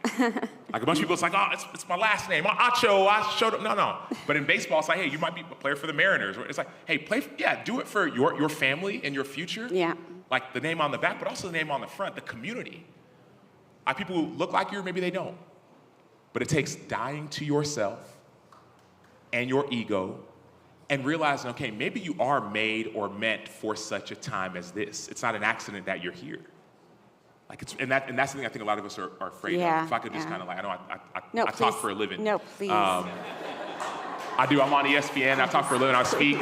But I think the fear that a lot of us have is, the lie we believe is that there'll be another moment. Like, we're good, somebody else will do it, and it's like, that may not be true. Like, the moment might be right now, and you might have a lot of things you've been neglecting that you actually need to use, not for your good, but for the benefit of others. So like my challenge or my ask would be like, what is that thing that you've been sitting on? Maybe it is your relationships with people. Maybe it's your money.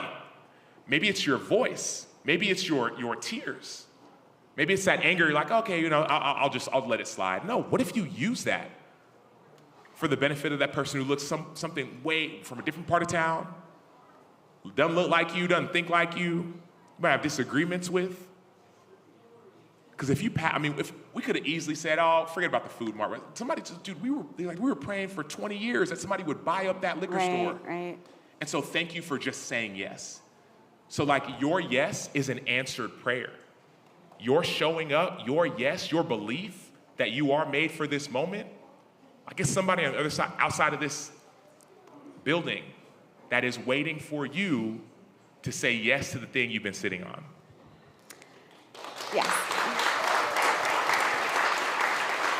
We just have a minute and a half left, and you know, I don't want you to give a call to action. I want you to give us an idea of how we find that patience, that clarity, that peace, to be as courageous as someone like you is, to take on these challenges. I think the biggest thing that any of us can do before we take that next step, before we organize, like before any of that, is just to slow down. Take inventory. Like, where's your heart at? That's something in that book, it talks about like guarding your heart above all else, for out of it flow the springs of life. Like if your heart's not right, nothing's gonna go well. And so before you take that next step, right, it's almost like a call to inaction. You know what I mean? Like, just sit down, right? For some people, it's prayer or meditation. Like it's not like going to do the next thing. It's okay, like I love to write. Like for me, like a couple hours yesterday, I was just writing. Like, and my heart was on the pages. That's why I wrote some of the books I've written. It's like my heart is on those pages. Yeah. And so like my request, it's not a request, it's more than a request. It's like my ask is that you would just like take a beat. I know you're excited, I know you're angry, I know you're sad, I know you're confused, right? All those feelings are real, but don't let those feelings run your life. Start with faith, then go to the facts, and the feelings can be at the back end, right? Feelings come and go, right? Faith, facts, feelings, right? It takes faith to say, okay, man, that liquor store that's been there for 4, 5, 7, 8 decades is gonna that's gonna change. It takes faith to say, I'm gonna show up and I'm gonna do something. It takes faith to say, man, I'm worth something. Start with faith, and then go to the facts. Okay, what do I have? Maybe it's time. Maybe it's money. Maybe it's people.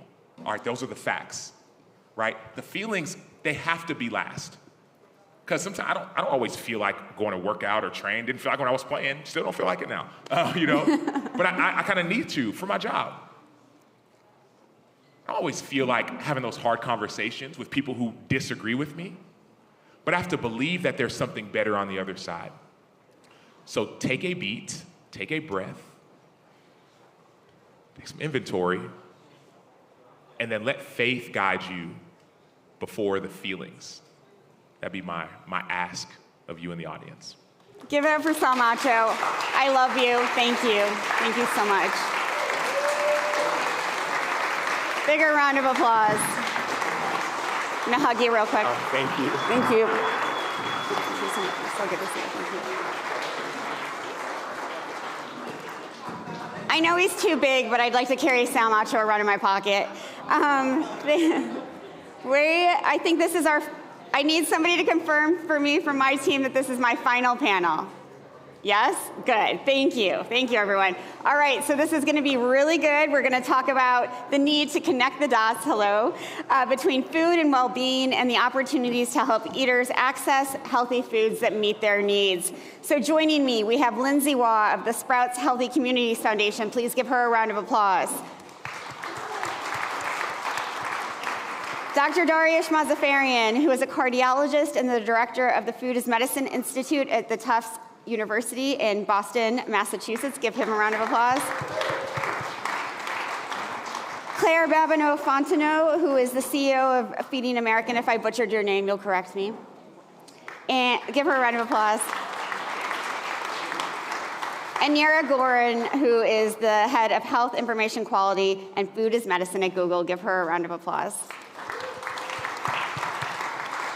Thank you all for being here. I think this is a perfect way to close out these 2 days talking about what we've been talking about, for almost 48 hours, food is medicine. So, Dari, I asked the same question to your friend Dr. Mark Hyman yesterday, and we've seen so much exciting progress around food is medicine, and I know this is something so deeply embedded in everything that you do.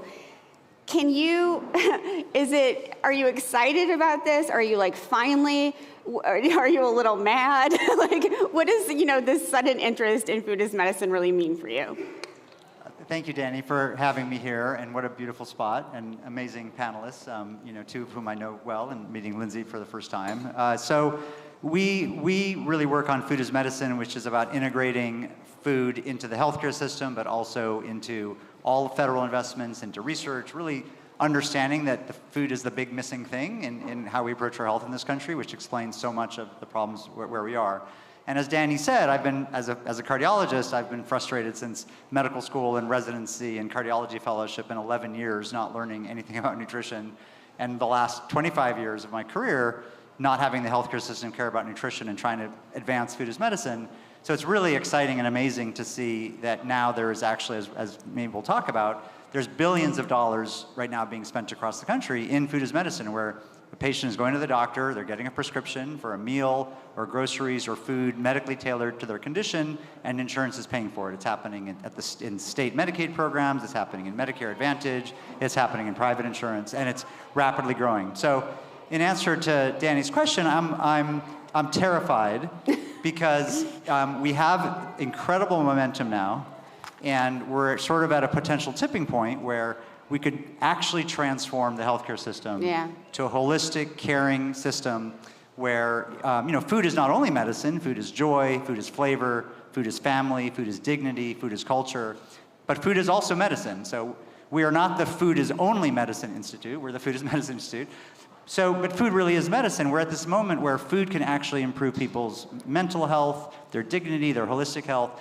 But there's so much momentum, there's so much going on, there's so much expectation that if we have a couple of studies that aren't well done, if we have a couple of projects that kind of flop, if something doesn't work, it could all come tumbling down. So I'm really, really driven. What keeps me up at night is to keep the movement going forward, to keep the science going forward, to keep the evidence strong, to keep the design of things strong, so that we can keep the momentum moving forward. It's exciting. I know it's scary, but it's so exciting. Claire, if I can turn to you, and based on what Dari said, this is something that I know speaks to the work of Feeding America so much, because food is medicine, and you're trying to not just fill people up with empty calories. You're trying to figure out ways to nourish them. Can you talk about the role of Feeding America in this food as medicine movement? I'd be happy to, but if I may take a point of personal privilege since I have the microphone. I've been traveling for 2 weeks and packed, I think, very well for everything other than this. Texas heat. No one told me I could have worn jeans and sneakers. Wow. But on a very serious note, I don't know how much this audience knows about Feeding America as a network, and you may know you may have a sense of who we are that's informed by who Elena. we were. So great opportunity to talk about that, and I'll try to be brief. We are a network that includes hundreds of food banks all across the country, tens of thousands of agency partners and meal programs. Most of the members of our network don't have anything on their walls that say Feeding America. Every single member of our network wakes up in the morning trying to make certain that everyone in this country has the food that they say they need to thrive, and I'm privileged that I get to be a part of that. In the infancy of our work, we spent a lot of time on making certain we could pull together as many shelf-stable foods as possible because we didn't have access to refrigeration. We had these warehouses, they usually weren't even big. Now they're bigger than they used to be. And we knew that people didn't have any calories, and we thought, well, we can provide some calories as a supplement to what hopefully would become a healthy diet for people. I believe that there have been lots of moments in the history of our organization, our network, that have been formative for us. But I think COVID probably was among the biggest ones for us. During COVID, about 60 million human beings turned to the charitable food system for help. That was mostly people in contact with Feeding America all across the country and in Puerto Rico. And as a result of the big gray dark clouds that came along with COVID, there were a few streaks of silver. And among those was, wait a minute, if 60 million people are making contact with us, isn't it incumbent upon us to make that contact as meaningful as we possibly can? And our answer was yes, and we've been working hard to make it clear that that is our answer. So we had already been on track to increase the nutritional density of the food that we provide. We'd already been putting in place some capacity building, like putting in place refrigeration. We've doubled down on that. Over 70% of the foods that Feeding America provides throughout its network would be considered foods to encourage. And then during COVID, we also saw what I knew was going to be true, and I was horrified. You know, you ever not want something to be true, but you kind of know it will be? We knew that whatever it was that would happen with COVID as a medical challenge, that people experiencing hunger were going to be the hardest hit by it, and in fact they were. We also know that people experiencing hunger are far more likely to struggle with the chronic diseases for which nutrition is such an important part of the prescription. So we've been working at, so what does it mean to be us? What does it mean to get to touch all of these people? And what if we actually dedicated a significant part of the work that we do to focusing on that group of people who are in fact battling chronic diseases?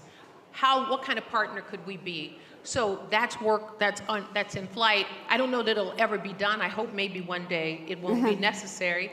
But today, we have an infrastructure that's unrivaled, and we're leveraging that infrastructure. We have relationships that, like you were describing before.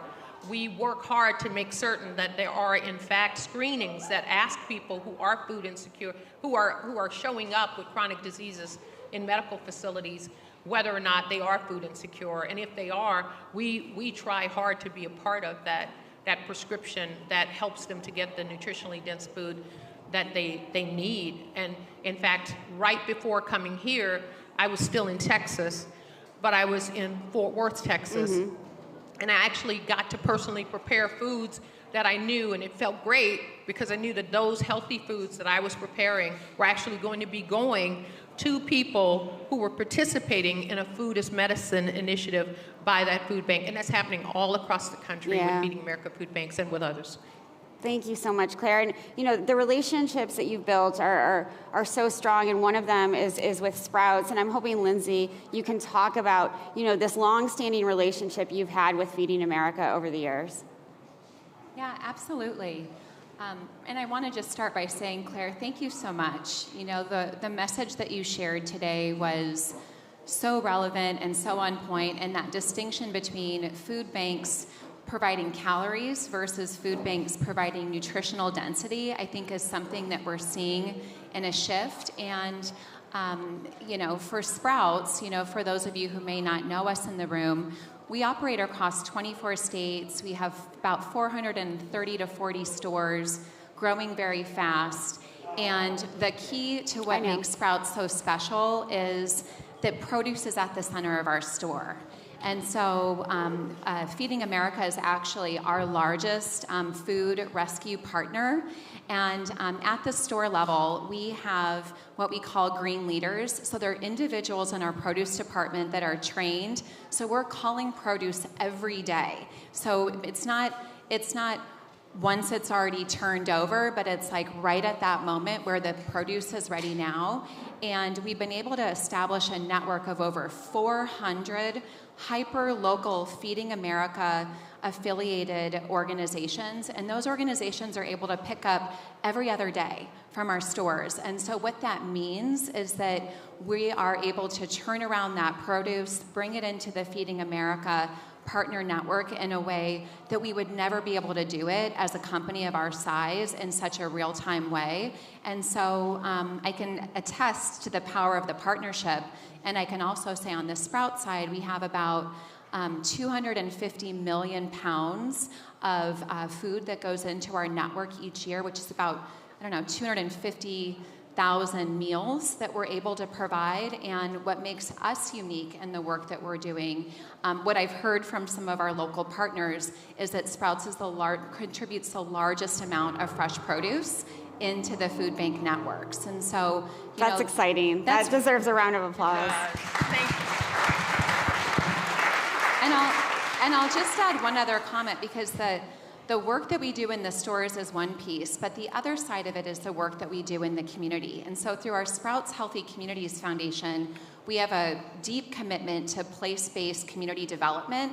So what that means is that in the areas that we operate, and also the areas where we don't, right? That's a big distinction. So those remote areas of the states that we're in that need access, we're paying attention to how we can bring not only fresh food, but also nutrition education by investing into those nonprofits that really are poised and ready to lead big work in the communities that they're in.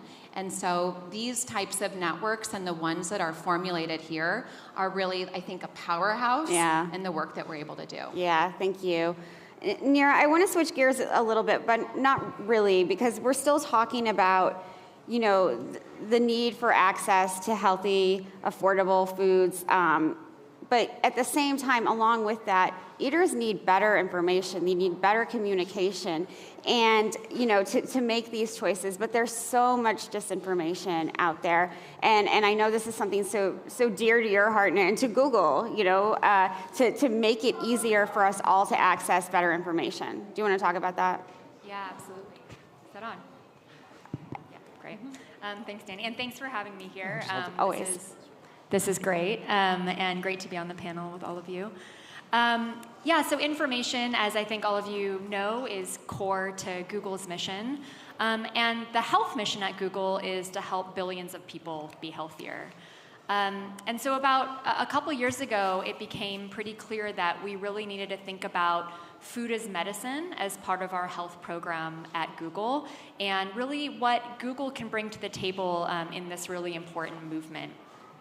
And when we took a step back and kind of thought about that, one of the ways that we think about constructing programs at Google is to always think about our users. And Google's users are the general public.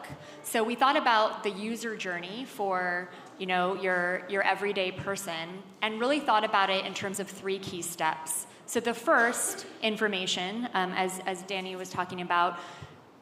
Do you have the evidence-based information around nutrition to know what to eat to be healthy? And that is really a critical first step. And I'll come back to that in a second, but I just want to touch on the fact that we also agree that a second important step is around access.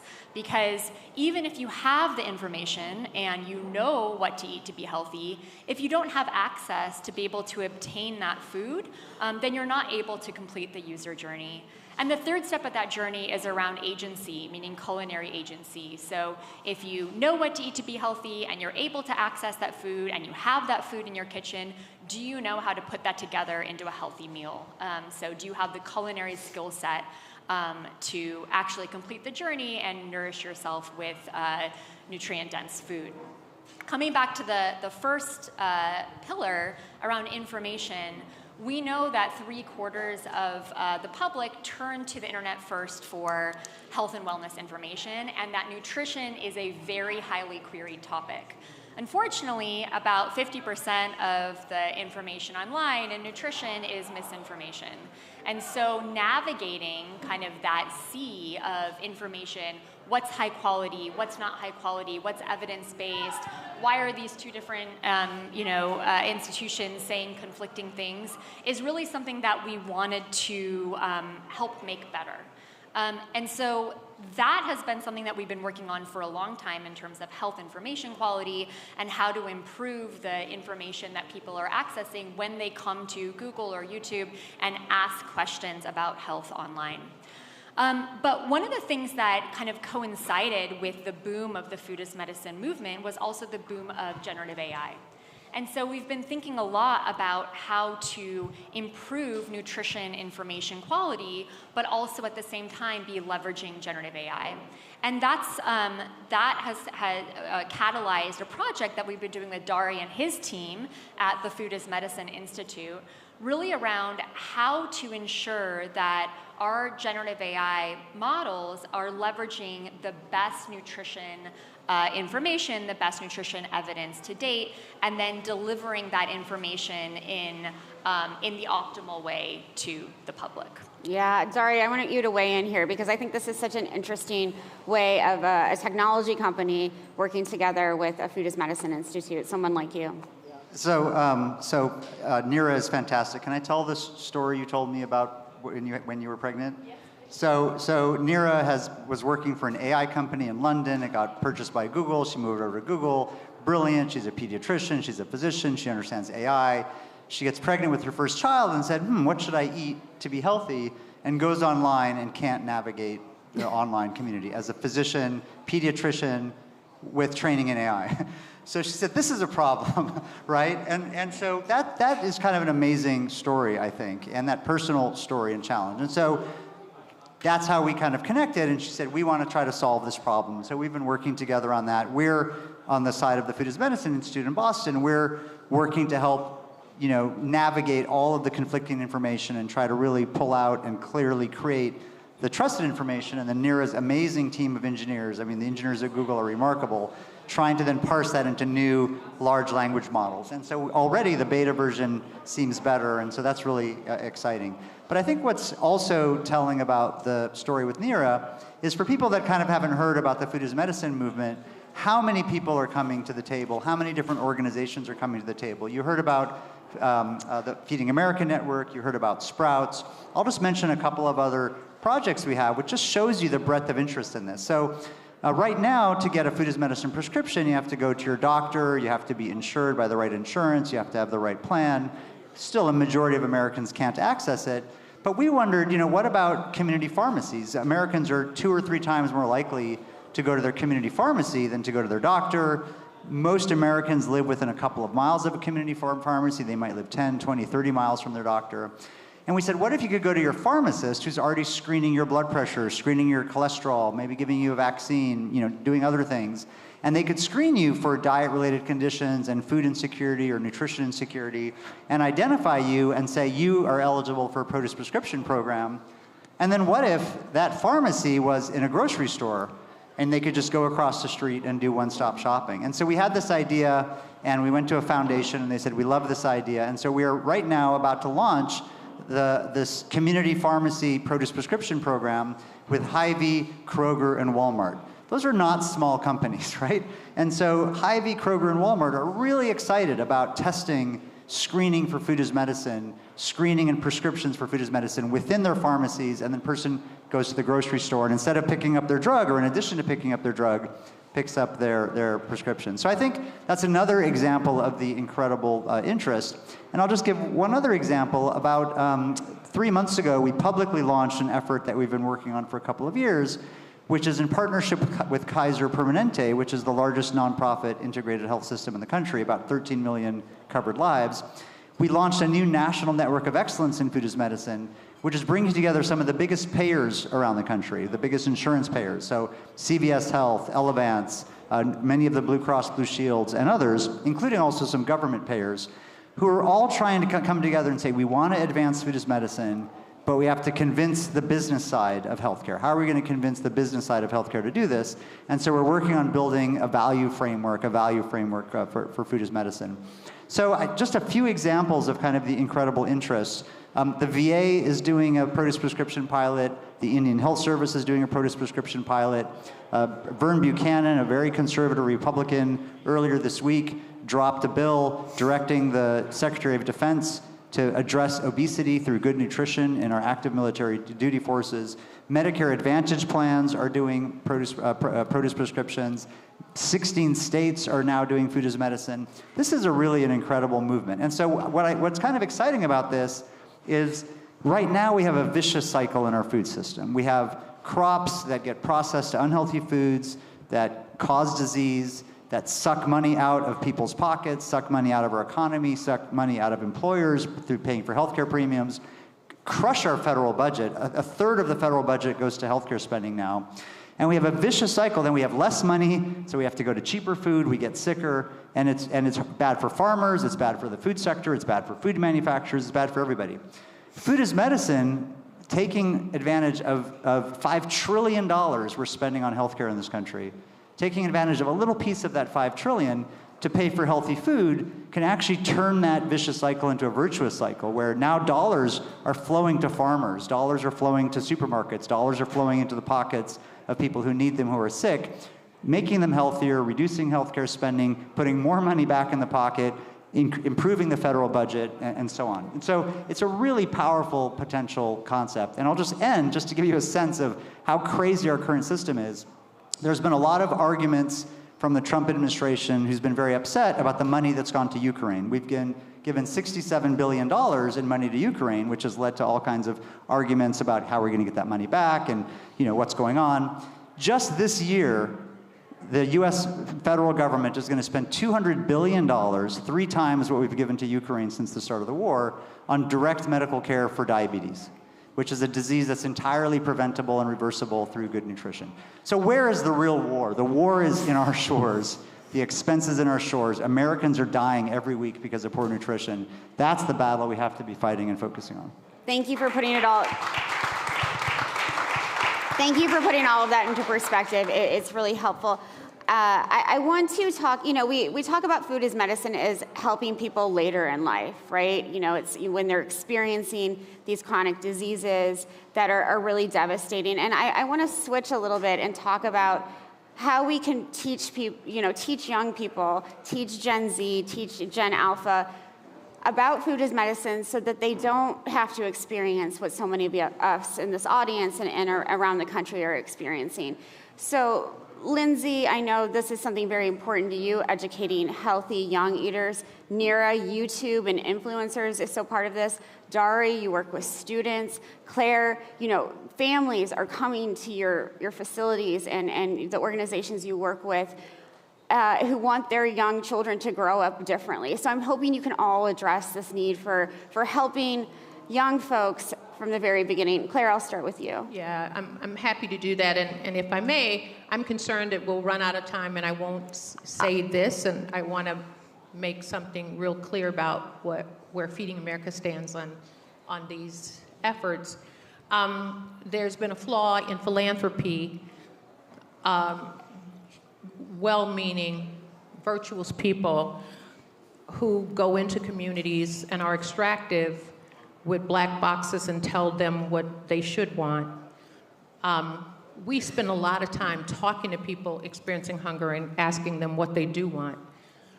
And I'm not surprised to learn that they know the difference between a Snicker bar and lettuce. They do. But we sometimes act as if they don't. Right. I don't think what they need is for us to lecture them on the value of nutrition, but that's different than suggesting that there's not a need for people to be educated on what's most nutritionally dense. And we get those things twisted sometimes. We're a strong proponent of investing in that understanding. We're strong proponents of investing in that for children from the very beginning. So we have community gardens, we have activations all across the country with children that not only provide opportunities for them to have an academic understanding of nutrition, but also to have a tactile one. So to engage with farming, with gardening, to have a chance to actually be in kitchens and see what happens when you put those recipes together, that healthy foods can taste good too. And you showed healthy foods taste good. I'm quite full, and everything I ate, I believe, was healthy. So I think all those things are important, but as I said, just making certain that we don't make assumptions, and instead we engage these communities actively. And when we've done that, it has just been powerful. We don't have to tell people things that they know. Yeah. But we do need to resource the things that they need. Yeah. And I want to make certain that that's what we do. And that one last point related to that, I am deeply concerned that while on the one hand, I'm so excited that we're talking about food as medicine, I'm hearing lots of talk about restrictions on choices for people experiencing hunger, especially. And that's not the thing that we're proponents of, especially when you don't replace it with something. So if we have a system that says you're gonna only be able to access these foods, and those are the foods that are most expensive, and we're not gonna give you more resources in order to buy the foods that you need, that's not gonna work. So we've gotta come to tables at a systems level and make certain we're not just playing whack-a-mole, right? And that at the center of those tables and the owners of the table are the people who are most going to be impacted by it. Absolutely. Lindsay, I want to turn to you next because of the work you've done with the Feeding America, because of the work that is so intrinsic in the Sprouts Healthy Communities Foundation to work with children. Can you address how we can sort of stop these problems before they start? Sure. When we started our foundation about 10 years ago, I would say we were a small organization. We had small dollars to work with, and so we were very intentional in saying, how do we invest at the community level? And as Claire said, really listening for what are people asking for, and when you give people, everybody, really, no matter where you live or where you spend your time, you should have access to a healthy mix of all different foods and be able to make those choices for yourself, right? And so what we have done a lot of work around is finding ways to integrate nutrition education in a way that helps kids and families build joy and comfort and positive experiences around healthy eating. And so the way that I would describe that is we might offer a school garden program or a hands-on culinary program for kids, but really what we're looking at is how do we address access, knowledge, confidence, and desire across that child's aging. So in second grade, for a child, I know you have, young kids, that's getting them curious and trying different textures. We sometimes use the term as a society of, oh, that child's picky.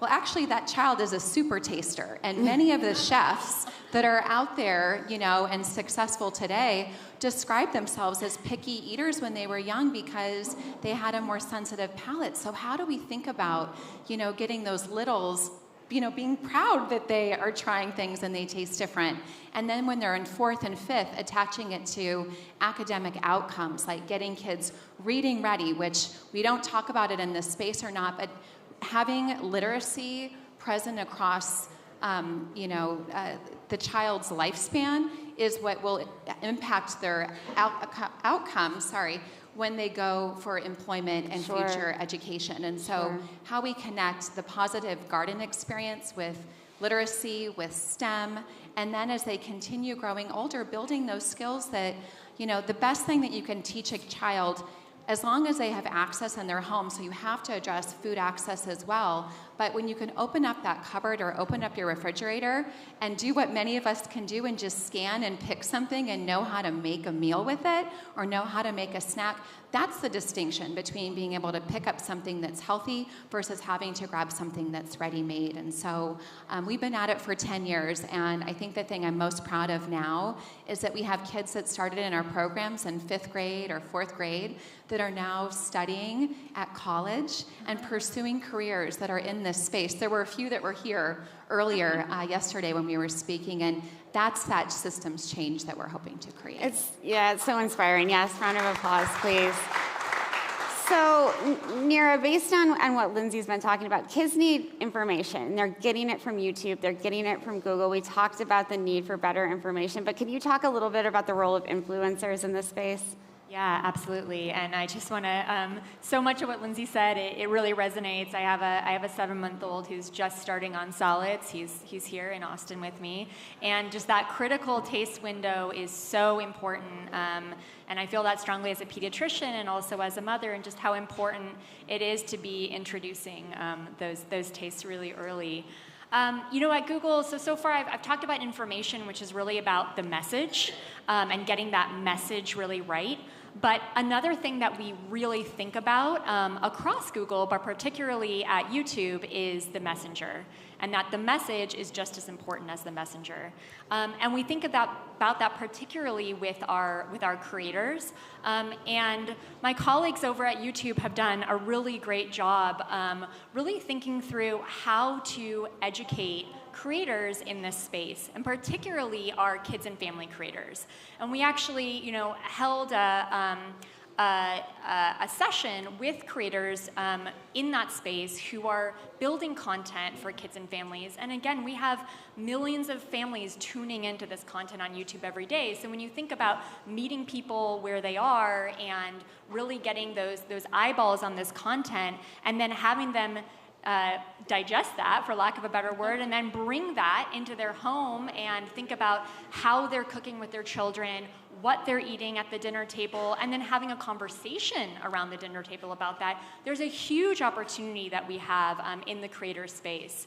And the session last year was really great. Dari was a part of that, and thinking through how to provide that education to these creators. The feedback was great. I think there's a lot more that we can actually do in that space, particularly in what we think of as our agency pillar, which is around that culinary skill building. Because I think actually both sides, again, the information, the really understanding what nutrient-dense food is, which I think, Claire, you made a really good point, that I think is being lost a lot in these discussions. But then actually saying, okay, well, I know what it is, but how do I do it? Yeah. How do I bring that into my home and really build these skills with my children? I think there's a huge opportunity there that we are definitely planning to incorporate into our program. Such a huge opportunity. Thank you, Dari. So I don't have a lot to add to the eloquent comments because I agree with everything that was said. So I think I'm going to get at your question with a slightly different angle about why it's so critically important to focus on children and on pregnancy and on mothers and on fathers and really raise the next generation correctly. One of the big, obvious, visible manifestations of our nutrition crisis is overweight and obesity. It's not the only manifestation. We have poor gut health, we have allergies, we have autism, we have diabetes, we have cardiovascular disease, we have cancers, autoimmune diseases, a lot of other stuff outside obesity. Obesity is only one manifestation, but it's the most obvious, visible one that people think about a lot. And so I just want to share some crazy science about the obesity epidemic that people may not realize and explain why it's so important to focus on our children. So first, the obesity epidemic is new. I graduated medical school in 1995. We were talking about eating disorders when we talked about nutrition. There wasn't an obesity epidemic in 1995. So this has happened in just the last 30 years in our adult lifetimes, not over 100 years or not over 50 years. So what's changed in 30 years? So one really important thing for people to know is physical activity has increased in the United States over the last 30 years, not decreased, by all kinds of measures, whether you measure people's self-reported activity, you look at carefully measured biochemical measures, you look at gym memberships, people running marathons, anything you look at, physical activity has increased in the United States over 30 years. It's still poor, we're not where we need to be, but it's not gotten down, so it's not the cause of the obesity epidemic. Calories went up in this country from about 1980 to 2000, potentially explaining the obesity epidemic. But since 2000, calories have gone down in this country, while obesity has continued to rise from about 30% of adults to more than 40% of adults, while calories are going down. So physical activity is going up, calories are going down. What in the heck is happening? What's happening is our biology, our physiology is changing because of the food that we're eating, because of the ultra-processed foods, because of epigenetics, which is mother's risk, father's risk being passed on to babies through microRNA and methylation and other things. Our thermogenesis is changing.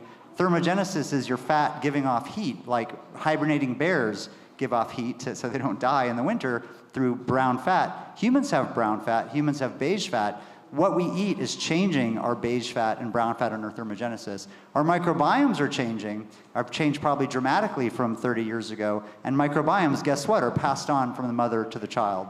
And so we have set up a vicious cycle where now we have sick generations of parents, fathers and mothers, transmitting that risk to their kids. And this has been well established in animal studies. If you raise a baby in the womb in an unhealthy environment, that baby's kids will have higher risk of obesity, let alone the baby itself, even in the same environment. So our environment is an issue, but our passing on of risk is an issue. So we really, really must focus on healthy parents and healthy kids to get out of this vicious cycle. And I just think that I wanted to share this with everyone because this isn't, we're not all gluttonous and overeating and being hooked on food in our brains and eating because it tastes good.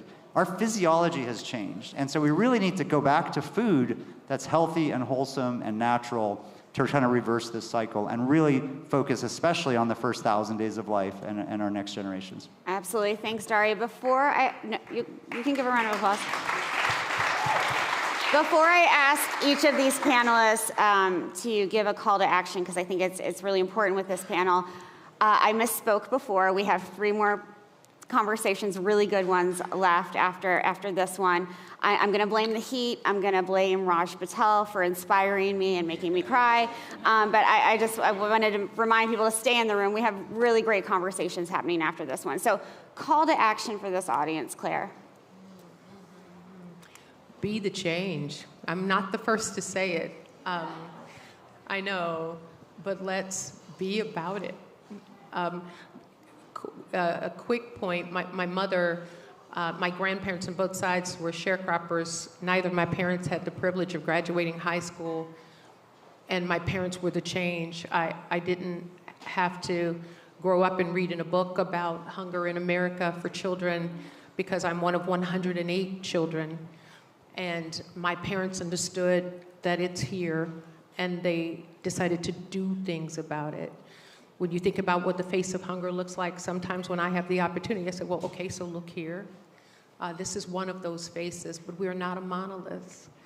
And we should not be defined by our want, but instead by our capability. So be the change. You've got more power than you use, as do I. I'm going to keep trying to use mine. Please use yours. Thank you. Sorry. So we really are at a potential tipping point after COVID, after President Biden held a White House conference on hunger, nutrition, and health in 2022, food is medicine movement, the food sector kind of paying attention, Secretary Kennedy and the Trump administration, whatever you think of their other politics, talking about making America healthy again and that we have an urgent diet-related crisis, we really are at a potential tipping point. And so my call to action is we are not going to change this through individual behavior alone and all of us individually trying to fix things. We have a broken system. 14 out of 15 adults in the United States have one or more metabolic risk factor. 14 out of 15. The system is broken. So a broken system requires systems solutions. And so we're only going to come up with system solutions if we change what our state governments do, what our federal government does, and what our big businesses do. That's where the money and the power is, and we can do it. And so my call to action is call your state representative, call your federal representative, call your agencies, post online, post on influencers that we want the food system to change. Let's go ahead with the Make America Healthy Again movement while it's here, but it has to be based on evidence. It can't be based on random things like changing seed oils to beef tallow. That's not really probably the best approach to making America healthy again. We have to deal with ultra-processed foods, and we have to really dramatically increase the availability of healthy, minimally processed foods for everybody. So this is a moment that if you talk to your elected officials, talk to your business leaders, or if you're a business leader or elected official yourself, we can actually really move the needle in a few years. Thank you, Dari. Lindsay, my friend.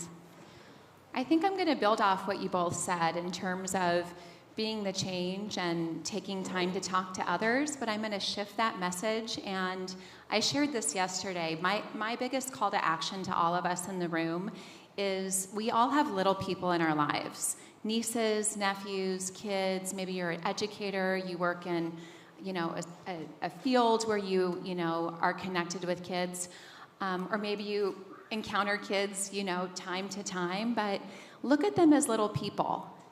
Give them an opportunity to, not just to tell them what to do, but to ask them questions that prompt them to understand what are they excited about, what are they important about, what do they like eating, what do they like tasting, how do they think about environment, all those types of process-based questions, because that's going to allow them to start building the voice and the way that they see themselves in this work. And if we do that across those key moments as they continue to grow up, that is going to contribute to this change as well.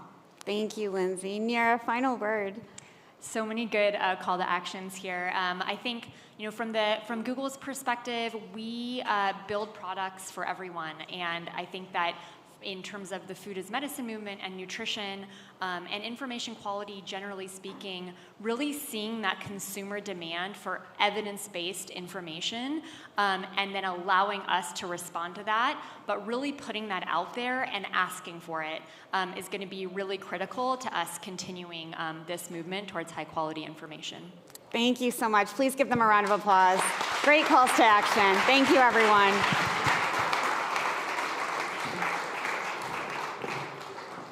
Thank you so much.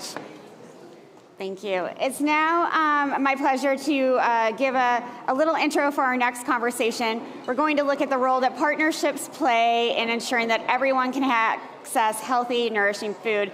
And moderating this panel, you get a break from me, you need it, is Amanda Messino, a professor of biology and the chair of natural science at our incredible partner institution, Huston-Tillotson University. Give her a huge round of applause. She will be joined by Brendan Gamel, the manager of the neighborhood program at Austin Animal Center. Huge round of applause, please. Larry Franklin, the founder of Black Live Veggies. Give him a round of applause. Jenna Jasso, the co-founder of Festival Beach Food Forest. Round of applause. And Anthony Jackson, the founder of We Can Now. Round of applause. Amanda, my friend, over to you. Thank you. Don't you cry. so much. Good afternoon, everyone. Welcome to summer in Texas. It's here already. It's really a privilege to be allowed to moderate this panel and to bring these speakers to you. I work at Huston-Tillotson University. We are a historically black college and university right here in Austin, Texas. We are the oldest institution of higher ed, thank you, in Central Texas. And we are one of the only places in the country where you can get an undergraduate degree in environmental justice. And when, I was talking to the food tank team about what HT could bring to the programming, I thought about our position as a historically black college, a community-grounded college, a community whose history and legacy is in social justice. And what was important to show, I believe, is the way that working with grassroots organizations and grassroots approaches is really central to what we do as a university, and I'm hoping that it can be informative for what you do in your work. I don't think that anyone here is necessarily 100% working in food, but we all eat, right? And so I want you to think about, as we talk to the panelists, how you might expand your idea of what constitutes food work. and what these intersectional partnerships look like, because that's something I think we're really good at doing at a historically black college and a liberal arts focused college, is taking an intersectional approach, multidisciplinary and pulling from different groups. So my first question for the panelists, Danny introduced your organizations, but I would love for you to share a little bit about your programs and talk about what inspired you to create your organizations or your programs. We are looking at founders here all. So what inspired you to create what you did? Thank you, Amanda, I appreciate that.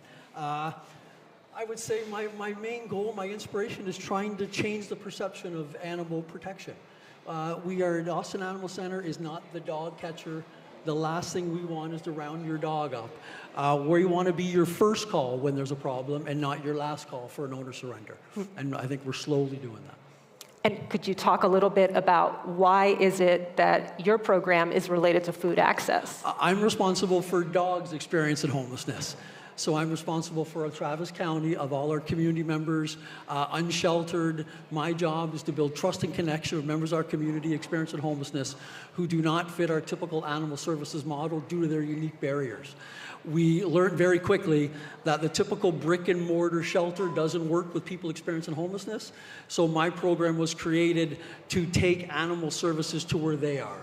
Whether it's in the unsheltered, in the woods, in the bridge shelters, we bring the services to you, to them, to empower them to be the best pet parent and ultimately keep their dog so it doesn't come back to the Austin Animal Center. Great, thank you. Larry, same question. So, hey everybody, my name is Larry Franklin. I'm the founder of Black Lives Veggies, the nonprofit. I'm Commissioner of Food Policy, former Commissioner of Joint Sustainability. And what inspired me was really just freedom. You know, I know how it feels to have a job. I've had a job before. And unfortunately, I'm not the type of person that could do something over and over and over again the same way. And so I just wanted to develop a better relationship with my creativity. And I think that came through the closest thing to entrepreneurship, which is founding a nonprofit organization and developing programs. And me knowing my personal experience, it's been really important to me, as you know, Amanda, to build a platform that would connect to students that have an interest in growing food, that would allow them to express themselves the same way. One of our current programs at Houston Tillis University educates students on how to grow vegetables hydroponically. Not just educate, but we educate them on the entire structure of what a nonprofit is, how does a nonprofit get funded. Then we go to talk about the vegetables and vegetable distribution. So it was more of a freedom thing than anything. Thank you. Jenna. Hello, everyone. I am a co-founder of Festival Beach Food Forest. That is a food forest on public parkland here in Austin. This year our trees will be turning 10, and we're expanding from 2/3 of an acre to over 3 acres right now. So this is a forest garden that is available and open and accessible to the public at all times. I originally started out, I went to UT and I was on a path for, corporate life as a mechanical engineer. And that didn't pan out for me, but because it didn't, I was on a search for really what was the path for me, because my whole life I had, I go to college and then I get a job. That didn't work out. I felt like I was starting over. But that search really helped for something more meaningful, helped me discover, really a lot of the issues going on that I was unaware of because I just really hadn't taken the time to go deeper and look deeper. And when you're seeing the environmental crisis, a mental health crisis, economic crises around the world, and you start to see the solutions and how they're tied together. And when I discovered permaculture. With an engineering background, it was like, ooh, permaculture, yes, design. You can actually design things to regenerate all of the destruction that we've done on this planet. That was what got me going. And then with the project to bring something like this to exemplify what was possible in public spaces with the land, to reclaim that land for community and to provide a space for education and really just for the community and society to reconnect to the earth. And that magic of being able to pull something from a plant or a tree and eat it was something that was really transformational for me. Someone who thought I didn't like a lot of vegetables because I had only had them out of a can until my 20s. And there are a lot of people who may be able to relate to that, or even a lot of youth these days who are in that situation. So I think that made me extra excited about it because it wasn't continuous of my upbringing. It was a whole new world that I discovered and thought, oh my gosh, everyone has to know about this. Thank you.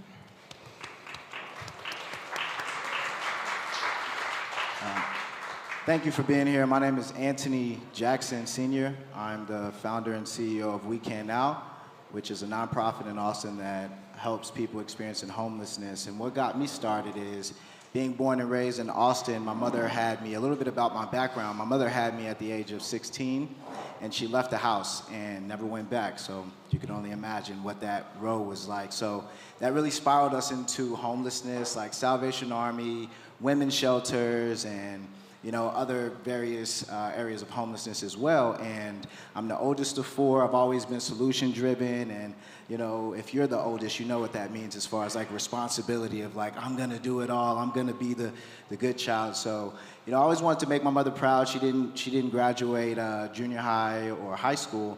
So being in the situation of homelessness, I always realized, like, there wasn't any resources and there wasn't any programs that, or many that we knew of when I was experiencing that. And at least in my area, my neighborhood, which is East Austin at the time. And we never really got a chance to build a good foundation from homelessness. So fast forward all the way to 2014, when I finished college, I drive home. Hey, Mom, I'm home. Where we living at? And she's in a shelter with my sister that only accepts women. So even in 2014, after I went to college and trying to get my life together through this circumstance, I'm still dealing with the circumstance. And I always wonder, like, how can you be trapped in dealing with this circumstance when you're positive, when you're trying to do the right thing, when you're not dealing with substance abuse and all of these other things that could lead you into homelessness. And I didn't really have an answer. So I took it upon myself, being solution-driven, to know once I got out of homelessness and, I strived to make a better life for myself and my family, I was going to create an organization in Austin that helped people that were in my experience as well, that might have felt like in the community there was no real resources or real programs or services that were out there for them.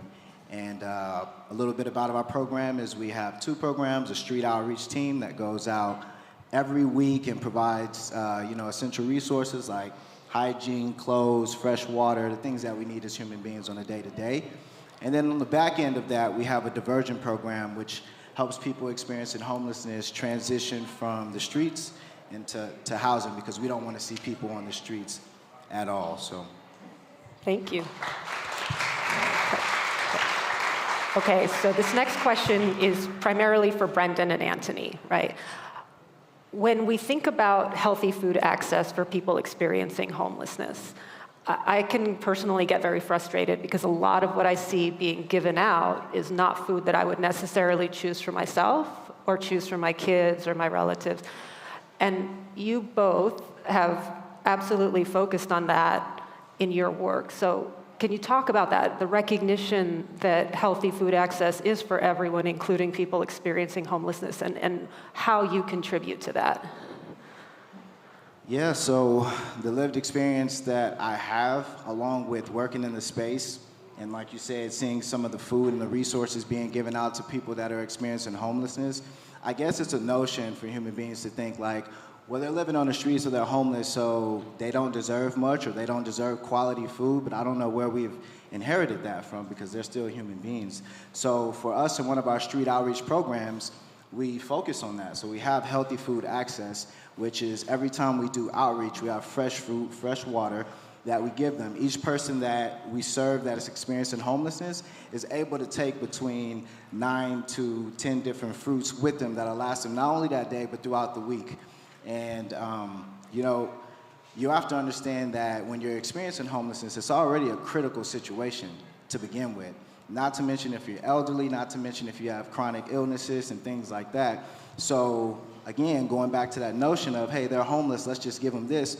You can potentially be giving someone that's homeless something that is going to endanger their lives because of their health situation, and you don't know it, but you're thinking, hey, I'm just going to give them this because I'm good or I'm better and they deserve it and they should just take it and consume it, but you don't know what that person's background is. So it's, I would, say we took the approach to be very intentional to say, whatever we give, we're going to make sure that it's going to impact the people we serve in a great way. So we have a healthy food access program, and we're out there every week throughout the entire year, rain, sleet, snow, pandemic, whatever you want to call it, making sure that people don't die out on our streets because of the circumstances they're living in. Anthony, you're making me think about when I started getting to know Anthony and his organization, and we were out in the field distributing, he almost always brings pineapples. And the first time I saw this, I was like, oh, but that's impractical, isn't it? How you're going to have the pineapples are one of the most popular fruits that he brings. And people got to know that. They would recognize, oh, you're the folks who bring the pineapples. And it really struck me how thoughtful that was in prioritizing good nutrition, not just whatever happens to be around for giving out. Absolutely. Thank you. Yeah. Brendan, can you talk a little bit about your role in this? It was really 5 years ago I created this program, and I thought about it. I called it Reflecting in My Truck, and I would be in the community, and I'm the dog guy, and the dog is easy. You feed the dog, it's good. But we were always the last call, and then as a company of great people like Anthony and the rest of the team, I realized that happy people have happy pets. It's as simple as that. So if I could feed and get in trust and connection with community members to feed the people, then they're in a good place and they keep their dog, their cat, the occasional hamster, keep their pet. And then as that snowballed of the trust and connection, I became, it's fascinating when it is hot. I'm a Canadian, so when it gets hot, when my AC breaks down in the truck and I change to an animal protection truck with the cages, they all run from me. And they think I'm there to take their dog, and I got to get on the, no, I'm Brendan. Man, what are you doing driving the wrong truck? What are you doing? So we've conditioned them that when I pull up with animal services in my vehicle, I'm there to help them. I'm like a rolling Petco. Mm-hmm. I'm there to help them to build trust and connection with all the other city entities, food, resources, anything we can do. And thinking of being invited to come to this program, I didn't realize high fructose corn syrup in dogs. I'm the shelter's professional dog trainer, and you get these dogs, and we feed them bad food, puppy chow. Well, it's full of corn. Well, they're going to act out, and they're going to be rambunctious and possibly, aggressive dogs, assertive dogs. And there's a lot of challenges of a healthy food for people, but clearly for pets too. Yeah. Okay, so the next question is for Jenna and Larry. I think of you both as being very adaptable in having to run nonprofits, manage entrepreneurship, as well as all of the work involved with gardening, if it's permaculture, if it's hydroponics. Could you say a little bit about what you've had to change over the years in your organizations to keep things running? What changes have you had to make doing this sort of grassroots work?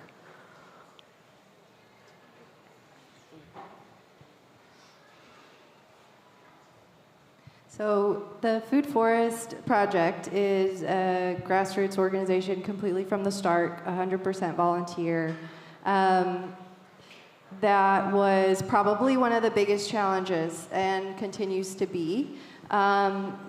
So adapting to the availability and the challenge of 100% volunteerism is challenging in starting to really start to build the structure that the momentum of this type of project was, I would just say,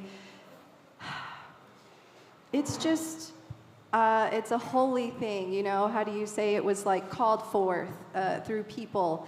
And when you have a force like that, something that wants to be made, you can't stop it. And it's also like, oh, but we don't have a plan, and how are we going to fund it? and you can't not do it. So you just keep going. And I would say that when you go look at the food forest, you would not at all have an idea of how complicated it is and how many people, 50 regular volunteers, but thousands throughout the year that are working on it. And yet we're still, we have very little funding to pay for anything beyond what we absolutely need to keep it going. So I would say that's one of the things that requires adaptability, and that when you're working with volunteers, they're able to give as much as they can, and then at some point they have to move on. And so it's a revolving door, trying to build the systems and grow and create some efficiency with that happening at the same time. But we're going, and the trees will keep growing. So that's the permaculture for your volunteers as well, right? So that you can sustain the volunteer groups, not just the plants. Yeah, what you all do is pretty remarkable. Absolutely. We have a lot of engagement right now, so it's great. And so for us, everything has changed. And that's because when I initially founded Black Lives Veggies, I was very much so a kid, like totally knew nothing about nothing. I just saw an opportunity for me to express myself within the world. As of today, we went from going outdoors to indoors. That's our biggest change, meaning we went from doing what I call traditional farming or dealing with raised garden boxes to growing vegetables hydroponically. And just once again, like everything about the company has changed. So even the board members, and I think that's one of the biggest elements of our change also. A lot of times the people that you start with are not the same people that you finish with. And I had to learn that the hard way. As much as I would like for everybody to go forward, some people just didn't have the capacity to go forward. And so I had to make a choice, continue to live and continue to express Black Lives Veggies as a nonprofit with a different team. So, yeah, pretty much everything has changed. But the mission has stayed true. The mission hasn't changed. If anything, I think the transition that we made, the shift or the pivot that was decided to be made has been beneficial. I think that we are getting more efficient results. And I'm going to give one quick example because time is not on my side right now. So we have, in 2024, we got awarded some money from the city of Austin to do workforce development. And I felt like that was a wonderful opportunity to just show that the growing of vegetables can be fun, exciting, and potentially producing income that's livable. So we were able to hire 4 students. We had no curriculum, no nothing, just 4 students, some money, some hydroponic towels, some space. Push them in there and just go and do something, y'all. I'm just gonna watch everything, and together we're gonna figure it out. In conclusion, we were able to hire the 4 students, and I think within a 6-month period, we were able to expand our production by 1,000%. So looking back at that, that's a beautiful experience. With the expanding of our production by 1,000%, the company has to change once again, because now I have to figure out how to successfully grow these vegetables at this volume. So everything is constantly changing, and I'm very proud of it because you have to adapt in order to survive. Absolutely, absolutely. All right, we're running short on time. What is the most important thing people in this room and listening to us online can do to support your work? I think when they think of the Austin Animal Center in Travis County, I think that we need to be your first call.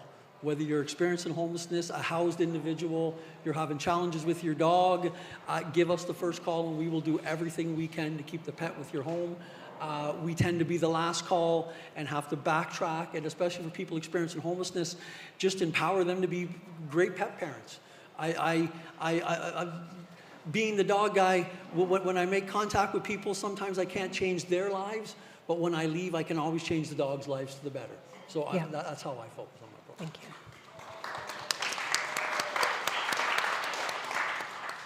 And unfortunately, this is going to sound a bit selfish, but there's really nothing that could be done right now because I'm in the process of growing. And I've made mistakes in the past where I've included people into the operation and I really didn't know the direction. And with some people, it ended up being more of a hassle or a toxic situation, not just for me, but for them also. And so at this moment, what I would say is let me continue to figure out the direction that the company is going in. And then when I know that I'm ready, and I know that when I extend my hand to offer, the end result will be success for both parties, then I'll be ready. Great. So, just pray for me, y'all. There's two parts to that. Of course, to support this specific project, the Austin Food Forest, Festival Beach Food Forest, you can do anything from bringing your friends out, have a picnic under our canopies, see if you can find anything to harvest. So the first thing is just come out, connect, and explore the forest and see if it calls you back. Of course, we have work days. You can come out and volunteer in that way. Our website is festivalbeach.org if you're curious and you want to come check us out. And one of the most obvious ways, it is a nonprofit, so of course funding, any donations, everything goes straight into the forest. Those are all the obvious ways to help the forest. But in many ways, the forest is here to serve the community, really. So that's why I say just come and take and receive from it. It doesn't have to be physical, just receiving that connection, right, to the earth. The second part is more of a broader, like I would just say, engage in beautifying and loving the parks near you.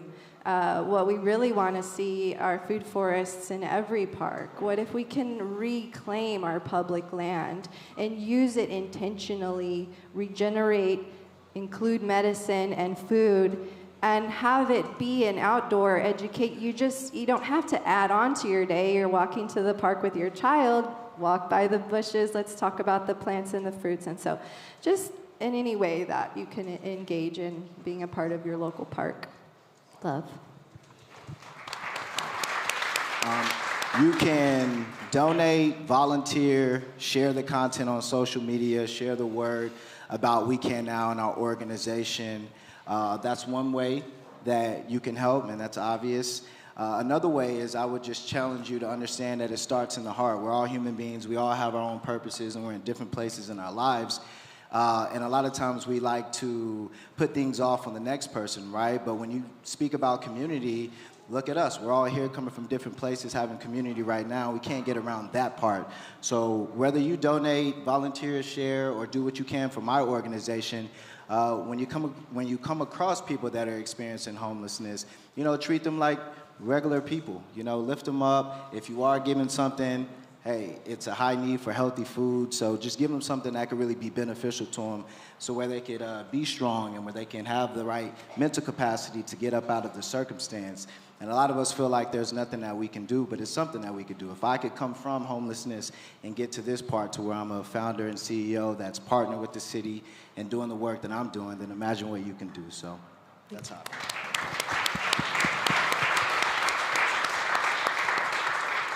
Right, well, I want to thank you all for being here, and thank you all for just the guidance and the inspiration you provide me. And I think anyone who knows your work, it's, what you do, I can see how difficult and labor intensive and how many pivots it requires to do, and I can see how true you are to it. And it's just, a little bit of, it's a checkpoint for me to see in my own work, am I aligned with that same kind of approach? I think many times, and especially in this growing fascist challenge that we're dealing with, many times we try to appeal to people's better natures by saying, well, but for the grace of God go I, right? You should care about what's happening to that marginalized person because someday it'll be you. And I get that argument, but for me that's morally empty. You should care because it's the right thing to do. And that's what I see in the kind of work you do. It is not easy. It is often personally very challenging, and you do it because it's the right thing and because something in you says that I have no choice but to do this because I know it is right. And so I'm really grateful for what you do and for working with the university and for working in the community. Thank you all so much. Thank you.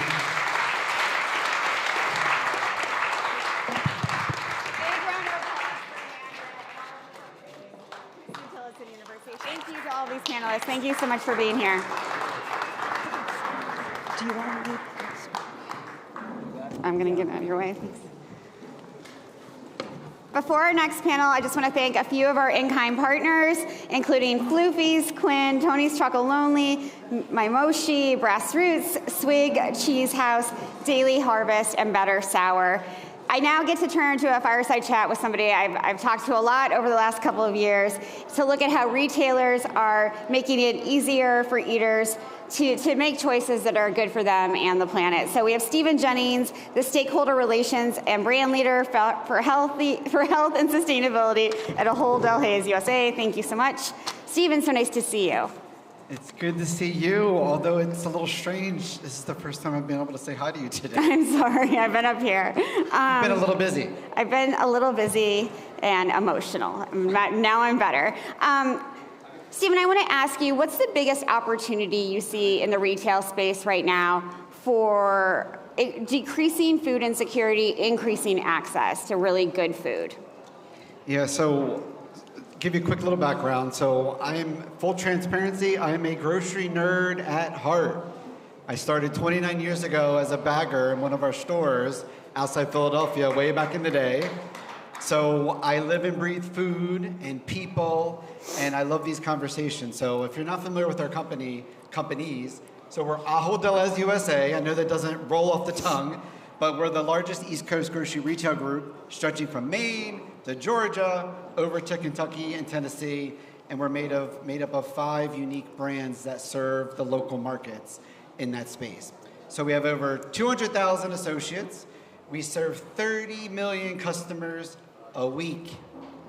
So that's a little bit of an impact, right?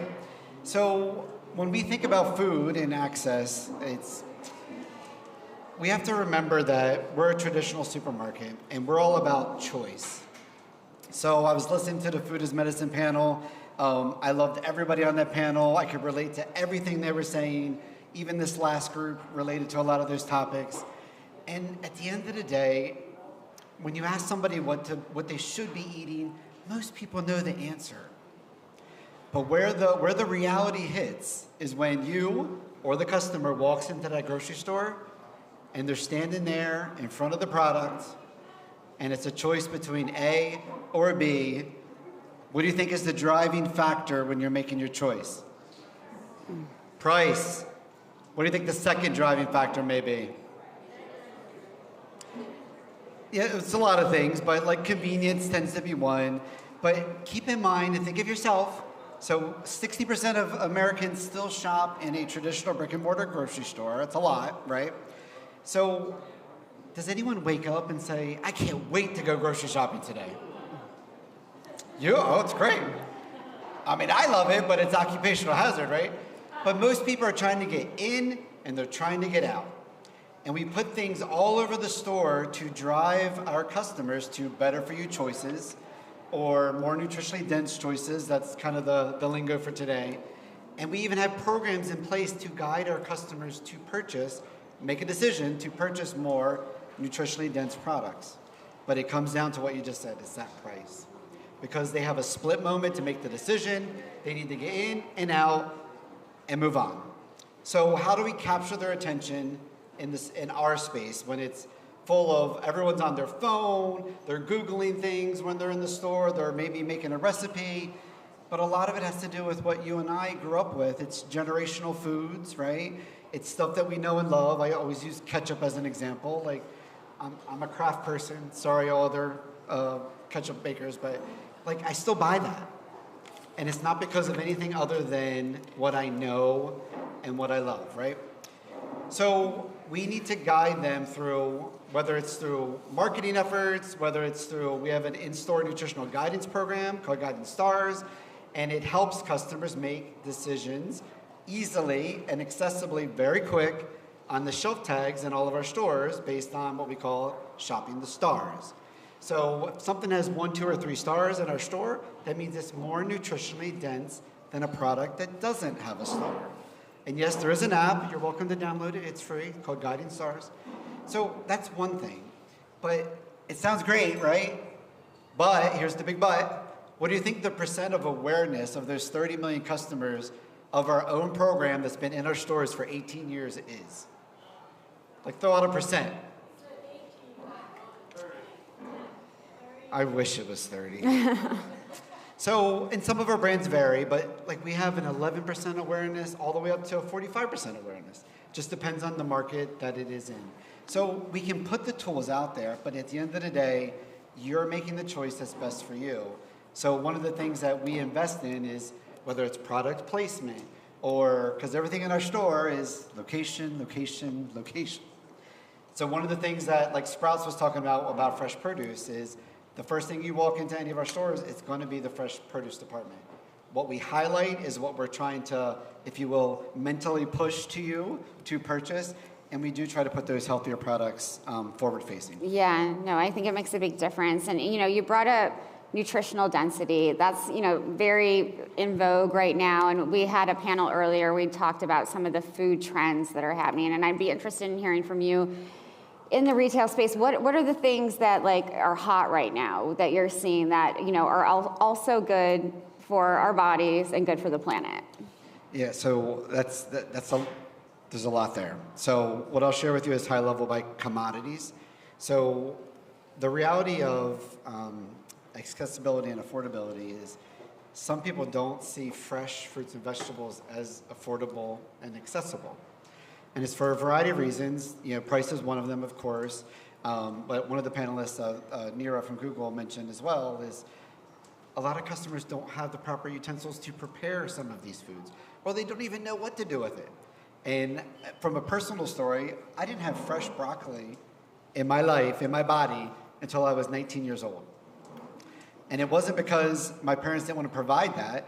I am the oldest of 6 kids, and 6 of us are not going to eat that. So therefore, it's not affordable and accessible to our family.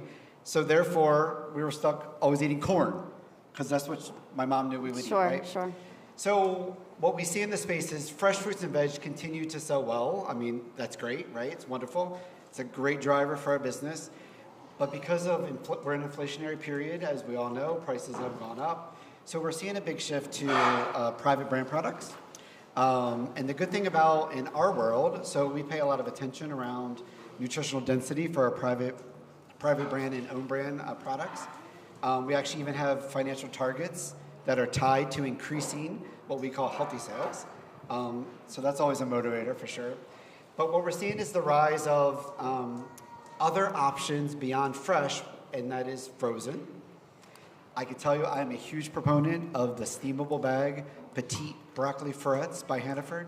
My favorite. I love them. I eat them like they're candy, those little broccolis. And then also low sodium, low sugar canned fruits and vegetables as well. So when we're talking affordable or fresh, affordable, and accessible for everybody, we have to meet customers where they are. Not everyone's there in the fresh camp, but then we may have someone that are in the frozen camp, and we can increase those more nutritionally dense products in that space. And then again, in the center of the store, which I know can be seen as the devil sometimes when things are in boxes or cans. But we got to remember, not everyone's in the same place on their journey as you might be. So we have to provide options for everybody. Yeah. I know one thing that's important to you in this last minute and a half, I'm hoping you can talk about the importance of partnerships and collaborations for the work that you do. Yeah, for sure. And the Food is Medicine panel is a great example of partnerships. So like Claire was talking about Feeding America. So for all of our U.S. brands, so last year in 2024, we donated 140 million pounds of food directly in the hands of people. That equates to 110 million meals. Now, it sounds great, right? And I'm not up here to brag about it, but what I'm telling you, it's sad because it's still not enough. We still have folks that are food insecure positive. So one of the things around the partnerships is, Claire is the national partnership when it comes to food insecurity, but we work all the way down at a local level with the church, with the mom and pop pantry, the soup kitchen that is in every one of our communities within where our stores are. And a lot of things that we don't talk about that we partner with, but kind of like don't get as much attention as like maybe a Feed in America, are local universities. The food insecurity for students is something that is kind of shamed and no one talks about. Right. In addition to rural food insecurity. Right. We focus so much on city and on urban, but the struggle is real everywhere, if you do not know that. So those partnerships all the way down to the mom and pop level are super important. And then other folks that were on the stage as well, like it's academia, it's partnering with NGOs and CBOs, because we're just a grocery retailer. And I say just because we know that we have to stay in our lane, and we know and love food, and we know and love people, but we need the community, we need academia, we need these national partners to actually bring it to life at scale to make a true impact. Yeah, none of you can do it alone, but I'm glad you're part of this conversation and those collaborations. Thank you so much, Stephen, for being here and your partnership. Thank you, everyone.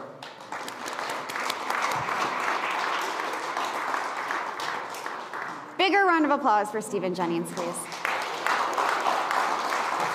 In this next session, we're going to look at food system solutions that are being developed right here in Texas. As we get set up, I'm going to introduce our panelist, Chris Miller, who is the chair of the National Coalition for Community Capital. Give him a round of applause, even though he can't come on stage yet.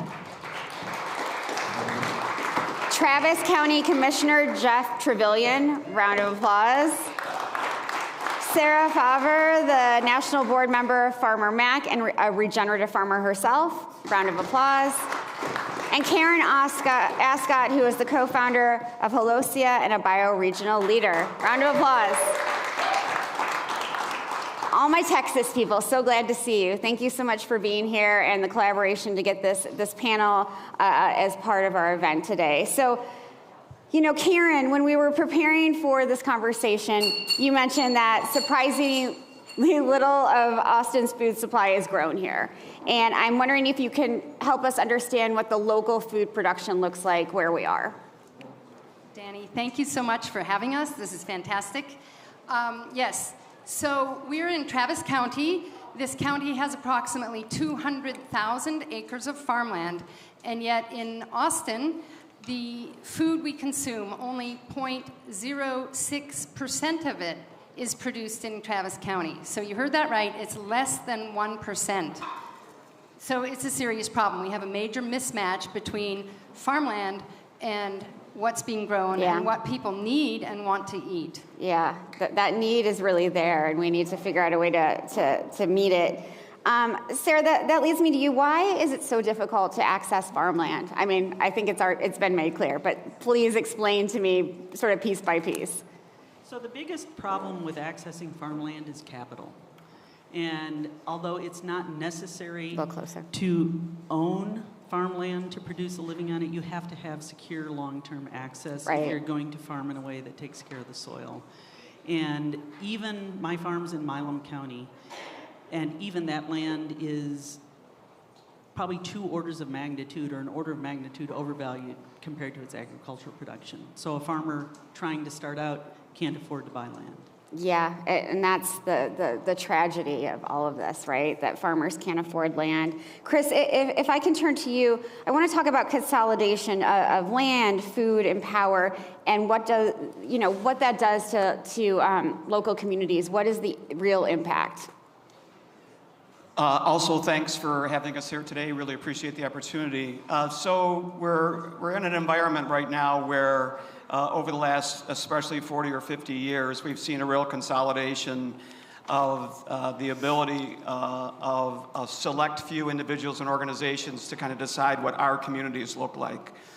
So my favorite terrible example is Dollar General.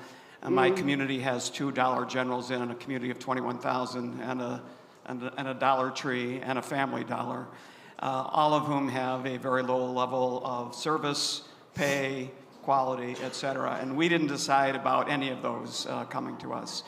So what's evolved in that, when you add to the consolidation in the banking industry, the reduction of local banking, et cetera, the people that make decisions about what our communities look like, it's really separated those of us, the regular folks who live in our communities, from the ability to decide what our communities look like, what kind of businesses and projects we want to have in our communities.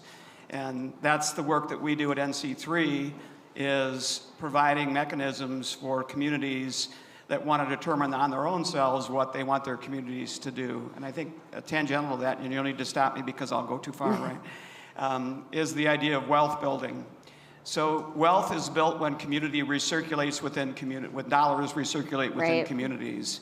And when dollars do not recirculate in communities, that is when there is a loss of the ability to build wealth, because it's when that dollar comes in and moves from one business to another business to a family who invests another dollar in their business that wealth is building. We were talking right before, if you can get wealth to recirculate 10 times in your community, 12 times, it's like a grand slam home run. Today, there are communities that we work with. Right now, we're doing a big project in Detroit. In Detroit, when a dollar comes into the community, it exits in 20 minutes. So there is no way to build wealth. And so we need to do that, and we need to do that in every sector and every front, including, obviously, agriculture and food. Yeah, absolutely. Thanks for explaining that, and you weren't too long at all. Commissioner, if I can turn to you, I mean, legislation has to be a huge part of all that we've discussed, whether it's, power and consolidation, access to land.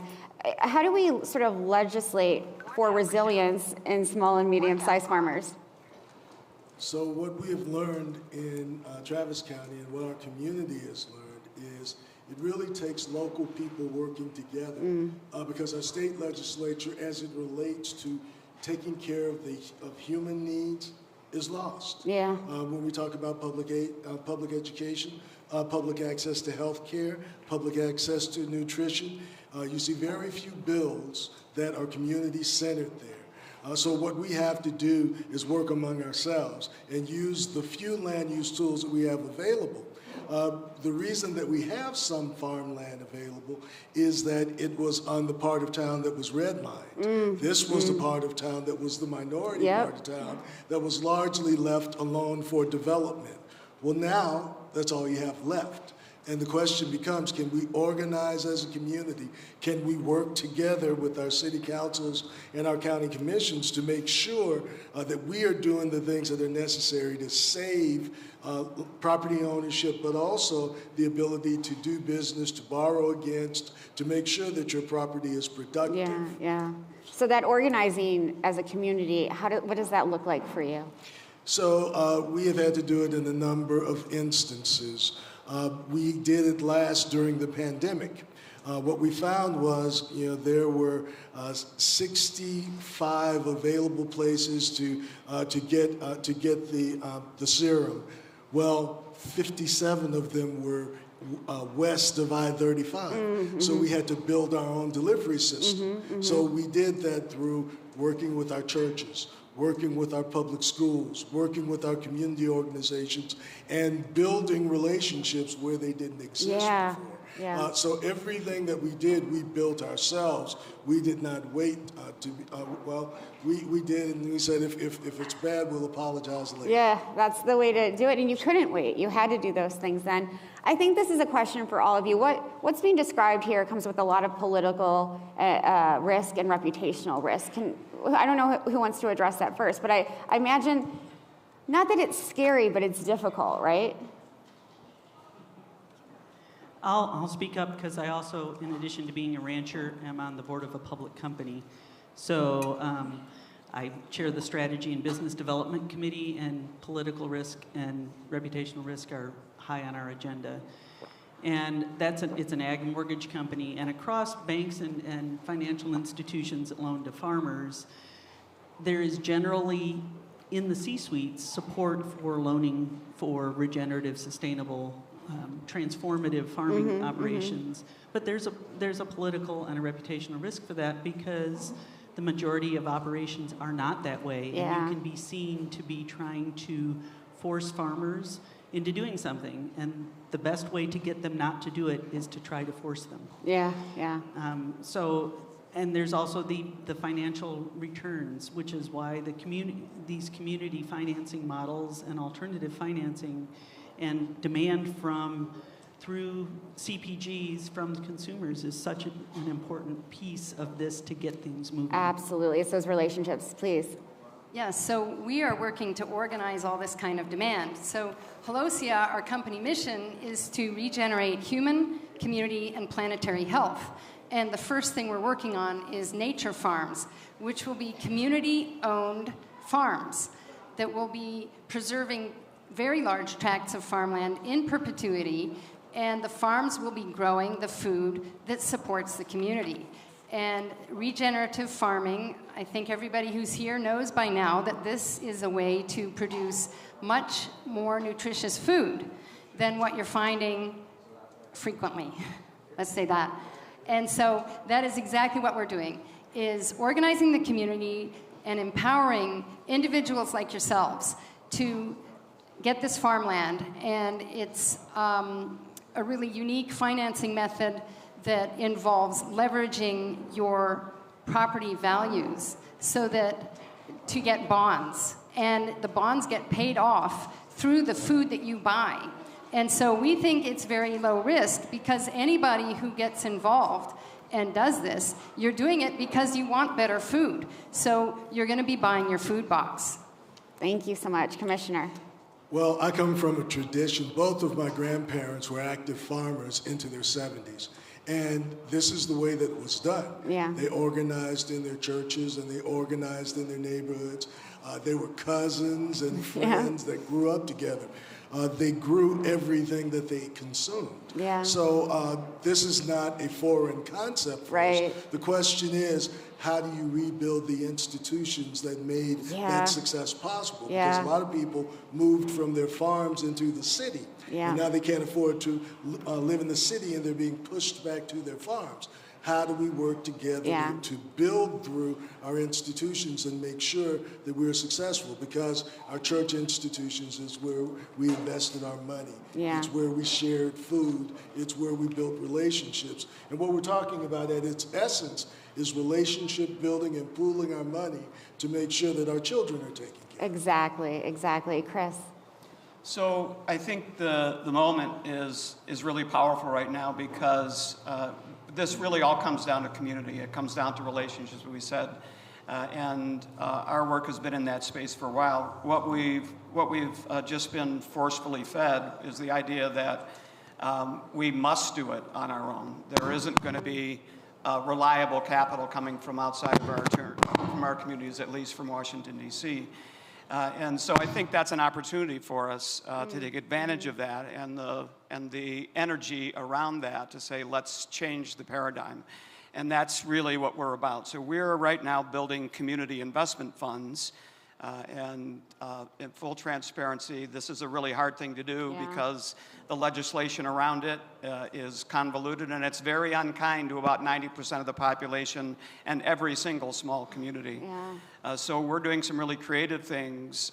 Fortunately, we've got some really smart attorneys that understand securities laws, and we're creating community investment funds. We started the very first one in Rhode Island last fall, and we're going to build about 3 more this year and hopefully 30 or 40 more next year. But the idea is we're returning that ability to control what happens back to the community. We're building wealth. We're giving you an opportunity to decide where you want to invest your money and how you can build what you want, what meets the needs of your communities in your own communities. So we're going to take advantage of the energy, the negative energy that's out there, and flip it on its ear. I love that you're flipping it. I love that there's this creative finance model that Raj alluded to earlier. I love that the organizing aspect is around community and around all of the different players. Any final words from all of you? You're talking to a crowd of Texans and people who came here, flew here from many places. What do you want them to know about this model and what it can do? So I want you to know it's possible. And in fact, you could leave today and invest in regenerative farming in a project somewhere in the country, and you could start your own projects right now. So there's a really great platform. I know many times you've said, what's the call to action? So the call to action is to go on a website called Steward. And interestingly, we've had that word used up here today, that we're stewards of this land, et cetera. So on Steward, they only fund regenerative projects, and you can become, no matter who you are and where you are, you can become someone who loans money to that project, and you will get a return on your investment, and you'll accomplish something great. So do that today, and wherever your community is, and find folks in your own community where you can do that and make a difference, because we need to start doing stuff right now. We can't wait. We can't push it off. Let's go to work and change the world. The urgency is here. Commissioner. I think it's a proven concept. I think that communities putting their arms around each other and solving their own problems is the way to move forward. We've seen what's happening in Washington now. Some wonder whether the government will be shut down tonight. Right, It's been being shut down for 6 weeks now. And we are the people that we have been waiting for. We don't need anyone else to save ourselves. We can do it together right now. Right on. Thank you so much. I would say exercise your power wherever you have it, invest when you can, and eat as much local. And when you are buying things that have a label on them, look for regenerative, look for organic. Regenerative gets you closer to where you need. Ideally, they'll be both, but use your power. And sign up for our newsletter so you can learn how we are going to accomplish a transformation of the Central Texas food system through a community ownership model. Halosia. Thank you all so much. Please give them a round of applause. I love these Texans. Thank you. Thanks so much. Before our next panel joins, I want to thank a few more partners, including Dr. Bronner's, Best Day Brewing, Bonapack, Daily Crunch, Fairhaven Orchards, Oddbirds, Saffron Road, and Traditional Medicinals. Give them a round of applause. You've been enjoying their products. Thank you. In this next session, we're going to talk about the sustainability efforts in the private sector and look at how mission-driven brands are spearheading progress. We have Giovanni Cortesi, the head of corporate global affairs at Certified Origins. Round of applause for him. Samantha Socken, the vice president of integrated marketing for Organic Valley. Round of applause. And Joseph Brinkley, the senior director of regenerative and organic development at Bonterra Organic Estates. Round of applause. So I believe there's a special tasting experience going around. I hope so, but you'll hear more about that as it unfolds, because it features the products from these great folks. So my first question is for all of you. You're at your companies because you find a real value and meaning in what you do. Can you talk about what brought you to this work and what brought you to the private sector especially? Giovanni. Thank you, Danny. And again, thank you for having me. I love Food Tank. I've been following your work thank you for your partnership. For 10 years, and you guys are amazing. So the reason why I work for Certified Origins is that it's not because I'm Italian and the company is based in Italy, but it's because it's a company that's cooperative owned. It was founded by 2 large cooperatives of farmers in Tuscany that really wanted to bring authentic extra virgin olive oil into the world that they were very proud of. And by working with them, I had the opportunity to help them to make basically better money, better income, and just keep doing what they're doing. And over the years working in this company, I realized that our scope and our mission was much further than just Tuscany. It grew to Italy and then Spain and Tunisia. Sure. So now we are a global company that is able to help olive farmers and other farmers for other products to keep doing what they love doing and make sure that they get recognized their work through dollars. You're keeping that culture alive that's so important for Correct. those farmers. Thank you for that. Samantha, I feel like young people, as we've discussed earlier today, care more about where their food comes from than ever before. And I know you're noticing the same thing. Can you tell us about it? Yes, and thank you again for including us. This is so special to us. I think one of the reasons why I'm even at Organic Valley is because of that generation. It's because of my kids. In fact, my daughter is in the room today. Aww. So a little shout out to Give Jackie. her a round of applause. And it was actually it was a conversation I had with Jackie many years ago where we were talking about what was happening in the world, and she said, Mama, it is not up to my generation alone to fix this. You have to do this and start now. And it was a huge wake-up call because I'd been spending 20 years working in CPG and for some big brands, and I learned a lot, nothing wrong with CPG, but I realized at that moment I needed to do something different and take my skills to a place that could really benefit the world. And so we moved from Los Angeles, California, just a couple years ago, where I'm actually a 4th-generation Angelino, to Lafarge, Wisconsin, a town of less than 800, because we believed in Organic Valley and knowing that this wasn't just a brand I'd work for, but really a belief in a better food system. And as I spent time with farmers and with the team and just talking to folks and really understanding that I have that power that I have, that my kids expect from me, that I expect from myself, that I can do some real good. Yeah, that cooperative model is so special that Rick talked about this morning, and I can see why you would want to make that move. So thanks for explaining that. Joseph, I'm hoping you can talk about the consumer education that, helps eaters really understand why you all are committed to practices that, again, can help people and the planet. Yeah, great. I think first, give it up for Danny, Bernie, Food Tank for hosting this event.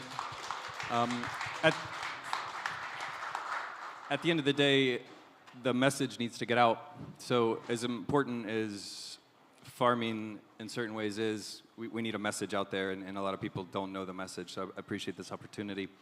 I came to Bonterra Organic Estates after a stint in Napa with wine. Napa's like the pinnacle for many, and it's an amazing place to grow wine grapes.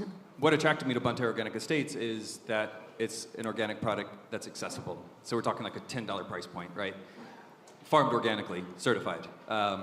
So to me, to be able to do biodynamic at the time, now regenerative organic farming at scale, helps to kind of break down some of those myths that you have to be supported by a foundation or you have to be really small or something. So that to me is important, and this is how, many ways we're trying to get this message across to the consumer as to why to support farmers like us and others in this space. Thank you for that. And it comes down to consumer education because, they have so many choices and many of us want to buy what we believe in. So I think it's so important.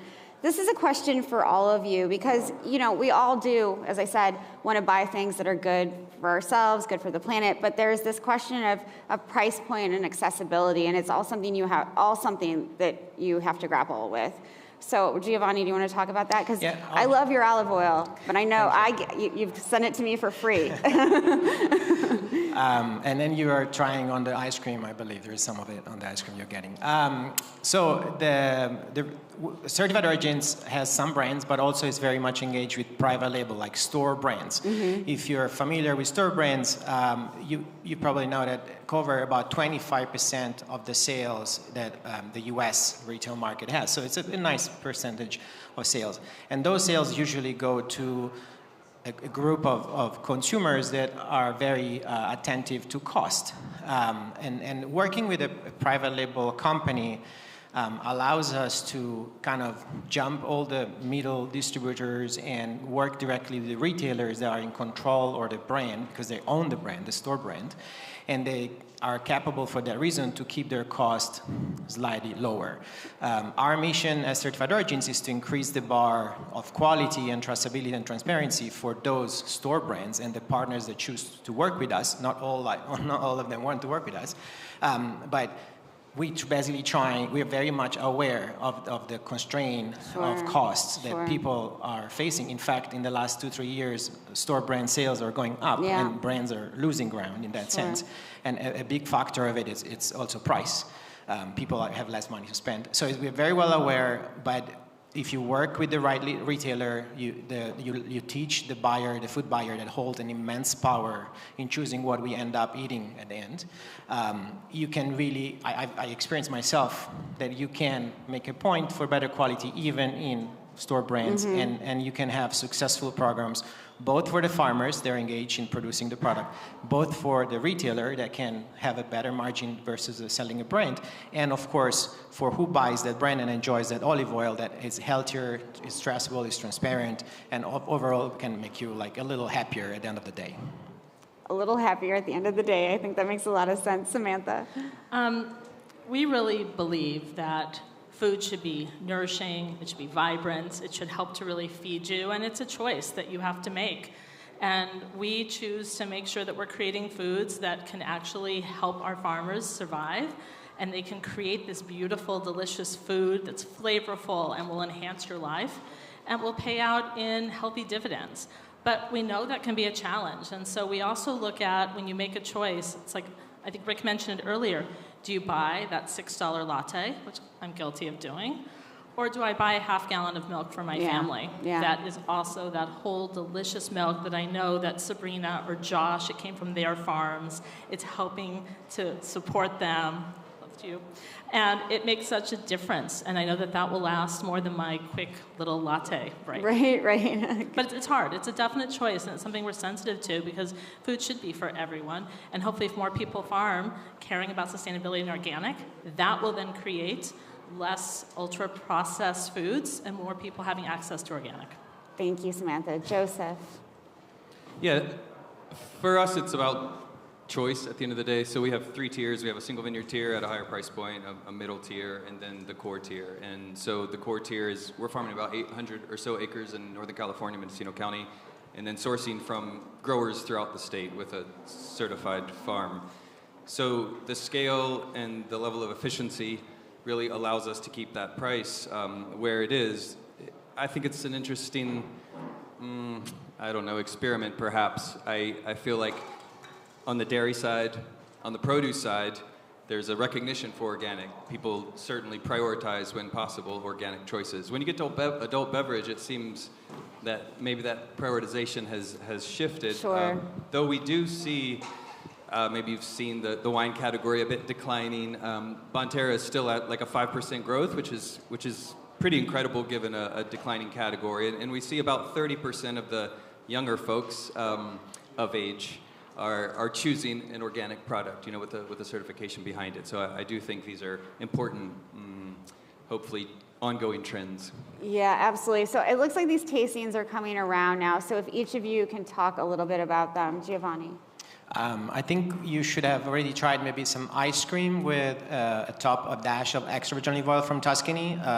Ice cream and extra virgin olive oil, especially if it's fresh, it's a great combination. So if you haven't tried it, try it now or just try it back home. I think you're going to love it. Yummy. Thank you so much, Samantha. One of my favorites is being passed around right now. It is our Organic Valley raw sharp cheddar. And what I love about this product is not only it's made from milk from our cows that are outside in pasture and outside in the sunshine and fresh air, but it's wonderful to feel good about a product that's made with such intention. Now, the foodie side of me, you'll have to excuse me, I have to go a little foodie for a moment. So it's actually aged for 6 months, and so that helps with that sharpness that you get from cheddar, but then hopefully you'll taste a little bit of a buttery finish. So it's really something that tastes great with olive oil, with wine, and it is definitely one of my just favorites because it has that like Wisconsin cheddar bite. I love it. I love it. Joseph, what are people going to sample? We should have a red blend going around. So the core tier, red blend, it'd be a blend of Syrah and Petite Syrah. Petite Syrah is pretty inky, dark grape, so it gives a lot of color, some good body there, some bright fruits, hopefully you'll find, and some typical kind of licorice notes and such. At the end of the day, we're really looking for a pairing-friendly wine. So significant amount of acid there. I mean, you don't have to wait for food to enjoy the product, but it does go well with food if you so choose. So yeah, please enjoy. I hope everyone enjoys it. I want to thank you all. You work in the private sector, but you've chosen a route that is not easy, and you've chosen to do something that your competitors probably have not. And regenerative farming, organic farming, sustainable agricultural practices don't work without all of you doing this work. So thank you for doing it. Give them a round of applause, please.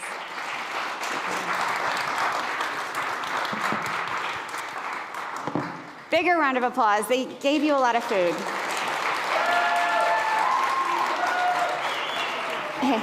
Thank you so much. Thank you. In our next conversation, we're going to shift gears. This is where we get to geek out a little and talk about how food systems here on Earth connect to the universe around us. Welcoming to the stage is Dr. Gary Blackwood, a retired member of the NASA Jet Propulsion Laboratory and the former leader of the NASA Exoplanet Exploration Program. Big round of applause for Dr. Gary. Thank you, Danielle. How you doing? I'm doing great. Good. So some of our audience members might be wondering how research in space is connected to our food systems here on Earth. Go. Well, that's a great question. What's someone from NASA doing here at Food Tank talking about food systems and NASA? Well, some of your panelists have been talking about a planetary solution here for food systems. And what does NASA do but look at other planetary systems? NASA also looks at the Earth, and we can talk a little bit about that as well. My personal job at NASA was to work on planets around other stars. And we can talk about how that connection exists. We now know there's planets around every star in the galaxy. Every star in the night sky has at least one planet, and we think many of these will be like Earth. And our goal at NASA, at least before I retired in July, was to be looking for signs of life on these exoplanets. And what's the relationship to food systems on Earth? Well, food systems on Earth, life is interacting with our planet, with our atmosphere, oxygen, methane, carbon dioxide, water. These can be sensed from space. And NASA satellites can tell from space that ours is a living planet with a vibrant, sustained food system over billions of years. Yeah. We can also see this on planets around other stars. So all NASA is doing is looking for food systems around on planets around other stars. So there's a lot in common. Dr. Gary, does that make you feel very hopeful when you find these things and understand them in the way that you do? We should be hopeful. And here's why. I believe the universe is extremely abundant and will be with many, many planets that we find that are like Earth. We're on the cusp of learning this within the next 15 years. NASA's designing a telescope now called the Habitable Worlds Observatory. Pretty cool, I'd say. And that telescope expects to find dozens of planets like Earth. Imagine if we find that some of these planets are living planets. I personally believe that we will. That means there's a sustainable food system, sustainable life on that planet. Could we learn something from those planets? Yeah. And they won't just be the same age as our Earth. Some of them will be much younger, think like bacteria. Some of them will be billions of years older. Imagine if we learned that there are planets billions of years older than our Earth, where the technological civilization on that planet learned to live in harmony with their biological planet. Isn't that what we're trying to do here? Yeah, That's absolutely. the purpose of Food Tank. Absolutely. I mean, does that exist? I mean, what would it look like? What would it look like? We're starting with what we know. The search involves looking around stars that are similar to our sun, with planets in the Goldilocks zone. People know what this is. Not too hot like Venus, not too cold like Mars, just right for water, just right for life. And we'll use special instruments to look in the spectrum of light from the planet. That spectrum of light will be like a rainbow, and that rainbow will have missing colors. And what are the missing colors? Those missing colors are the fingerprints of habitability, water, carbon dioxide, the fingerprints of life, oxygen and methane. Now, maybe it's a silicon-based life form. I've seen those movies. I don't think it's going to be. I think it's going to be carbon-based and water-based. Nature favors that, and we can talk more after about that. So we're all good carbon-based life forms, water-based life forms. I think that's what we'll find. What will it look like? I don't know, but the question's pretty fascinating. Yeah, it's so fascinating. Dr. Gary, you've been so generous with your time. Can you talk about what you'll be doing later this evening? Absolutely. So one of the messages I'd like to bring to you is that we'll be doing a star tour or an evening sky tour right after this. It's right around 6:30 or so. Yeah. And so I'd like to describe to you through some science facts, through some fun, how connected we are with our universe, with our sky. And we'll be looking at some of the effects of the sun and the evening sky. We'll be interacting a little bit with ChatGPT. I asked them to address the Food Tank audience in a humorous way as an astrologer, because most people know their signs. Sure. So we can look at the stars, we can know the signs, and we'll have a little fun with that. And Danielle, there may or may not be a song that I wrote with a verse about Food Tank. Oh, I can't wait. I can't wait. Give it up for Dr. Gary. Thank you so much. Really appreciate you. Thank you so much. Bigger round of applause. This guy's amazing. Thank you so much. And he'll be doing that, as he said, in a little while. It'll still be light, but you'll see a lot, believe me. In this next fireside chat, and our last of the day, I'm excited to sit down with Jerome Foster II. He is an environmental justice activist and a social entrepreneur who at age 18 became the youngest member to advise the White House by joining the White House Environmental Justice Advisory Council. And he's gone on to do so many great things. Please welcome him to the stage with a huge round of applause.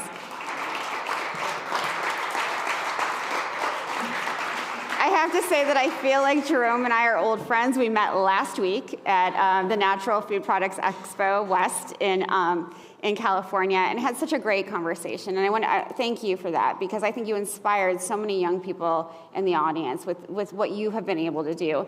And I know that connecting social and environmental activism to the arts is something so central to the work that you do with Wake Up and just sort of your whole being in the world. Can you talk about that? Yeah, first, it's good to see you again Good from to see Expo West. Being here in Austin, Texas with the incredible Texans and everyone flying out here and traveling here today to be able to listen to really nuanced conversations around food and intersectionality. I think for me, being able to speak here from a perspective of a younger generation feels quite inspiring to be able to see how many people are open to listen to young people and open to figure out how we can work together in climate solutions. But I first got involved through climate activism in Washington, D.C. I was born and raised in Southeast D.C. And I constantly saw protests in my backyard and around me. And before that, I was always fascinated by, in referencing the last panel of the NASA propulsion engineer, about astrophysics. Because I saw when I was very young, my dad made the intentional effort to expose me to the TV show Cosmos by Neil deGrasse Tyson. And he was a black man who was a scientist and was telling really nuanced stories about how humanity relates to nature. And that feeling of looking up at the stars, knowing that I have a real sense of respect for a galaxy I've never visited and know nothing about. Yeah. But when I look back at my own planet and I look at the trees and I look at nature, that sense of reverence and that sense of respect isn't commonly viewed amongst everyday people. We don't have that same sense of awe when we walk around, even this garden or this city. Sure. And I think that's what has fueled me to my work today is making sure that every single person knows that nature is something that deserves respect and deserves for us to be able to have access to it, and that we should have a society, an economy, a culture which builds that into how we think about how we operate in the world. Yeah, and what I like about you, one of the many things I like about you, Jerome, is that you've used that reverence for nature into a vehicle for organizing, which, we've been talking about, Raj Patel brought it up, organizing and resistance to some of the terrible things that are going on in the world. Can you talk about that? Yes. Being in a generation where we've seen climate impacts from a very young age, it feels like there's a real need for importance for us to see climate action happening, not just from a perspective of technology and science, but of equity and humanity. And I think that's where a lot of the environmental action that isn't happening today has to scale, is that when we think about how we are investing in solar panels and wind turbines, we have to make sure that communities of color, communities of low income, which are predominantly exposed to the clustering of fossil fuel and petrochemical plants in their neighborhood, for us to say, well, we can't just put a solar panel on this and say it's done. We have to go back decades and say these communities are overburdened by the fact that they have a plastic mine, or a plastic facility in their backyard. And for us, it's about making sure that we stop, one, the continual expansion of fossil fuels in communities, and two, ensuring that we're scaling the solutions that are here. Every day we go on social media, we go in the news, and we read about headlines of a sustainable future that's right around the corner, but it's about investing in them, and it's about making sure that we are doing everything we can to volunteer our time, volunteer our expertise, to make sure that these solutions meet the moment of the climate crisis. And it's thinking about how those things intersect with communities that we're really going to have the long-term solutions to the climate crisis, so we aren't back here another 100 years from now or 200 years from now. It's because our thinking wasn't holistic enough to think of all of the externalities that we may not have thought about today. Meeting the moment is something that you've done so well. At this moment in time, a lot of people are disillusioned, they're exhausted, they're worried. How do you keep the momentum going so that we don't lose? You're right, we do have this one moment right now to make real change. How do we keep it going? Yeah, for me, like, and a lot of young people I talk to, like, I was a kid who, in DC, climate striked for 80 weeks in front of the White House. Like, I had a sign, I went out there with a megaphone that I, like, borrowed from one of my friends, and I was like, let's yell to the White House to see if anyone hears me.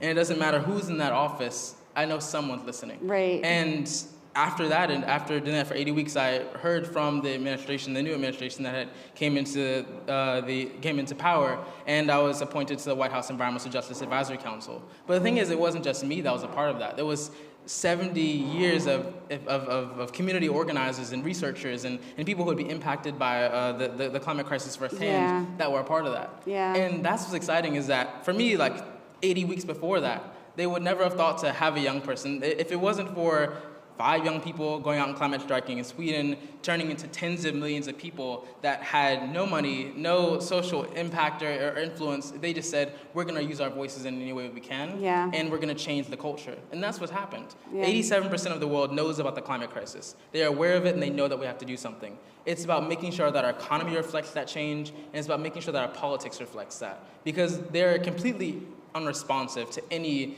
needs or concerns that we have at the moment. If we say we need to plant 500 million trees in the next decade, which is something that has been stated by many scientists and researchers that we have to do, and go to Congress and have mass mobilization and marches, our political system is not responsive to that in the way that we need it to be. We have to make sure that we continue to use our unique and creative ways to raise ruckus and and to disrupt the status quo, because protesting isn't the only way to make change. It's by making sure that we're volunteering. It's by putting our dollars where we're spending and spending our time. It's about all the things that we don't think about that really changes the way that our planet functions. Yeah, I love that you said raising a ruckus. When I left Expo West last week, I heard from a lot of people on social media and in my email how inspiring you were to them, and how they left that conversation feeling a lot better than they did, the day before. And I think that's something that you are very unique at doing. You inspire people, you activate them, you are able to give them the tools that they need to go forward and do the activism that you have been doing for so long. What is your advice to young people in the audience and who are watching about how to get involved in this work and feel powerful? Yeah, so one piece of advice I would give to young people or anyone who is interested in getting deeper involved, it's to, I joined as an ambassador for American Forest last year, and I've seen the incredible work that I saw a panel earlier today talking about how they had food forests and about how we're able to bring communities together. It's looking to each other and saying, what unique skill or passion do I have that I can bring to the table? But it's also in taking that next step and saying, what nonprofit, what NGO do I know in my community that I can put my time towards? But it's also even taking another step forward of saying, it's thinking, how do we teach our children? How do we teach our educators? How do we teach the people that are structurally in charge of the institutions that we engage with to know that solutions aren't just in trial period, that they're ready to be deployed in real meaningful ways? And we've seen the case in New Jersey. We saw parents and students who were concerned about the fact that climate change wasn't being taught in schools, and that climate science, which is an emerging field where there's, I think I saw a stat where if we are really committing to the goal of replanting and reaching tree equity nationwide, it will create 3 million jobs in urban forestry, urban and community forestry. And that's 3 million young people that will need to be trained, learned, and be able to be a part of that future. And I think that is what advice I would give is to, if you're interested in computer science, there's a data approach to climate science and how we can track the way in which we are impacting our planet and restoring our planet. It's thinking about art and creativity. How can we tell the story of climate change in a way that reaches beyond language, reaches beyond borders, and it reaches you on just a soul level? Each and every one of us has that expertise by being a different stakeholder on this planet, that we really can make a difference. Like I've seen young people who are incredible artists and graphic designers tell the climate crisis in a way I've never been able to visualize or speak about it. But people walked away from that experience saying, oh, I never thought about that. There was a virtuality experience that was back in 2016 telling the story of a migrant traveling from Guatemala to southern Texas and showing that immigration is not just the issue of numbers. It's about the fact that this isn't an issue at all.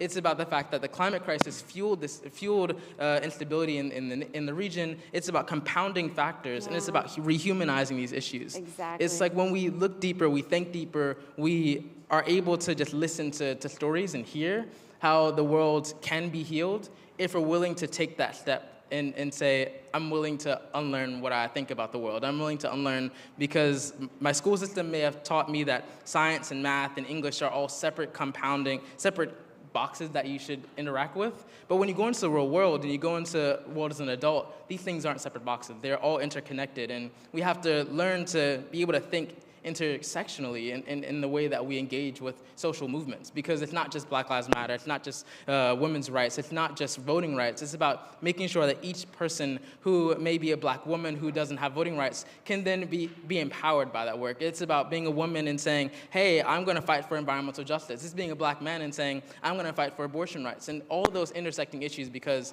the planet needs us to step up. Yeah. And not just for the issues that we personally are impacted by, but the issues that may not impact us, but may impact our neighbors. That's what environmental justice is. It is what environmental justice is. The points that you brought up about, graphic design and different kinds of storytelling, that's why it's so important that people like you are at South by Southwest, so that we can bring those messages into the world of environment and that they can help one another. One of the things, Jerome, that I have learned over the years is, I for many years had mentors that were older than me, whether in academia or elsewhere in my life. And now I have so many people, and I'm including you in that group, young people who have mentored me. So I want to thank you for that. I want to thank you for the work that you do. I'm not going to cry again, everyone. But you have inspired me so much. I'm so glad I got to hang out with you 2 weeks in a row. I've asked everyone for their call to action. What's your call to action for this audience? My call to action is to keep doing what you're doing. Showing up here with the first step, you're already a part of the change that's happening. It's just figuring out how you are most passionate in making that change. If it's in volunteering with American Forest in Austin, Texas, and Austin Youth River Watch, or with the Forest Congress, or signing up to a newsletter and a food tank and figuring out what that opportunity looks like for you or the neighbors around you, it's doing that thing that empowers you, and you're like, I'm excited to do that. It's not just being called to it because it's just the right thing. It's because also we must come together in a really meaningful way. And I think that's what my call to action is do whatever you can to make good trouble. I love it, good trouble. Give it up for Jerome. Thanks, man. Really appreciate it. I'll take it. Oh my gosh, what a great way to end this 2-day summit. It's been an incredible 2 days. I can't thank you all enough. It's not over. We have a really incredible reception with a DJ and so much music and food and beverages. You'll have that evening sky tour with Dr. Gary Blackwood. And I just need to thank some of our partners. Houston Tillotson University, they are incredible. Please give them a huge round of applause. We could not have done this without them. South by Southwest, that allows us to have this with, for free for you all without having to have a badge. Give them a round of applause. Driscoll's and Organic Valley made today possible. Give them a round of applause, even if you disagree with some of their practices. Thanks to Her Hospitality for creating such a delicious menu. Round of applause. My food tank team is my family. Bernard Pollock is my brother from a different mother, and I could not do any of this without him. He's a genius, so give him a round of applause.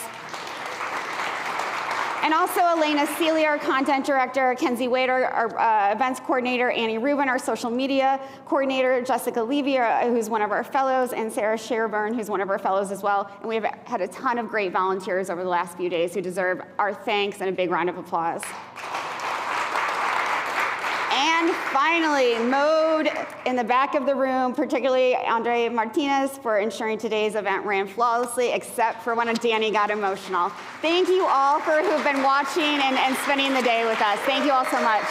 Have a great rest of your day.